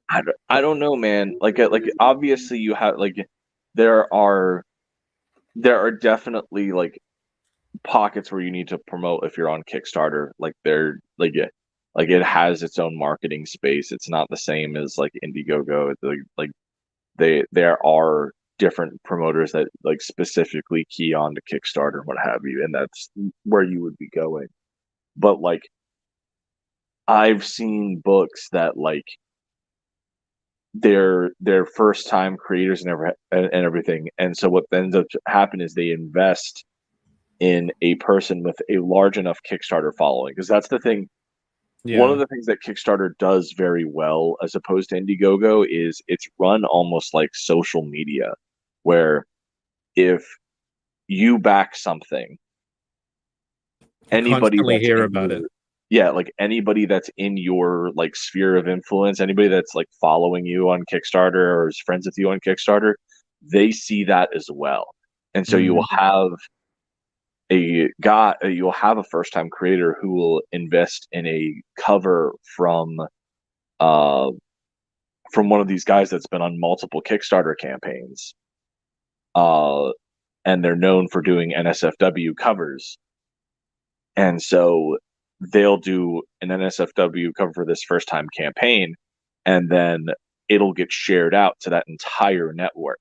So that's interesting. Oh, And I so, didn't actually know that, because yeah, like I didn't like Kickstarter's interface, which is why I was like, why do people I use it? agree. It's a Besides, pain in they the were ass just to do. there, right? Which is why. But I was like, I know they were there first. They were like the earliest big crowdfunding platform, but I didn't really understand their success beyond that. That makes a lot of sense, though, with what you Yeah, said.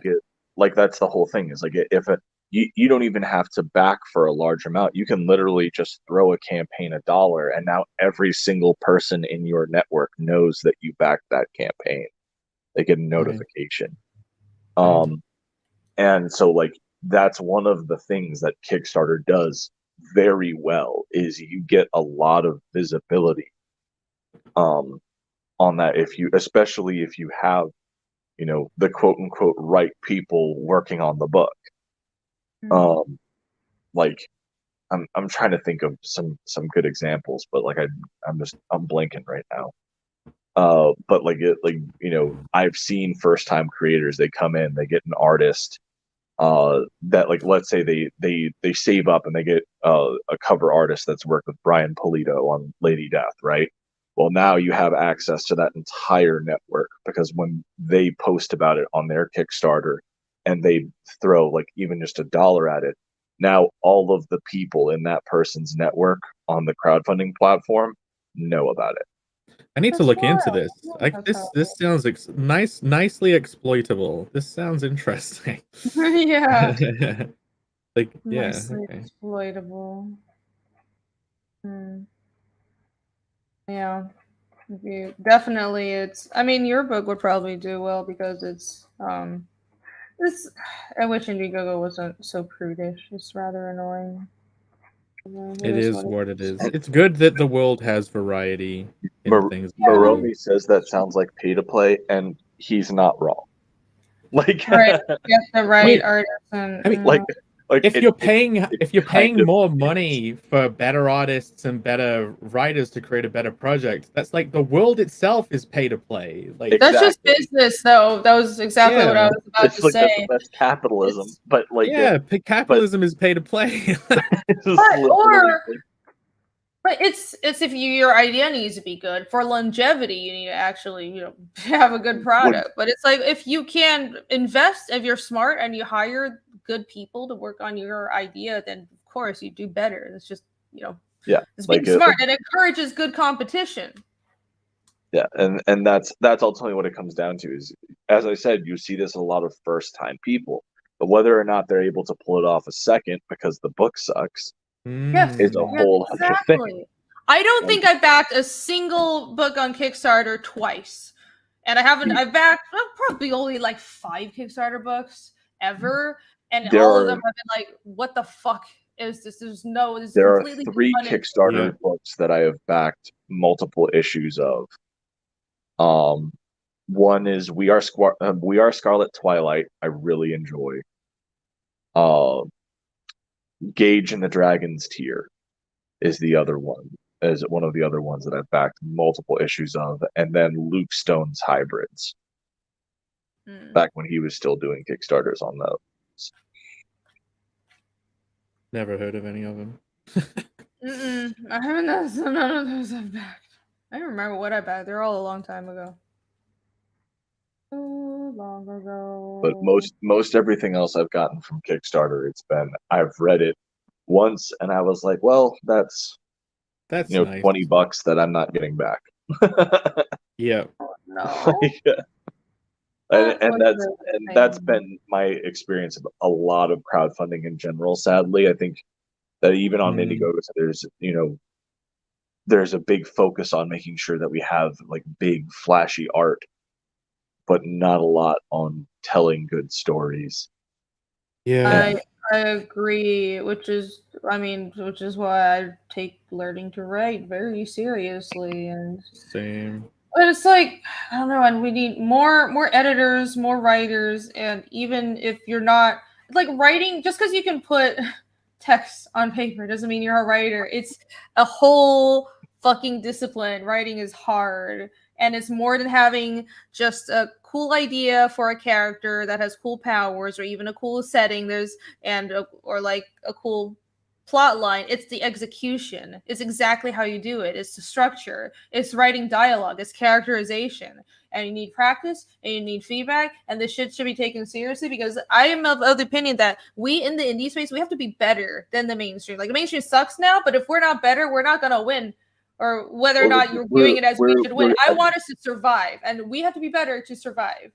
Correct. Well, I mean, at the end of the day, if we are going to sit here and critique how bad the stories are in the mainstream and talk about how these aren't enjoyable and how they aren't good, specifically from Marvel and DC, because I think that once you get into like Image, there's so much stuff coming out from that where it's like and they're different types of stories where I don't think that you can really do that, but specifically the big two.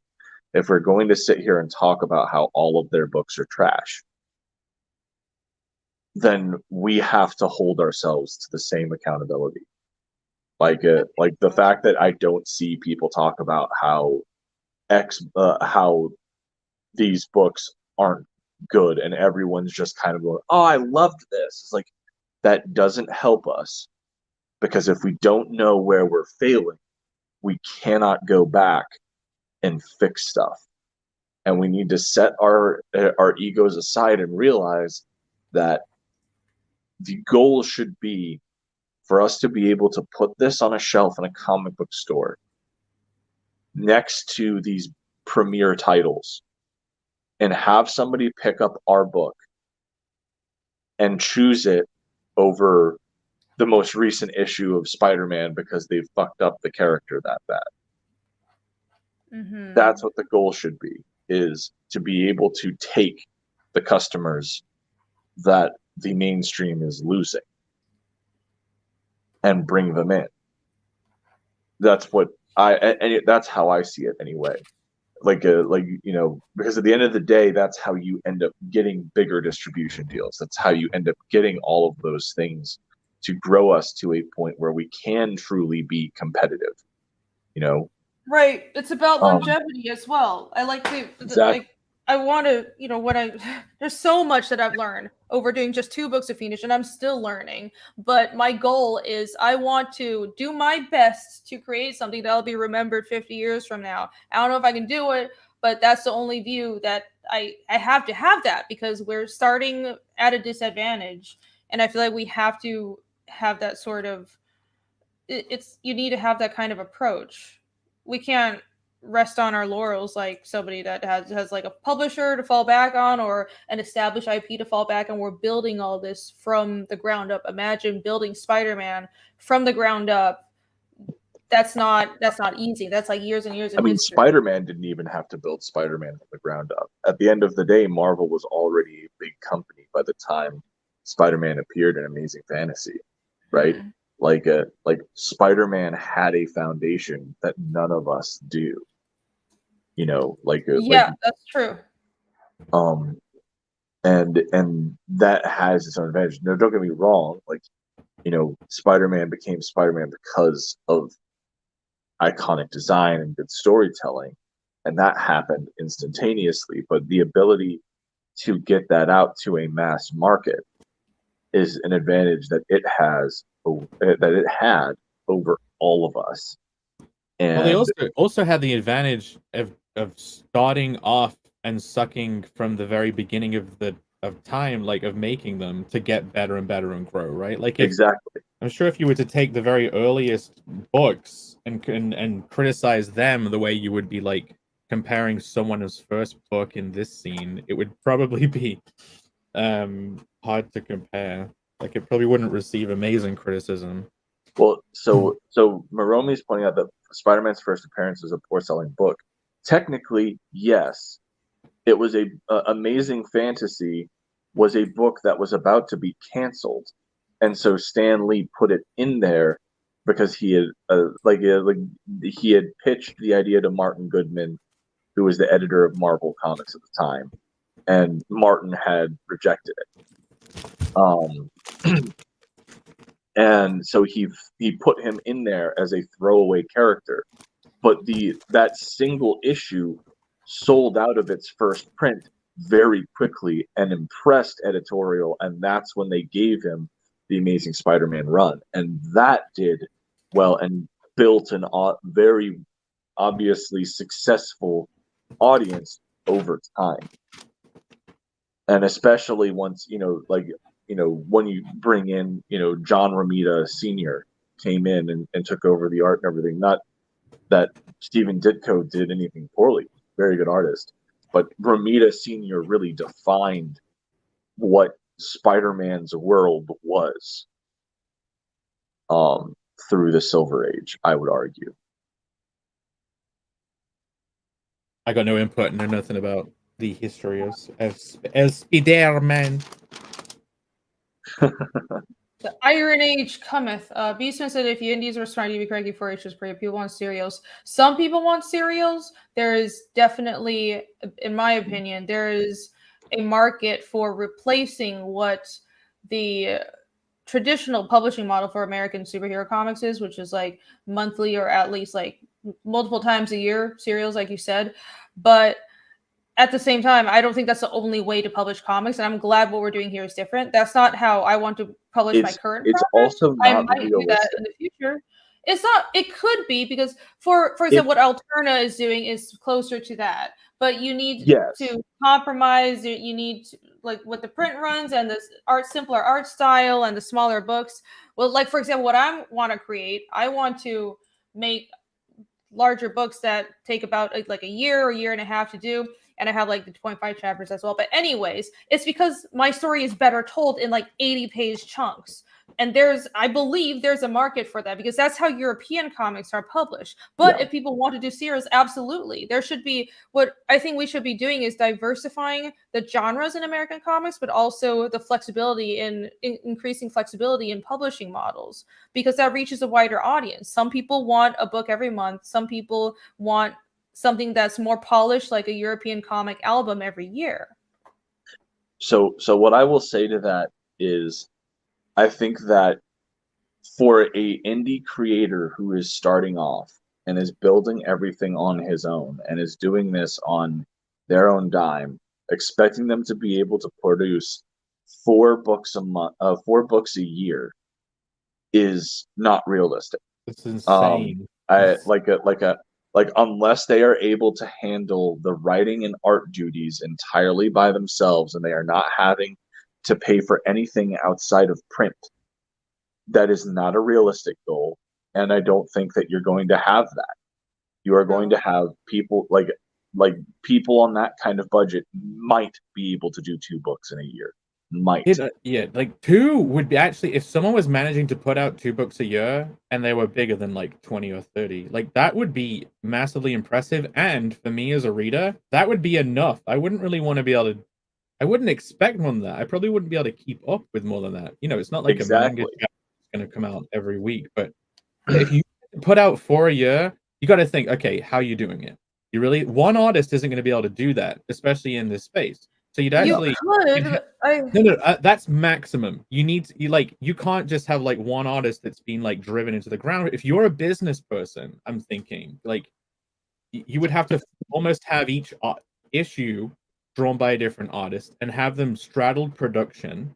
You need a bigger team. You need the funds to do that, and you'd be able to figure out how to generate enough income. Like part of people putting out one campaign a year, they get to campaign for a long time to build the funds to make those books too. Like, and when you're campaigning, it's hard to get anything done. So even if you're not doing the art and you're just a writer and you're campaigning, you'd be campaigning nonstop. And then you also need to be independently wealthy to pay your artists. Otherwise, if you're not, either you're paying your artist shit or the art is shit. And you don't want that. It's different when you're independent and you don't have the same resources as a large company. I think it would be great to give. I want to give reader, if I had it my way, I want to magic out an issue every month, but unfortunately, that's not how it works. There's like a pyramid. It's not really, it's like a trifecta: time, money, quality. You can only pick 2. You always have to sacrifice 1. If the sacrifice on CG books is time, I don't mind that. You know what I mean? Like, you can't have all 3 of those. If you're gonna have quality done in a short space of time, it's gonna cost you a lot of money. If you're gonna have quality but less money, it's gonna take a while. Like if you want something quick and cheap, it's not gonna be very good quality. Like you can only pick 2 in those 3. I know it's not a pyramid. It's not a pyramid. It's not a pyramid. It's like it's a whole. I'm brain farting on what it's called. It's like the artist thing. They tell artists to just trifecta, where you can either be good, fast, or nice. And if you're 2 of those things, you're good. You're successful. And that's what I was told in art school. I'm like, oh yeah, that's true. It's like almost nobody is all 3. The people who are all 3 are like 1 million. But yeah, it can be done. I think if people want to do serialized for a year, that's great. I don't think everybody should do it though. Remy says stick to the formula, no more than 48 pages. I don't know. I want to do my own thing and see how it goes. Well, I I think that what have you're I doing have ideas. is still smart. Like as you said, it's 84 page chunks. You're doing one per year. That gives No, people a substantial amount, and like I think people are fine with that model. I think that, you know, if you're going to do a more regular release, you cannot do more than 48 pages. Because between time it would take to produce and make sure that you're having your edits done, like because editing isn't just, you know, editing a script. There's art revisions that need to be done. There's feedback that you need to give to make sure that everything is done right. And then so between that and then obviously cost of like just basic costs for a normal person, like unless you go into this with and you've acquired like a small business loan for X amount and you're able to invest that as overhead capital to regain and invest not only in the production but a genuine marketing campaign. Mm-hmm. Like it, and most of us that are in the indie scene, we don't have that. We're doing this off of our own backs. Like, you know, Reenie's out here. We're at almost 5 hours of streaming. And yeah, this is her drawing, but this is also like, you know, everybody here is hanging out. We're all having a good time. This is marketing as well. It's spreading her IP and brand awareness, and that's work. And if you're you got to put yourself out there. like you're effectively not getting paid and getting a small business loan for something like this in particular, it's hard because they're going to be like, okay, well, what can we expect in return revenue? And the fact of the matter is as a small indie creator, most people are lucky to break even on their first few books. Most and I stress that, lucky to break even. Many fall well short. And I'm seeing my first two campaigns as they're going to be loss leaders, and I've already accepted that. Like it's just a necessity. It's if you read any book on starting up your own business, they pretty much state that like expect to be in the red for the first 5 years. Yeah. Like that's how it is. Like you don't really start seeing a return on initial investment until you've hit your 5-year mark, unless you just unless you are in like that rare 1% thing where you hit big right out the gate, right? You know, because like it's expensive. You're paying a workforce. You're doing all of this stuff, and it's no different in the indie scene. You're paying for artists, a good artist, and for good line art. At the low end, you're looking at 100 a page, right? And that stacks up really fast. And you know, even when it comes to time frame, I mean, you're working. An artist is like an individual person who's an artist type, which is already hard to deal with. And like they will get burnt out. Like they will, not be able to quantify how much stuff they can get done in a certain amount of time, right? Like they are an individual who can have some asteroid in life come and hit them, and then they're suddenly unavailable. Like those are things you can plan for, though. Having multiple artists, having art done or a lot of art done before you launch, which is someone in chat mentioned, well, if you do like 90-page books, you'll end up late.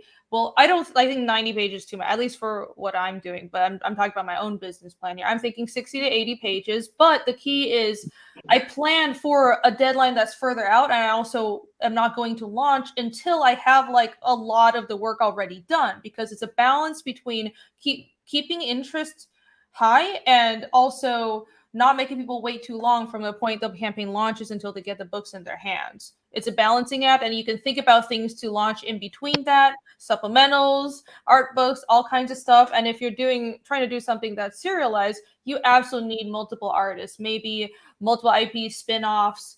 And it can be done if someone wants to do it, sure, but it's going to be a lot of work. And I think the key is you need money, because comics are expensive to make, and it's a small customer base. It's really hard to make it work.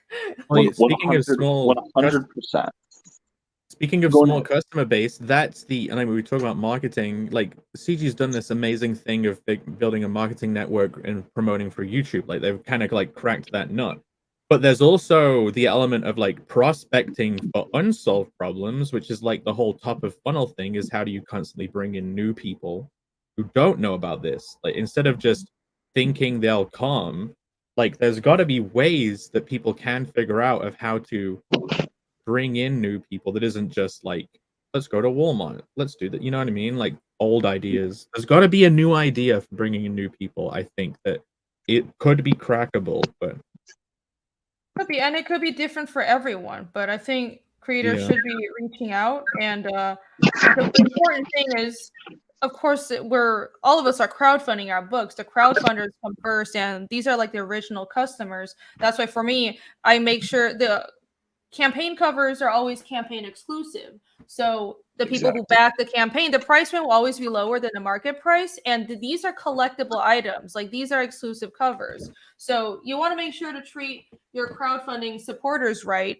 And then afterwards, if you want to go to distribution, then I don't think anyone would have a problem with that. Like when fans love an IP, they want to see it grow, but you can't betray your original customers. Well, I think everyone here knows that. There's got to be a line that balances the respecting your original customers by offering them a boutique item that rewards them for their proactive support, and then creating a mass market product when you get into distribution. There's got to be a line. I think that really you touched on that with obviously having the covers be like a campaign exclusive thing. You can't just, that's not going to be a part of a distribution deal. That will be, like you will have a set cover for those issues when it goes into stores. And so like it warrants that level of respect and what have you. And that's ultimately what it's all about. And for me, as I had said earlier, you talked about getting some initial investment like that, getting some initial revenue in, and that's, you got to kind of get creative with that. Like with Elysian Fields, I'm going to be doing an art book of all of the character concepts and comparing the old art and talking about how the story is going to be different a little bit, and teasing all this stuff and using it as a way to get some initial overhead for the project. It also allows me a way to gauge public interest on the project. Yes, that is absolutely smart. Art books in between supplementals and art books and items to sort of launch in between the books is a great way to gain interest and push publicity. But also, it's all of those things. You want to make sure the audience is engaged and you're offering a product that it all ties together. There's like a continuity to it. 100%. I don't know. I don't know what this currency is. It just looks like a lot of money, but I'm sure it's probably He's giving you 1,000 osses. It says like Argentinian pesos. Like, is that $100? No, that's just a different currency. Thank you for 1,000. Thank you for 1,000 arses, Nico. Be careful with that pacing, Rini. You need so many pages because in the manga storytelling, notice when you read Dark Knight Returns, it's like 80 pages, and yet when you end, it feels like a long journey. How many pages will Fiendish take? And 800 is short in manga world. I am not going for manga storytelling anymore. Book 1 was manga storytelling. I listened to feedback and I also looked at my story structure. That's why if you go back to my older streams, I was like, oh, Fiendish is going to be 20 books because I was thinking of manga storytelling. Now it's 8 to 9 books because I condensed the storytelling and I realized that there's a better way to tell each story. I'm breaking down the chapters by plot point and I try to end on big reveals. And so there's a big reveal and then there's a hook for what happens next. And I found all the plot points in the story where that happens. And those are the break off points for the chapters. So I'm moving with, if you read book 2, you'll notice that I think that moves a little more towards European storytelling. I want to push myself further. With book 3, it should be even more apparent. So things are going to be condensed. I'm like, this stuff takes time as well. I think with the manga storytelling, I was trying to like find, I didn't even consciously do it. I was trying to find sort of the voice for the series. And I realized going more European is absolutely what fits Fiendish more. So It's comic pages take time, and if I could draw less of them, I will. Trust me, I'm Hey, not wasting my time here. Just to be hey guys, completely honest. we have officially gotten to the point where my son has woken up, so I've got to go get him breakfast. Uh, So I've got to See ya, pop man. off. James, you want to say hi real quick? Hi. Aw. Hello, Mini Otis. Thanks for coming on, Michael. It's awesome. Of It's course, great it's always talk a as pleasure. usual. Yes, yes. Thank you so much. Everybody back, Judex. Go. Thank you. Back to you guys. Yeah. Bye. Yeah. All right. Bye. Bye. Check out this creature. Our scholars. Yes, that's the OnlyFans currency. Red is at least it is. You're right. That is at least 100. Oh my god, my brain just totally didn't even register that. Thank you so much, Nico. Let me pull that up again. Can I? But Pull I looked it up. 1,000 ARS is like £2.27. If I put it to like, say, this is one. Oh, that's like 1,000, right? 1,000.00. But like, yeah, like I don't know. Oh, it's 286. Well, never mind. Yeah, that's what I mean. But it Then why is the text so much? I don't know. It tricked the system into thinking it was a red tier or something. That's funny. I know. What the heck? Well, good job. You tricked it. That's hilarious. Well, thank you for the 286. I am always grateful. Okay, it doesn't matter how much you super chat. I'm grateful that you guys are all here. Here you go. What are you drawing? Oh, I was cutting up more paper for cards. But Okay. look, I made the battle asp, and I was like, is it gonna have a face? I'm like, nah, the face isn't gonna look really stupid and cartoony. Then I started making this dude, and like I'm gonna draw him on a card now. But look, here, I'll bring this paper hide. Look at this little dinosaur blade turtle Oh, run at you and stab you. like a horror Pokemon or something. Yeah. So that's what I'm doing right now. It's like I started off as a turtle thing, then I'm like, I rubbed out half of him, and I'm like, I don't want to draw 4 legs, I'll just draw 2. And I'm like, wait a minute, you can make this like kind of T-Rexy turtle blade head. So that was my creative process in making this dinosaur. Like, Amazing. I do like that dinosaur blade head thing. That's great. There he is, and I like the battle asp. Can like if he doesn't have a face and it's just like a hole like this, he doesn't have enough to dribble on it. Like he can even slap his head against that maybe to make noises to scare people off. You could. I mean, it's not. I thought that was like another monster chick. I thought you were gonna like have this snake thing and like just have boobs popping out. Oh no, I've already got a boob snake. Like she's. I'll show you guys. You've already probably seen it, but yeah, this is your brother from Mars. Naga boob snake. Sorry, I was ready. Thank you, your brother from Mars. I appreciate it. Huge ass. Yay, huge ass. Yeah, that's the boob snake ass. No, I've designed 1 million monster girls. I need to just start doing generic monsters that can be killed. Mm-hmm. Cool. Yeah, that's awesome. I've been doing rounds of designs on the demons. Well, I did it like a couple weeks ago, a month ago or so. It's fun. I have this whole system and stuff for the demon designs. Well, how many creatures that aren't like a special fantasy race have you done? You know what I mean? Like we've probably designed humanoids and thought about the social hierarchy of them, but how many just other than the demons? Oh dear God! You know, I never really thought of the series as like cool monster designs, so that was never actually a priority for me. What happened was I tried to find something that was a unique look for the demons or as much as possible because I didn't want it to look like another series. Like I was very insistent. I wanted Phoenix to be as original as possible without just being like totally insane. Like there's like none of the characters are human. They're all like furries on the moon and shit. I was like, okay, a little bit. It'll look like standard fantasy, but with a twist. And as you read it, you realize, oh, none of this is like derived from Tolkien, and none of this is like any taken from any other fantasy series. It's its own thing. So that's kind of like what I wanted to present it as. So the monster designs really weren't a priority for me. It just kind of happened, and it was more out of a desire to not be like anybody else. I want to be special, guys.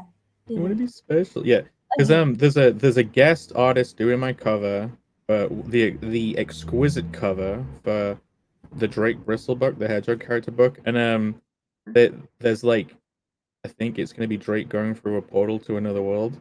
Totally not revealing what the story is for that book, but I'm like, you've got to get, if someone is gonna travel to Deploria, it's like you want to do that thing where you like show what the world is like and how it's different to the real world. So like the character has to almost race past tons of magical creatures from that world to instantly get people into the mood for it. So I'm like, crap, that means I have to design now loads of creatures that would exist there in order to sell that. So that's why I'm doing, that's why I designed all those Monster Babe cards, and it's why I'm kind of like doing this now for the That's fun though. They're very creative, and it's also yeah, it's good marketing. It's a good hook. Sort of monster design stuff. Yeah, I think so, but especially the monster babes, because it's like, well, with monsters you can kind of flex your design skills, but it's also, hey, boobs. So I think it's a cool idea. It's a really good idea. Definitely. Hey, boobs always sells. Hey, boobs. Hey, boobs. Hey, boobs. Hey, boobs.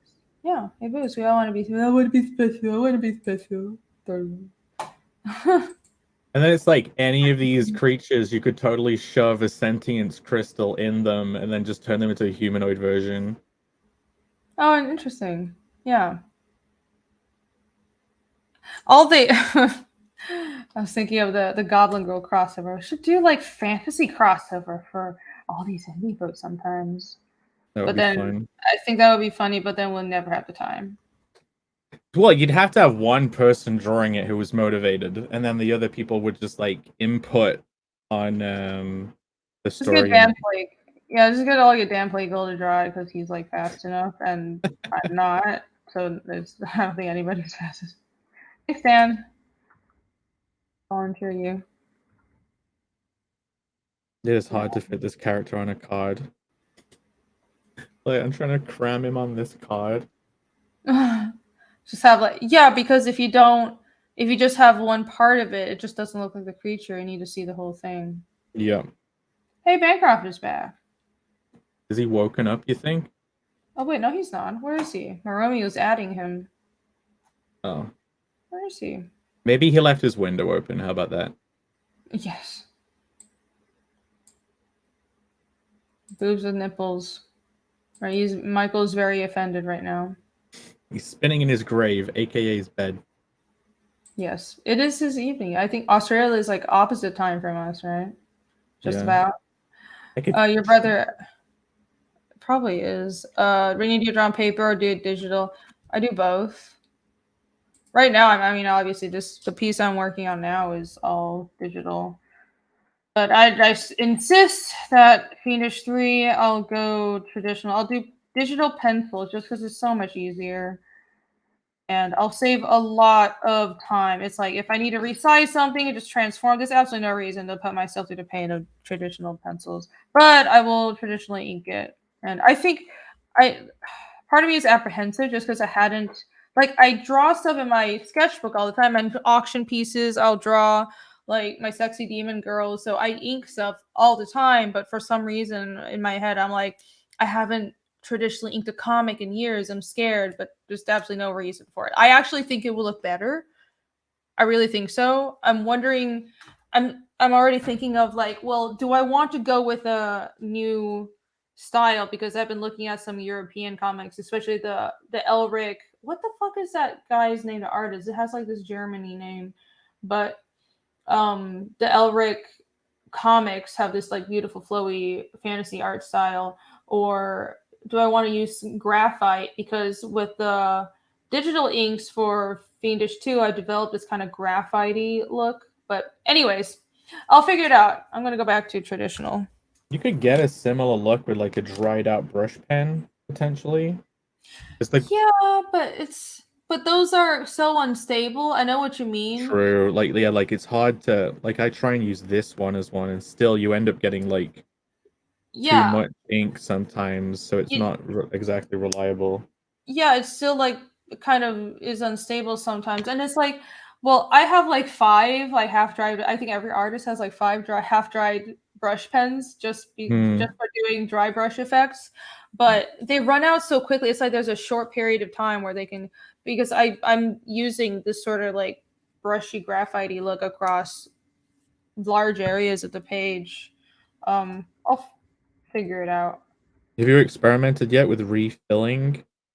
Okay, if you have a dried brush pen and it's an ink cartridge based one, you could put a tiny bit of ink back in the brush pen, and then it The kind ones, of right, the stays. ones I have aren't. Well, they're like, what do you call it? Pause, like ink.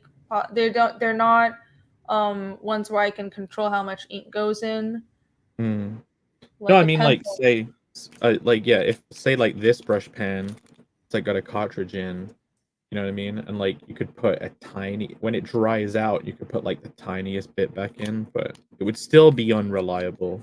Yeah. Oh, I don't have that. I have like the pencil one where they just have these pre-made like little bottles Yeah. of ink you put That's what in. this is like a complete disposable, and this is my favorite brush pen. It is the best, and like I can't refill it. I tried refilling one, and I just couldn't even get that to work. But if you don't have this brush pen, you should get it because I bet you'd love it. Like I'm not very good at drawing with it yet because it always gets a very like similar like the I always did kind of depend on the tool to decide the personality of the line, and I haven't Mhm. figured out how to make this one work for me yet. Like those lines are really dumb, but yeah, there are some artists that know how to just make any tool get their look, and I am not one Yeah. of those people.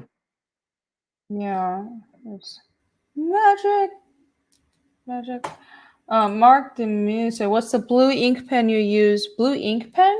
I don't really use blue ink pen. I Maybe don't he use means blue. this.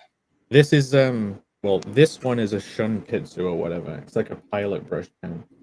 Um, but maybe he. Do you have any brush pen with blue on it? Like, do you have one of these that has the blue ring? Because I think there's one of these that has like a blue ring here. Nope. No. Oh. Well, if you meant this one, it's a pilot Shunpitsu. I might be getting that name wrong, but yeah. Yeah. I find it really hard to get. The only place I can get this is like from Jet Pens in the US. There's no British distributor for this that I've found so far. So this I could buy them. Like I want to buy 50 of them. Like I've got tons. Like look at I got this pot full of them, and this isn't even all of the ones I have. Uh, I've got like twice this amount somewhere. I want to buy 50 of them, but the shipping would be $100 to get that many pens from Jet Pens. But if I was in the US, the shipping would be free.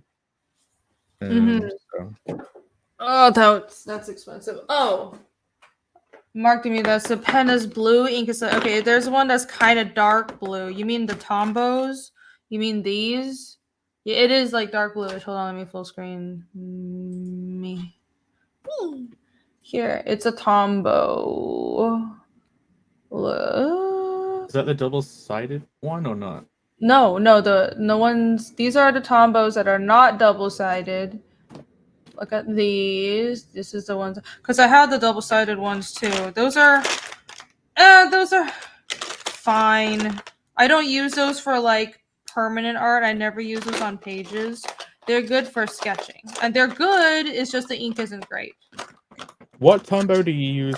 Wait, Shit. you don't use that blue one. Hold on. Do you So use the Fuden Sukes for inking? hold on. Hutenosuke. Fuden That's Suke. yeah. And this calligraphy pen. Hold on. So Tombow Fudenosuke. This is the Fudenosuke. This is it. That's exactly what this is. So they have a soft tip and a hard tip. That's what she said. And you can buy these in 2-packs on like Amazon's, both of these together in a pack. And this is what I use for inking. But on top of other, like this is my inking tool set. It's all this shit. What's on your top of favorite the white- tool out of all of those? What's your favorite core one that you would go to first to do like most of the work? I've said before the Pigma. The Pigma FB. Really, Yes, I love this. man? I used to you do everything in fucking microns, and I'm like, why am I wasting time? I would like when I wanted a line to be thick, I just draw it multiple times. I'm like, okay, brushes exist, you fucking idiot. What do you love the most about that? Because like I've used it, and I haven't been able to get anything great out of The it. pen tip is so tiny. There's like Is quite a it? variety of, yes, it's The teeny tiny. Pigma MB Sakura one? FB, the Pigma FB, not the MB. The Oh. FB is smaller. This is the smallest one. You've been using MB. I say The I've got FB MB, I've got BB. Okay, I said- so I got the wrong one. That's why I don't like it. Okay, cool. The FB is teeny. This is the tiniest brush pen tip ever, and it's nice Oh, no, I have the material. It has FB. great flex, Okay, I and have I it. can do it's hard enough that when I want to do detail like eyes and faces, it's good. But then if I want to do something a little more flowy like hair, it's also flexible enough that I can do that. It's like a really nice consistency. And then the Tombos, but sometimes if I really need to get fine detail right, I use microns. So it's like a combination of tools.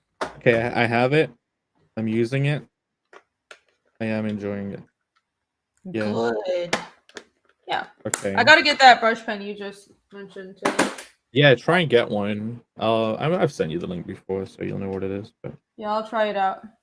this is the one she means. Yeah. Yes. Yeah, Pigma FB. Yeah, like. Yeah, I can get that. If you use a double-sided at work. Yeah, the double-sided ones are not bad. I just wouldn't use it for like archival work. The pen is blue. It's like the dress is blue. Yeah, yeah. Is it blue and black or gold and white? I never was able to see as gold and it was blue and gold to me. Yep. Yep. Or whatever. Okay. Wait. You can. Oh no, the actual dress. So I got it wrong. Whichever one was the wrong one, that's what I decided. It's like, okay, I can't. I failed I failed my sense motive on that, everybody. It is easier to get a finer tip at the start of the line with this. This is very true. This one that I'm using, it is like in order to get a thin line with it, you do have to be really careful. Like I can get a line just as thin there, but I'm being super careful with it. And like most of the time, you'll like do a line like this, and then you can get a thick one out of it like that, and you can't necessarily get it that thick out of this. Okay, cool. Yeah, because I looked at the original I have of yours, and I'm like, these lines are like really fine and beautiful. I'm like, what tool? I haven't been able to consistently get a line like that out of my pen. Like, yeah, cool.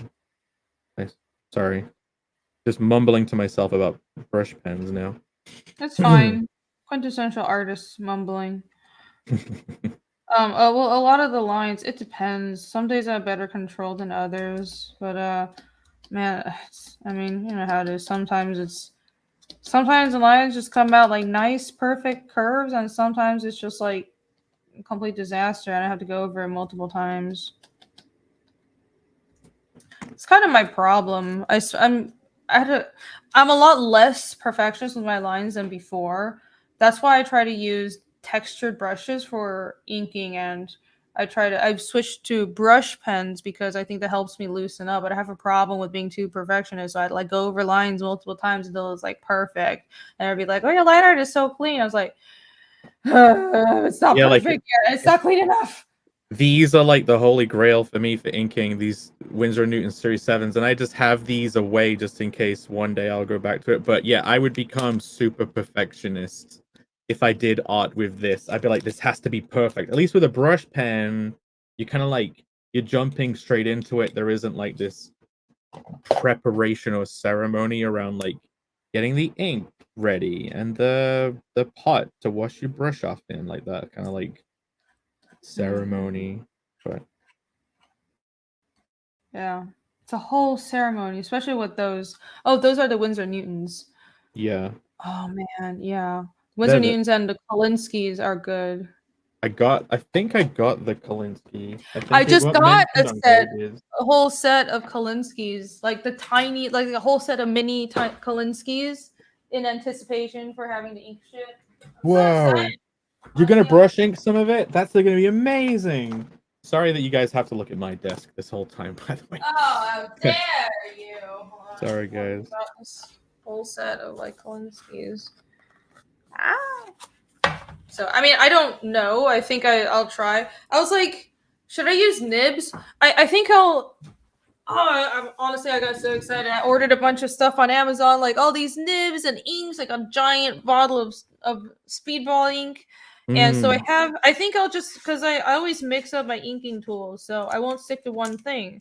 I got these like miniature teeny tiny brushes, and I might try nibs. I'm going to see what tools replicate my digital inks best. When was the last time you used a nib? Because I find it hard to get thick lines, but I know that people just build up their lines with nibs and not. I would just switch. I would use Okay. brushes for thick lines, nibs for thin lines, because with thin lines, especially faces, something like with the style I'm going for, sometimes it's loose, sometimes it's technical. So I need to be able to switch between the two. So I just plan on having both. Like, look how tiny! Look how tiny! Look how Go big. Show people how small they are. so tiny. Where's my ink? Look, that's my finger. It's so itty bitty. Hold on. So what aspect of the art are you thinking of using that with? Is that like faces, foliage, like This would. I don't know. I don't really think about it. It'll be stuff. oh, you just want to mess around? You don't even I don't know. I just feel like I could, like, you look at a tool, you can kind of tell. Oh, I'll need that. Yeah. Like, yeah, I think. I don't know. Hair. Use this for hair. Yeah, because hair is flowy, but yeah, that is kind of the way I think about things. There's some things are technical, some things are flowy. Hair is flowy, but also detailed, so you need tiny brushes, and yeah, that's mostly it. And faces are technical, at least the way I draw it. So that'll be a nib or a micron job, and natural backgrounds will be bigger brushes, and cityscapes will be nibs. Kind of how I'm thinking about it. It's interesting. It's tiny. Our Kalinskis, those are brushes, Kolinsky brushes.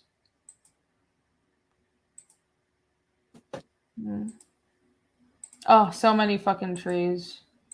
Well, I know where my sheer amount of trees I'm gonna have to draw. 2 seconds, BRB. Okay, let's go back to my art. Whee! I'm shading her tail. I'm almost done. Oh, that's good progress. Yeah. I find no, this section of the work isn't that hard. I like how that turned out. I was worried if I'd be able to capture the light source, because I tend to default to like neutral lighting, like just lighting from the front or top, but the light I want it to very strongly come from the hand. And I'm gonna finish some rendering and kind of like throw some shadows over everything, and then throw another layer of yellow light from the hand on all the figures. But right now I'm doing this base layer of shadows. So I'm not doing any of the light here. Like, look at Yomi. This is just a shadow layer. So I'm throwing the shadow layer. That's like a dark purple color set to multiply. And that's on all the figures. And then I'm going to throw some lighting on it, and then shadows. And then the sunset is red in the background. So there'll be like, the red will be hitting objects in the background, and on some areas of the characters will be rim lighted in red too. But mostly the lighting will come from like the hand. I don't know if that makes sense. I'm hoping it works. I might have to be careful about the sunset. You know what? I might have to pull back on the sunset. I think I should. Yeah, I shouldn't have the sunlight, like the red falling on too many things. I should keep the lighting to the fire. Yay! I was worried that. Oh, go ahead. No, go on, carry on. Yeah, I was going to say that the rim light doesn't have to be the same color as the sunset. You can just have it like still be maybe closer to like a brighter color than just the red. Because yeah, Yeah, if you just throw red everywhere, then it will just all blur together. But it'll, because it's warm, and so I kind of have this like weird setup where it's like warm, cold, warm. So I want to be too careful. I can't throw the rim light on too many on the mid ground, because then everything would just become washed out. The cold would become invisible. It would just be all warm and nothing will be readable. you're having underlighting from the flames on Wyoming and East Skull. Yeah. Yes, her name is now Wyoming. No, so here's my plan. This is what I was trying to say. It was like really rough. So my next step, it'll be like yellow lighting towards. So I've only done shadows. I haven't done any highlights, and I'll probably set it to like soft light or overlay. So all the yellow will be kind of coming from the flames. Not so much Cosme and Ragna. I need to throw Cosme and Ragna more in shadow because they're further away, and the main light source is the hand, and the sunset is like a secondary light source, but it's so dim that things far like the trees already put like a shadow over it.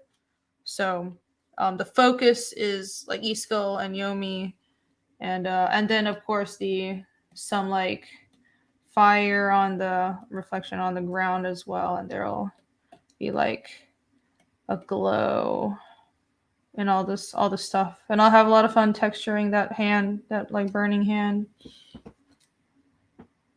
Yeah, it's that's gonna be crazy.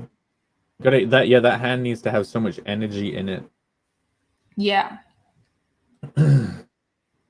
Yeah, I haven't like inked anything burning yet. But I like when you have like burning wood, you would just have the patches of the dark hatched away almost.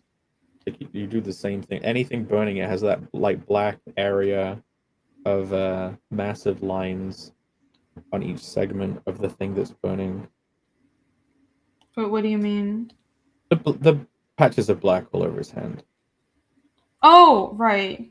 Yeah, it's just sort of that was hard to do. It was almost, I realized what I had to do with the hand was pull the lights out of the dark areas almost. Because you had to think in almost a negative. It's like it's weird how that makes something, because that's how you draw embers. So you make everything look like it's the core is dark, but the exterior is a light, and the hand is burning. So it had to look like a hand, but it was also like decayed and burning. No, that makes sense. It's hard to draw stuff that's in fire, especially coloring it. But I think you got to color hold the whole foreground area. It makes sense because when you're drawing, the black lines of what you're inking is essentially the ambient occlusion shadows of the form. Yeah. And so if something is on fire, the energy is coming from within it. So you would pretty much invert that because the energy is coming from within. And it's like shadowing itself. The thickness of the object is like creating a depth shadow, like a revert, like what's it called? Subsurface scattering. There we go. Yeah, there you go. That makes sense. You've heard of that term before, right? I have. I've done 3D modeling.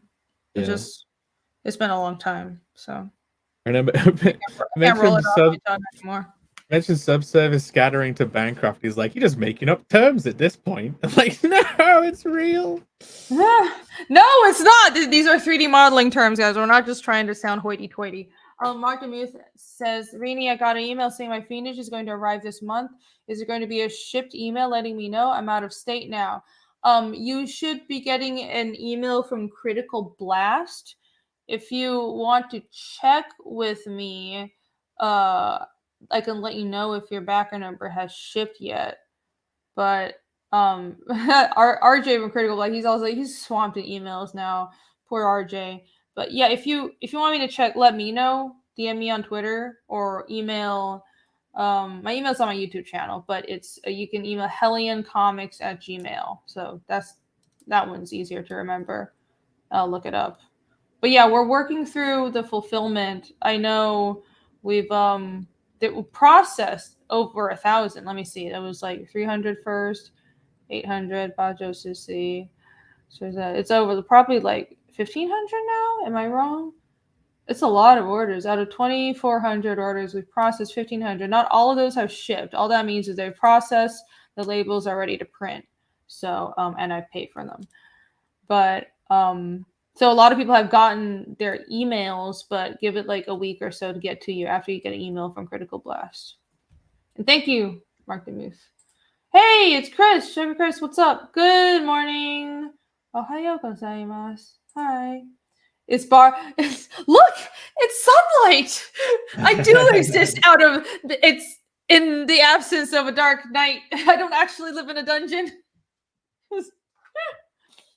I'm not actually a vampire. My world is goth. Past Master Dan, hello. Hi, friend.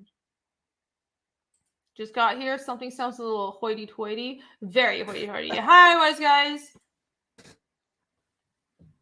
Us being art nerds it gets a little hoity-toity. Gets a little weird sometimes. So yeah, I threw a shadow over the foreground or the midground characters. That is foreground.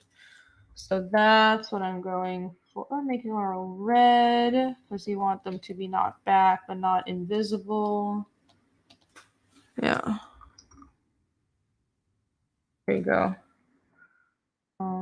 Yeah, I'm glad I did. I went much more textural in the inks than I did with the chapter 2 cover. You look at the inks I did for chapter 2 cover, they're actually really open, and most of the textures, or this is also chapter 2 cover on my screen right now, but this one, the campaign one, a lot of the texture is painted. So, which also took me forever. But I built a lot of texture into the inks with this current one, so I'm glad it's like kind of helping. If I build the texture into the inks, I don't have to paint as much. The colors can be flat-ish, relatively speaking. And what I'll do is I'll do the lighting, and then I'll just throw like a paper, I have a bunch of like paper textures and spatters and over it, and then it'll look good. Yeah, I always love coloring something that has like a lot of detail in the line art. Some people struggle with it, but like I like it because you can be pretty flat, and then you can just have really good color choices on color holds, and you can make the piece. You essentially are just like, you're not overriding the work done by the original artist. You're kind of like amplifying it by using their line art as the color, and I'd always love doing that. Yes, good. That's what good colorists do. It's not just like filling in the colors. It's a good colorist will enhance the storytelling with colors and also support the inks. Yeah, I've mainly colored pinup-y stuff so far, so like I haven't delved into the storytelling aspect of it, so that'll be interesting to start tackling. Yeah, that's hard. It's just like color design for a film. Every scene has a color setting, like a color palette, and every location has a palette. But you've done gaming, I think you'd have a better instinct for that with comics. A lot of that is translatable. Yeah, definitely. But then there's that added element of like composing the transitions between those palettes across the course of a book in order to like have a storytelling flow through the colors over the course of many scenes. It's like a whole other layer to it. Yeah, sometimes scene transition you don't need that. You just want to make sure it's like, well, within a city has a color scheme, but at different location in the city need to have their like a sub color scheme of the main color scheme of the city, and it's more about location based. And then if it's something more intense, like a fight scene or emotional scene, you can use the colors in a non-realistic way to convey emotion. Yeah. At least that's what I see. Your brother from Mars asked, Rainy, what are your favorite mangas? I feel like every person who watches my channel. Don't mention Berserk. Don't mention Berserk. Don't mention Berserk. It's Berserk. And also FMA. I feel like I don't mention FMA enough. The manga is really good. The anime is fine too, but I'm more of a manga person. I'm aware that most Americans, they grow up watching the anime, but I grew up reading the manga, and 90% of the time, the manga versions of everything is better. Like the anime is like the mass market adaptation of the anime. I mean the manga. The anime is an adaptation of the manga. Yes, yeah, that works. My brain is a little fried right now. So FMA, Berserk. I like Vinland Saga a lot. And what else? I feel like I'm blanking on something. Oh, I haven't mentioned. I really like Mushishi. The series called Mushishi. It's like a quieter manga, but it's really nice, and it has like really. It's like, Never heard of it's it. hard to describe. Oh my gosh, it's really cool.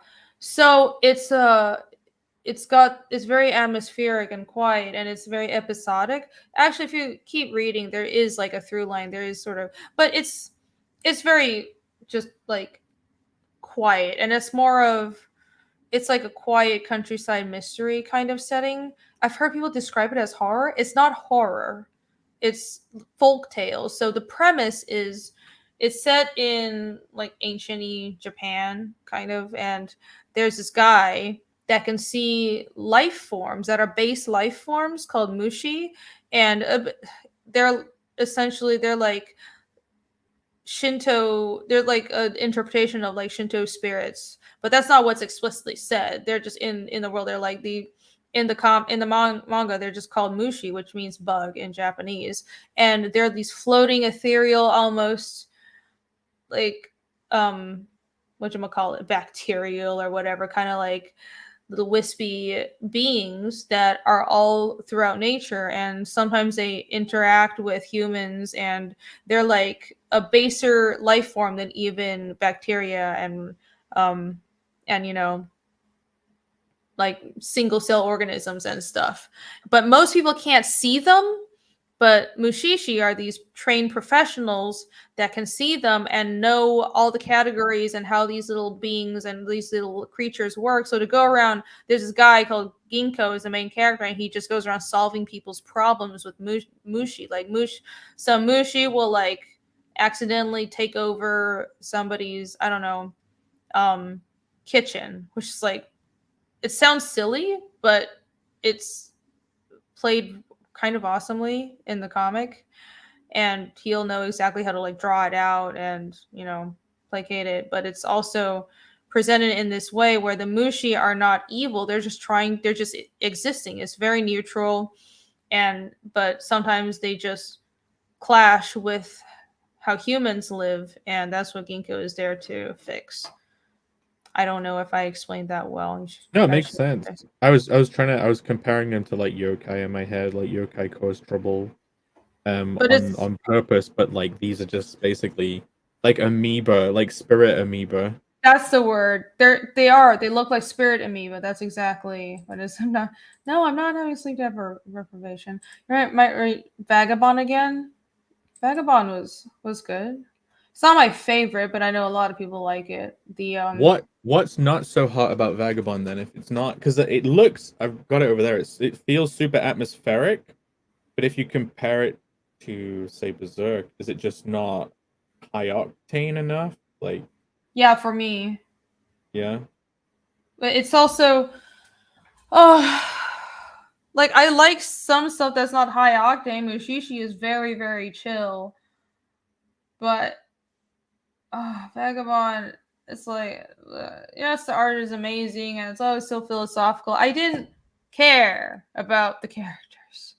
And there also wasn't like some cool epic through line, and also there wasn't a mystery. And with Mushishi, it's not epic, but the mystery is so compelling, and every time the problem is presented with the mushi is interesting. I want to see how they solve the problem. And with Berserk, it's epic and you care about the characters, so that's compelling. And I found nothing compelling in Vagabond. I understand why people like it. The art is amazing, but it wasn't my thing. Yeah, because you kind of like procedural crime mystery uncovery stuff. So it probably, I guess it had none of that, right? Yeah, I like things that have a mystery to it. And even Berserk has that. Either the characters have to be like fucking excellent, or there needs to be some kind of reveal, like a gradual reveal of like what's going on here.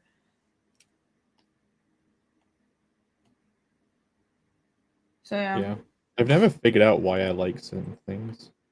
Seeing as most of the stuff is comedy, I guess it's easy to figure it out. I like laughing. I don't know what it, okay, everybody. It's Mushi. No, he's a munchichi is a thing. Yeah, mushishi. I just get a munchichi. Rainy is in your fiendish panel? What? Yeah, have you never seen a munchishi before? No. Okay, this is what a munchishi is. Hold on. There we go. Check it out. This is a munchishi. What? It's like a doll. It's like a little doll thing that has. It's like a monkey baby. That's There you go. really cute and really terrifying. Oh, I like a lot of toys from that era. Cute and terrifying. Yeah, I've never seen a munchichi before. Oh. Well, cool. I'm glad I know now. She's so excited about munchichis. Wow, it's so amazing. I didn't know about this at all. You got a super chat. Thank you. Hold on, I'll finish this page sooner or later. These people are like, weren't you working on this cover a month ago? Okay, yes, I was. I work on other stuff as well. I have a lot of other stuff to do. Drive-by commenter for 5. Thank you. Hello, Rini. What advice would you give for cohesive naming conventions for people and places in fantasy fiction? Thank you for the $5. What advice would you should ask me when I'm more awake? Get a baby name book. Yes, actually. Man, I don't know. Just look at how the real world works, but not in a way as in copy real world names necessarily, if that's not what you want to do. Look at things like, well, how varied naming conventions could be. Well, so naming conventions for people and naming conventions for places are different. Let me address places first. So place names are usually not that creative. Even it's like some cool sounding place name in a foreign language usually is just like White River or like Oak Crossing or like Cow Farm or some shit. Like Oxford is, think about the name, it's Oxford. It's a ford in the river that has oxes. Like place names are really fucking bases. They're really descriptive. It's just like there goes there goes a yew tree and shit. So don't need to be too complicated with that. Or it could be like Mountain Town. Dorvo That's why Summit Town. Litchfield in England was a field where a lich died. You're right. Yeah. You guys are just overrun by liches. That makes sense. Mm. But yeah. So for people, what I'm thinking about is like, well, clan names and family names. And what I think is immersive in a fantasy setting is think about the social structure, start from the social structure, and then extrapolate how people are named from the social structure. So if clans are important in your society, then people would have a clan name, and a clan name would come first, and then your personal name wouldn't be as important, just like the Romans. The Romans is like your clan name would come first, and some people wouldn't even have like they would recycle personal names, because with Roman society it's like I'm so glad Michael isn't here. Trinomina, whatever the fuck it was like your clan name, family name, and then your personal name or whatever the fuck. And every generation, it's like every 3 or 4 generations, as for male descendants, the names would just be recycled. So it would be like 4 names and you recycle it. And then a lot of women, they didn't even have names. It would just be, if your father was, I'll use the example from the Rome TV show. If your father was Varanus, the daughter would just be your father would just be like Varana the elder, Varana the younger, or some shit. In the show is actually Verona. Anyways, so because you are less important than your clan, you are a tool of your clan. But if your society is like is built on a nuclear family, like our society, then naming conventions would be different. You would have a surname, but your personal name would be more unique and more important and would be more descriptive. And personal names can could convey the hopes and dreams that parents have for their kids and all that kind of shit.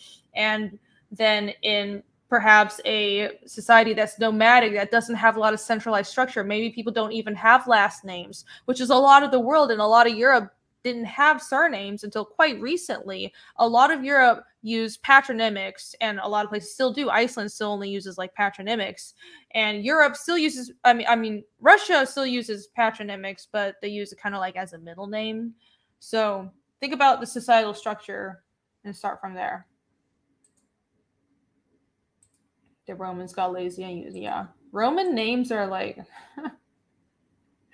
it's different, very, very interesting. I do find that societal and family structure is reflected in things like names and professions and all that kind of stuff. Well, it was like for a long time, people didn't have surnames, and then people just went around giving people surnames. It's like every now and then they onboard a new thing, like passports is World War II. Who knows what they'll try and do with health passports? But at one point, people just didn't have surnames, so they went around giving them all. Like that's why you have something son. Well, Like there was because yeah, it'll there be the was no son of someone need. else. But there was And then no need for it though, because think about it. Back in the day, why would you need a surname? The people that you would meet, the average person would only meet people from their town and maybe the next town over. So all you need is there would be maybe a couple of Johns, but you just be like, oh, which John are you? There's like four Johns in our collective lives of like the 200 people that all spent our entire lives together in these couple of villages. And it'd be like, oh, John, son of Ogmund, and then, or John, son of Oscar. And that's where all the names like Oscarson, Johnson come from. And then there's like profession names, baker, weaver, of course, and then like place names. Some people, when they had to take up surnames or people started traveling, they would identify themselves by where they came from or their profession. And that's where surnames come from, or a lot of surnames come from that aren't like fucking Habsburg, some royal name. So surnames, the widespread use of surnames is partially arose out of necessity, just because people started traveling more and the world became more cosmopolitan. But think about a time where the world is not that accessible and people don't travel that much. Why would you need surnames unless you're royalty? It doesn't make sense. Yes, my last name is Draws. That's actually my real surname. That's great. That's what it would be if you didn't have one and they went around naming them. You are Irene Draws. Yeah. Joseph That is Petanolo says Rini is torturing Jake. No, you see, when Rini goes on a rant, it's not torture. I can just draw, and I don't have to think of anything to say. That wasn't a rant. No, it wasn't. But just trying to say it wasn't torture. I'm now informed. What was torture was hearing her talk about languages off stream once. That was great. Oh, you want to hear about languages, huh? Yeah. Oh, you want me to whip up that, do you? Oh, you really miss hearing about that. I hear languages, sir. I have English. I have English too. It works very well. If you see a typo, it's not a typo. That's my original language called English 2. I'm a genius. That's a great excuse. I wonder if Allie has approved of English. She would not approve of that.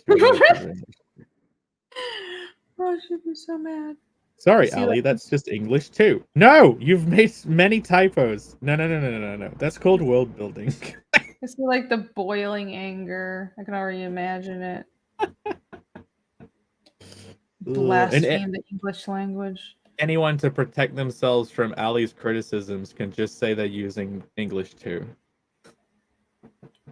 Well, then she just give you a disappointed look, like she's giving up on you forever. Yeah, she would just give up on you. So yeah, we should take criticisms. Yes, definitely. And spell things right. Yeah. Not very good at that. I swear I'm dyslexic, but I'm not. I refuse to get tested for anything. That's a good approach. Denial is the best tactic. Yeah. I mean, you can. Denial is safe. Just pretend I'm nothing not is even happening. sharing my screen. Here we go. People said, "Oh, my name is a bog dweller." Oh, that's pretty cool. Yeah. Savage. Yes, I love the last name Savage. That's pretty cool. My problem is mostly I just I just not draw. I just type too fast. That's where all my typos come from. Yeah, same. It's like I know how to spell shit, but just like I'm not even looking. I'm like, I'll catch those later. And sure, there's a heavy amount of dyslexia thrown in. But yeah, it's like, I'll get to those. I'll do a pass at the end where I correct everything. We're all a little stunted in our own ways. Mm-hmm. Some native tribes named the baby the first notable thing the mother saw after childbirth. There's all these sorts of weird conventions, yeah. That's And cool.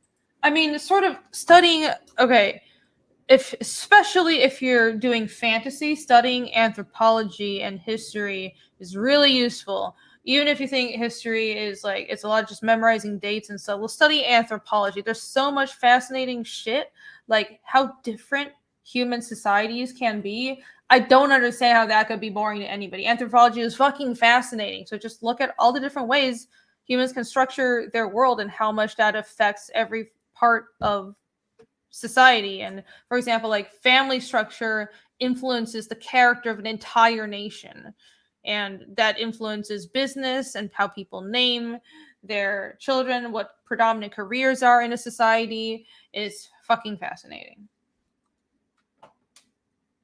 Yeah, if you wonder why people attack the family structure in culture, the aim is to change the personality of the country on a whole. Yeah, it's the foundation of every country. So this is this interesting theory I just came by, that is how family structure determines so much of society. Like societies are built off of family structure. So we were talking about how America is built off Enlightenment, Britain and the Revolution and the frontier, which is true, but it's a mix of more than that. America is also, and Anglo culture in general is defined by the nuclear family, which is not the same as other family structures in the rest of Europe. In the rest of Europe, the family structure is different. It's like how family is seen as more of an extended family thing in Southern Europe and even in Latin America. That's a different culture than Northern Europe and Anglo culture. So the nuclear family, what that has done for our society and America and the larger Anglosphere as a whole, and specifically how inheritance works, and that's very important. Inheritance, because when you have a nuclear family and when inheritance doesn't by default go to the oldest son or just is evenly spread amongst the sons, it goes to whoever the parents thinks deserves it. That creates a cultural consciousness, like an incentive for people to go out and make it on their own, and you don't have a clan to fall back on. You kind of have to go out and make something of yourself and earn your inheritance. So that creates an entrepreneurial culture that's very important, because in societies that are very clan based, in entrepreneurship and risk taking is discouraged just by default, by how the society is. It's about playing it safe. It's about doing what's right by the clan. And if you step out of line, if you take risks, you could fail. So you might as well play it safe and not fail. And in societies where it's like, if wealth is distributed evenly among the sons, then, because historical force is mostly sons, so that creates less infighting, but that also means that there's less incentive to compete. So that creates a different kind of family structure.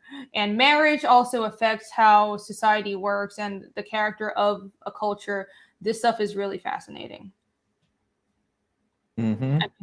And if no one owns anything, no one inherits anything, right? Like, yes. If no one owns anything, no one inherits anything, and we just say babies forever and not have to take any responsibility. And some people think that's so great, except you'll not be happy. You'll be sad and fulfilled, because fulfillment comes from making something of yourself, overcoming hardships, and building a home and building something that you can be proud of, that you can leave behind. So no, staying eternal babies and being taken care of by the state will not make you happy. Thank you for coming to my TED Talk.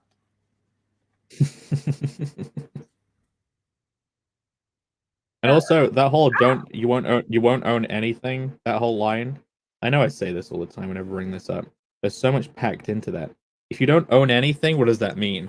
That means you don't own your thoughts, you don't own your own body, you don't own your own creations. Like, not owning anything isn't just I don't have a PS5.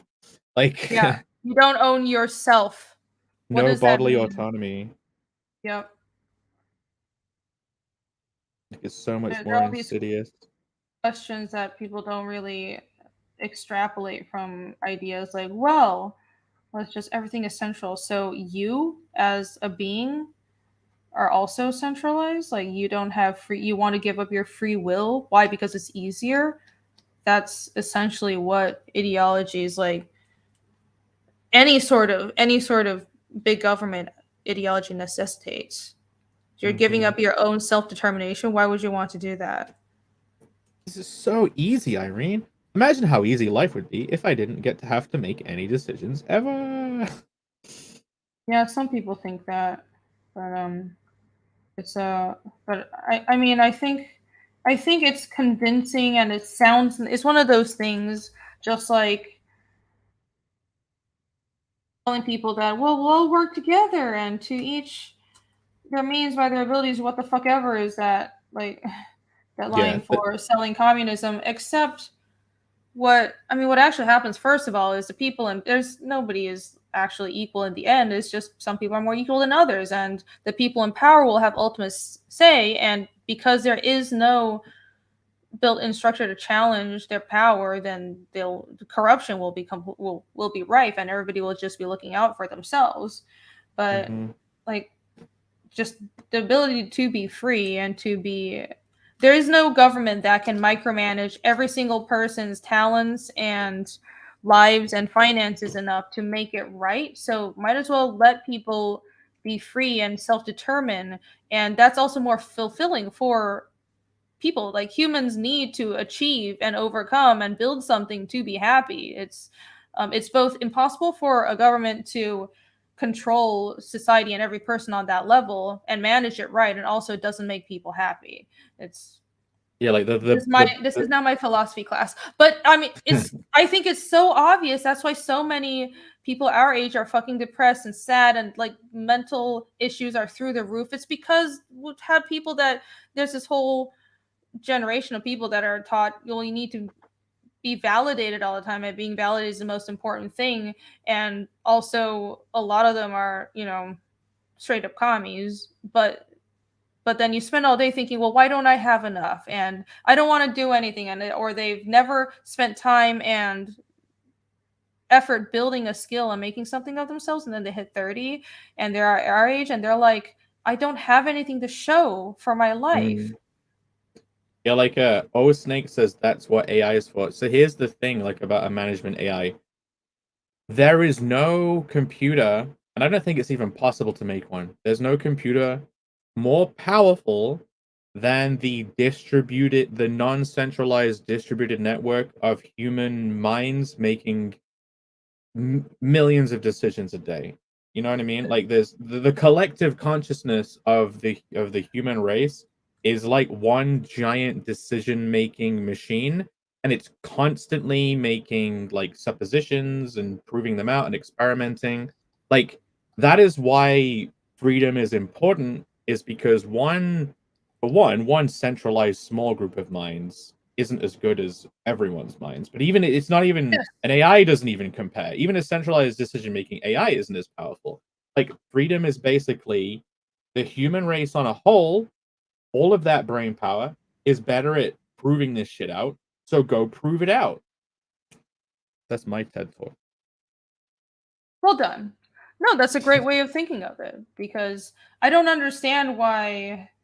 Well, I do understand why some people view freedom as, well, it's scary, or it's silly. It is scary, and that's a good thing. It is scary, but it is overcoming that fear that is creates success, and that's part of what honestly makes America awesome, because America has built itself on freedom as a primary value, and the rest of the world is not like that. I talk to my Taiwanese family and they just don't understand where I'm coming from. They're like, oh, Americans care so much about their freedom, it's so silly. And I'm like, it is not fucking silly. You don't understand at all. There's a reason for our success, because freedom isn't just, well, you can do whatever you want. No, it's the ability to have self-determination. And when people realize that your life is in your hands, that builds responsibility, that builds entrepreneurship, that builds innovation. And these are all things that America excels at.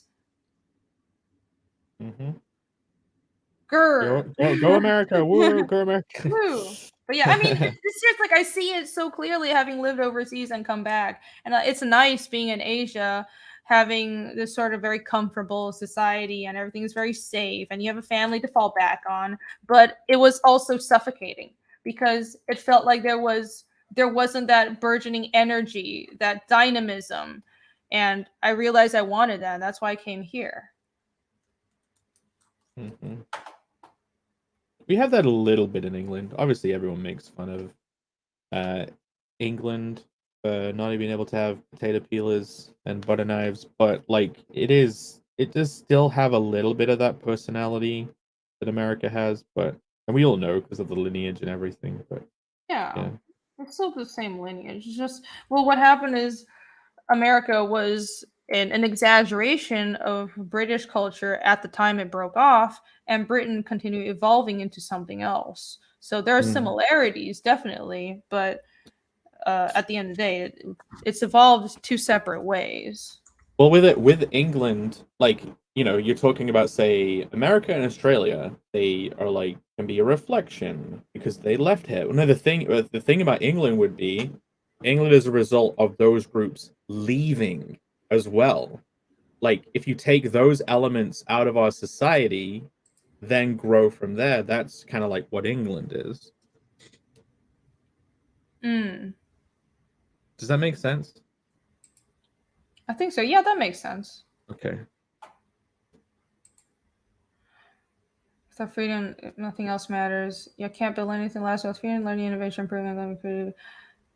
Sorry, I'm reading through it. Yeah, innovation and improvement can only be done creative and therefore freely driven. That's another thing. Without something like freedom of speech, how do you prove out new ideas? It baffles me that people like my Taiwanese family and some people in Asia don't understand about it. They view it as childish or hedonistic. I was like, yeah, taking it too far, sure. And I think we are doing that, but it's done right when you have freedom as a core value, and especially in a legal system, and people understand that. Well, you have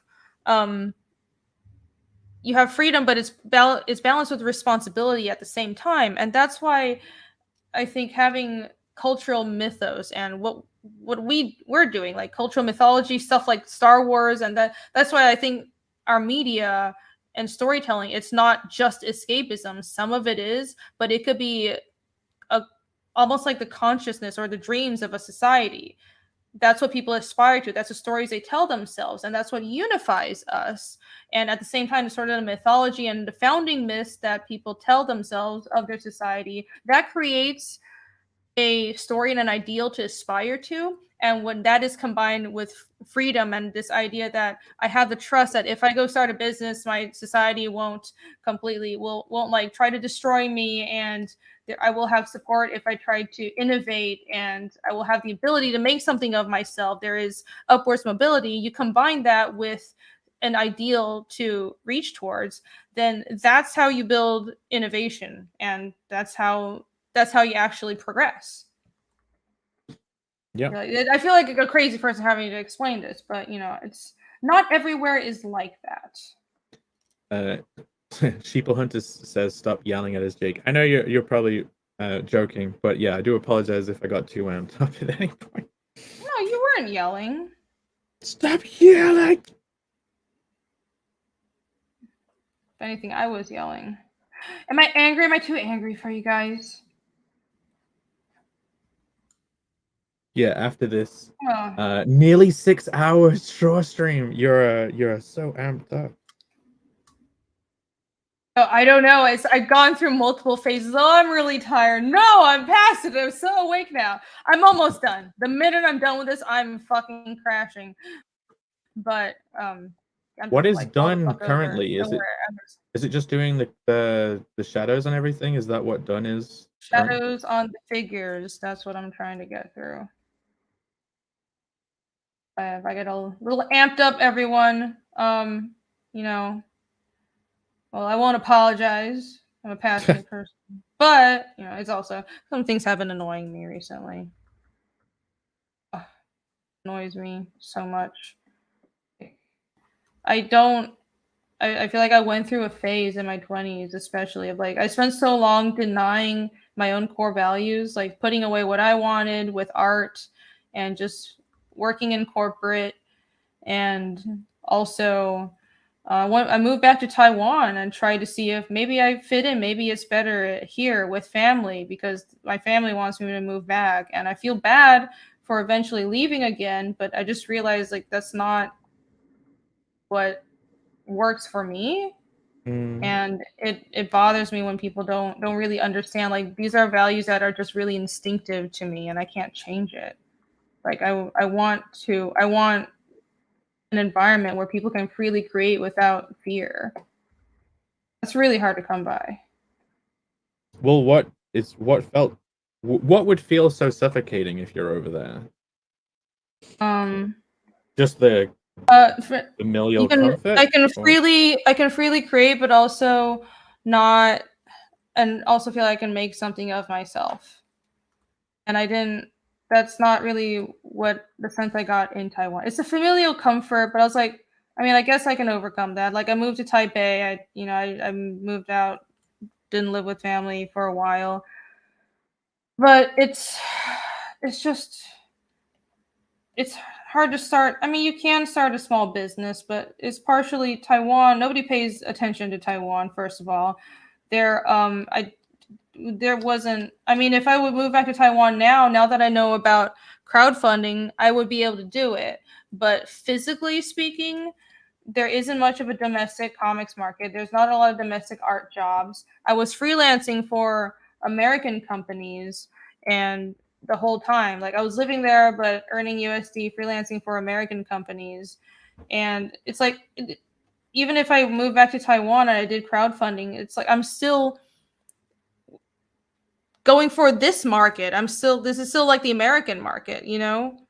It's like the innovation is in this culture. You know what I mean? It Oh doesn't man, even matter physically where I am. It's so obvious. it's even when people talk about like the health system stuff, the rest of the world benefits from the innovation of the American healthcare system. Like I live in a country with some level of socialized healthcare. Like the American system powers all the innovation in that field. And That's true. Yeah, and I'm very I don't know what to think about that because I think people should have a fallback, but at the same time I recognize that what we have now with privatized health insurance and the what we pay, it drives innovation for the rest of the world. I don't know the solution, but in like freedom creates innovation because independence and self-sufficiency forces innovation and development. you had a That's why it's important. Oh, thank you. Oh, really? That sounds like Tennessee. I'm like here. There's exactly. There are parts of every country that everywhere that are just kind of like creative black holes, like opportunity black holes. That exists in America too. It's not like everywhere. It's not like America's like this perfect country where everything is awesome or okay. Drive by commenter for $10. Thank you so much. That's one thing I fear about AI. Other societies priority over human rights is their traditions.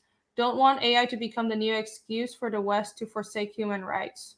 Well, I mean, Australia's entire like COVID response was decided by a model, aka an AI, a computer algorithm. Like it's Oh right. They were like the scientists say so, the scientists, and then they tracked down to like who actually said so. Like where did this evidence come from? Oh, it was a computer.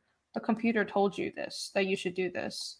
Yeah, like if part of the freedom model of America is like voting people to make the decisions, and then those people just start deferring to an AI, like, are you going to be able to vote out your AIs? Like, are you going to get to vote on which AI is informing the decision makers? I don't- I still have faith that Americans are too ornery to really let that happen. I think Americans are very sympathetic and very nice, and or very, is that the right word?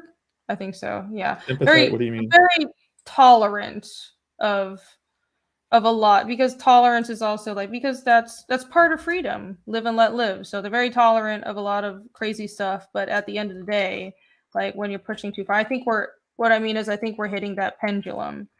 The point of tolerance is threatening other people's liberty and threatening the fabric of society. So I think it'll swing back, and it might be, not great for a few years. I recognize that, but I do believe that there's like that base is still there. Like most people here will make the right choice.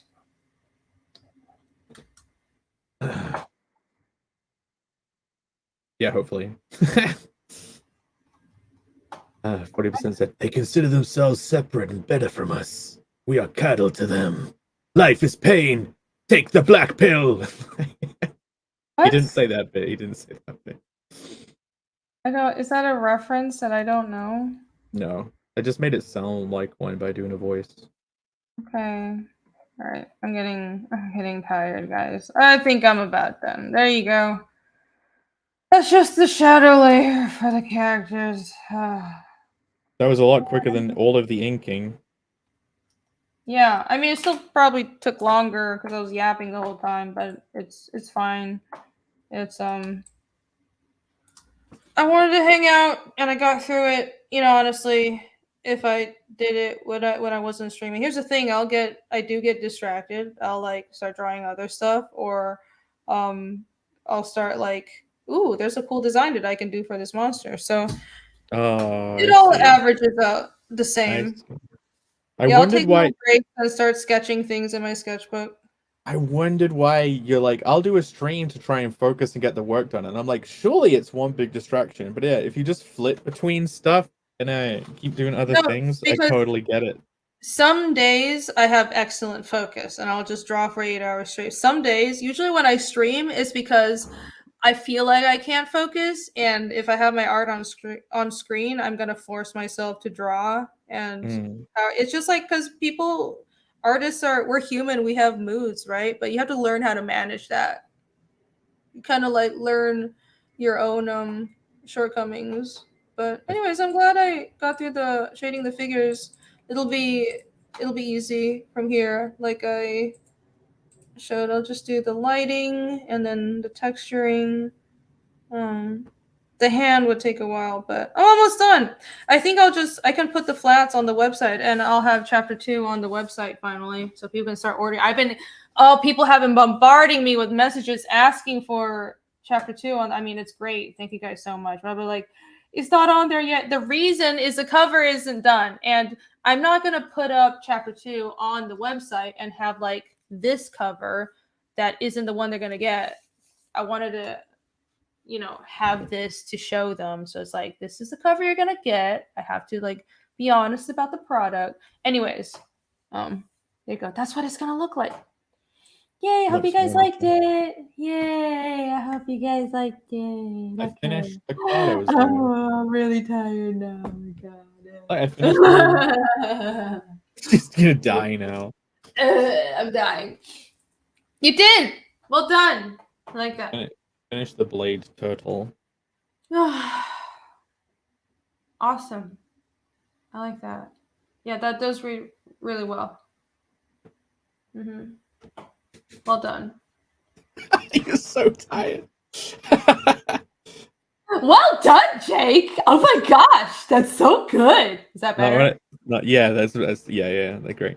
Thank you. Is that better? Thank you so much. Thank you so much. Okay. Yeah. You're welcome. I was trying, yes, I am going to sleep, yes, and then I'll be up later and I'll continue working. But let's last round of shout outs. Jake, what do you wanna tell people?